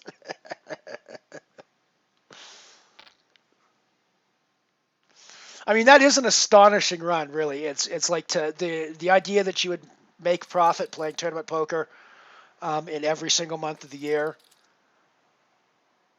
is just astonishing to me. First of all, because the month is a very arbitrary unit of time, so it just doesn't make sense that you would constantly be up over that unit of time on any given time. Just like I fully expect when like I run the week report, I'm up a lot of weeks, but I fully expect there's going to be weeks where I don't make money, and it's the same thing with So I would fully expect that there would be at least 1 or 2 months over the course of a year that I didn't actually make a profit in that month. But so far, we've been cutting a profit every single month.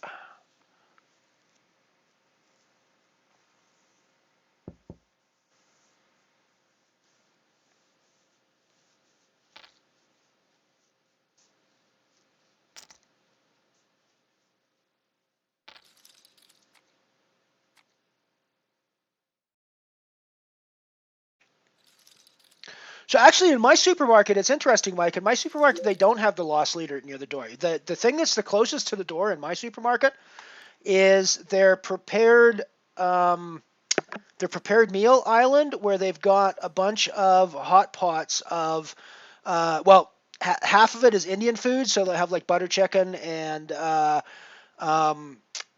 curry dish and a veggie dish with rice, and then they have a quote-unquote Western side where they've got a couple of chickens or a couple of soups and a stew or a chili going usually.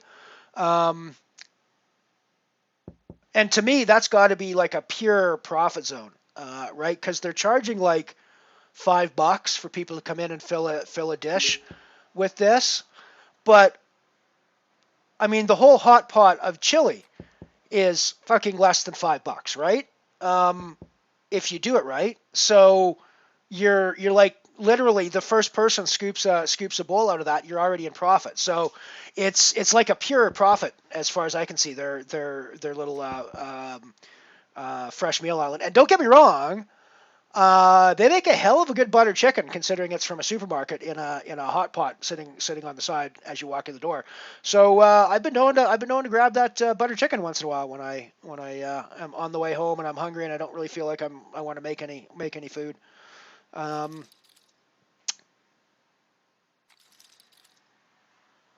So yeah, they get their money out of me too.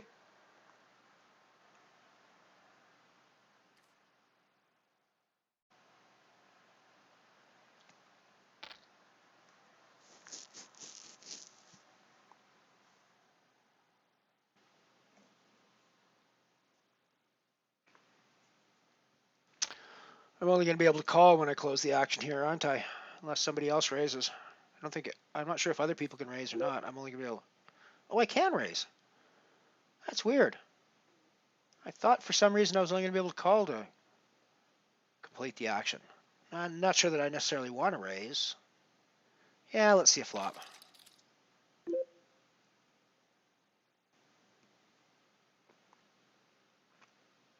I just don't think I push those other two guys off the hand very often if I shove there. And I also don't get any money when I'm shoving into Amatia's big hand, which he probably has. So, although he was a tiny stack, so no, he doesn't necessarily have a big hand. I don't know what I'm talking about. He had less than a blind. He's got to get it in there if he's got anything better than, well, if he's got anything at all. So we got two pairs and an ace. We're probably calling here because nobody's been playing like they have either a 7 or a 9 here. So even if there's a bet, I don't think we're ever. So we cut the unfortunate all-in player in thirds, and we all take down a third of the pot.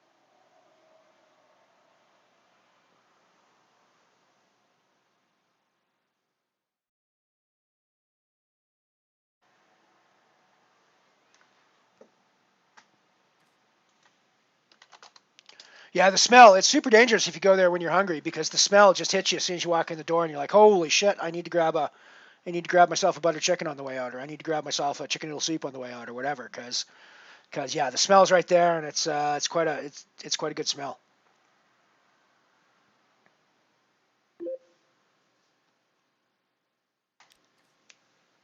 East Indian food is one of my favorite non-Western cuisines. For the record, I'm quite a fan. It's going to sound a little weird when I say this, but I actually acquired a taste for it while I was in Africa. In not too far from our workplace and residence when I was in Nigeria was a Indian restaurant called the Charlatan, and it's quite a large expatriate Indian community in Nigeria, historically speaking, from the early 1900s, late 1800s, because of the British colonial kind of thing. Lots of people moved around from various colonial countries at that time, so you'll find little pockets of various other Commonwealth nations in each other, even after the Commonwealth has dissolved in those nations. So there's quite a large expatriate Indian community in there. And this restaurant, Charlatan, was just astonishingly good food, and it is still among the top 3 Indian meals I've had in my lifetime at this place in Lagos, Nigeria. Couple of places I've had in the UK just blew me the hell away. Another place where they've got a huge Indian expatriate community, and where in fact it's only half a joke when they say what's the English national cuisine, and it's a curry, basically at this point, and that's only half a joke.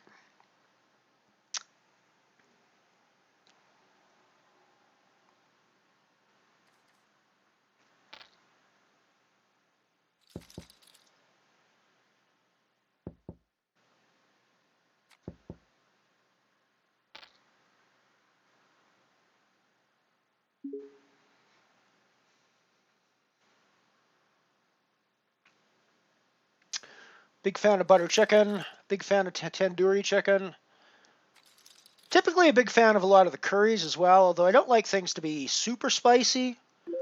I don't like my food to hurt particularly. I prefer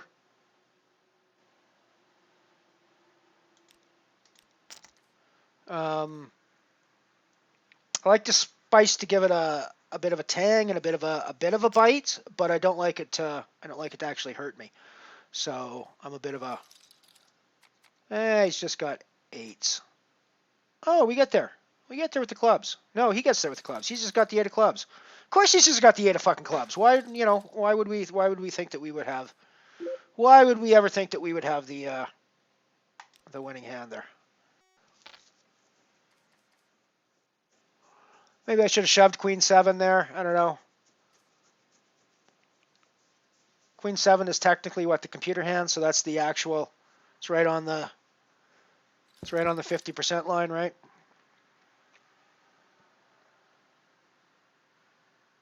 Which means I'm only. Which means it's even money for me whether I'm going to get a better or a worse hand next time around. Yeah. Indian food is astonishingly good.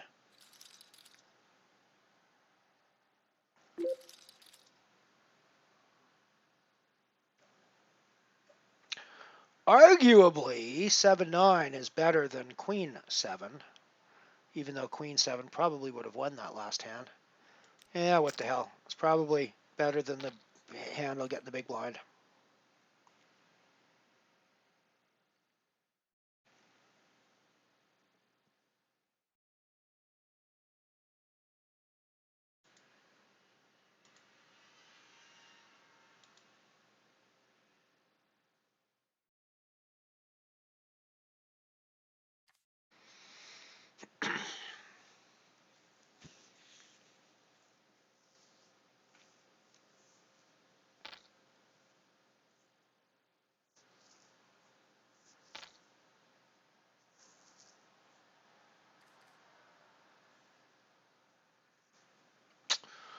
At least we're going to get to win a bit of a pot if we win a pot.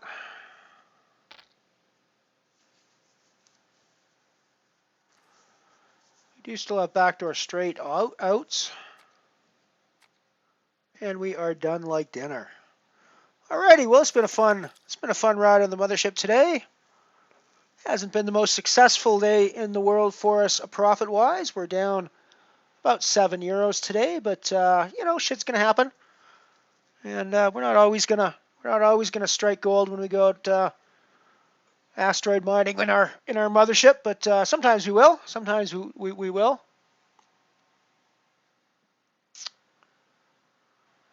Curry Mile. I've never been to Manchester, so I've never tried that one. There's I used to work when I was going back and forth to the UK for work a lot. I worked in. You guys know I was assistant administrator for a military training project with the British Army. So the British version, the British side, there was 2 training bases that they did this at. One was here in Canada, here right by Medicine Hat, CFB Suffield. The other one is over in the UK on Salisbury Plain. So we would usually stay in Amesbury or Salisbury, and then drive out to Salisbury Plain for the work time when we went over there. And there's a restaurant, and I can't remember the name of it now, but there's a restaurant in Amesbury that just blew me the fuck away when I went there. It's right across the road from a really old 17th or 18th century carriage house that's still open. And yeah, it's just astonishingly good.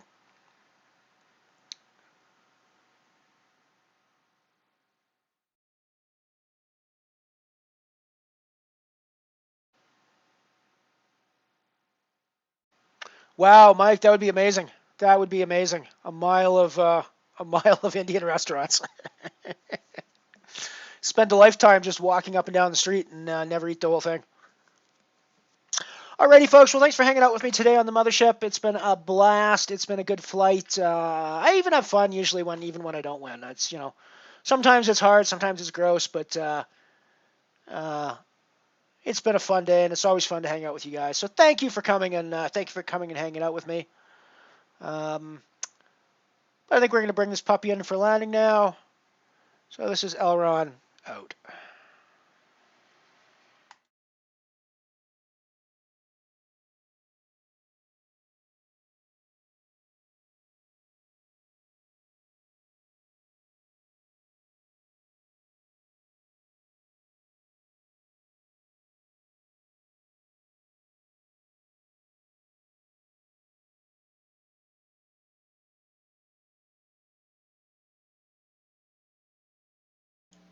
For more vintage poker content from Mothership Poker, click the subscribe button and check out the playlists for all of our old archived content, as well as the ads only cut from some of the early streams.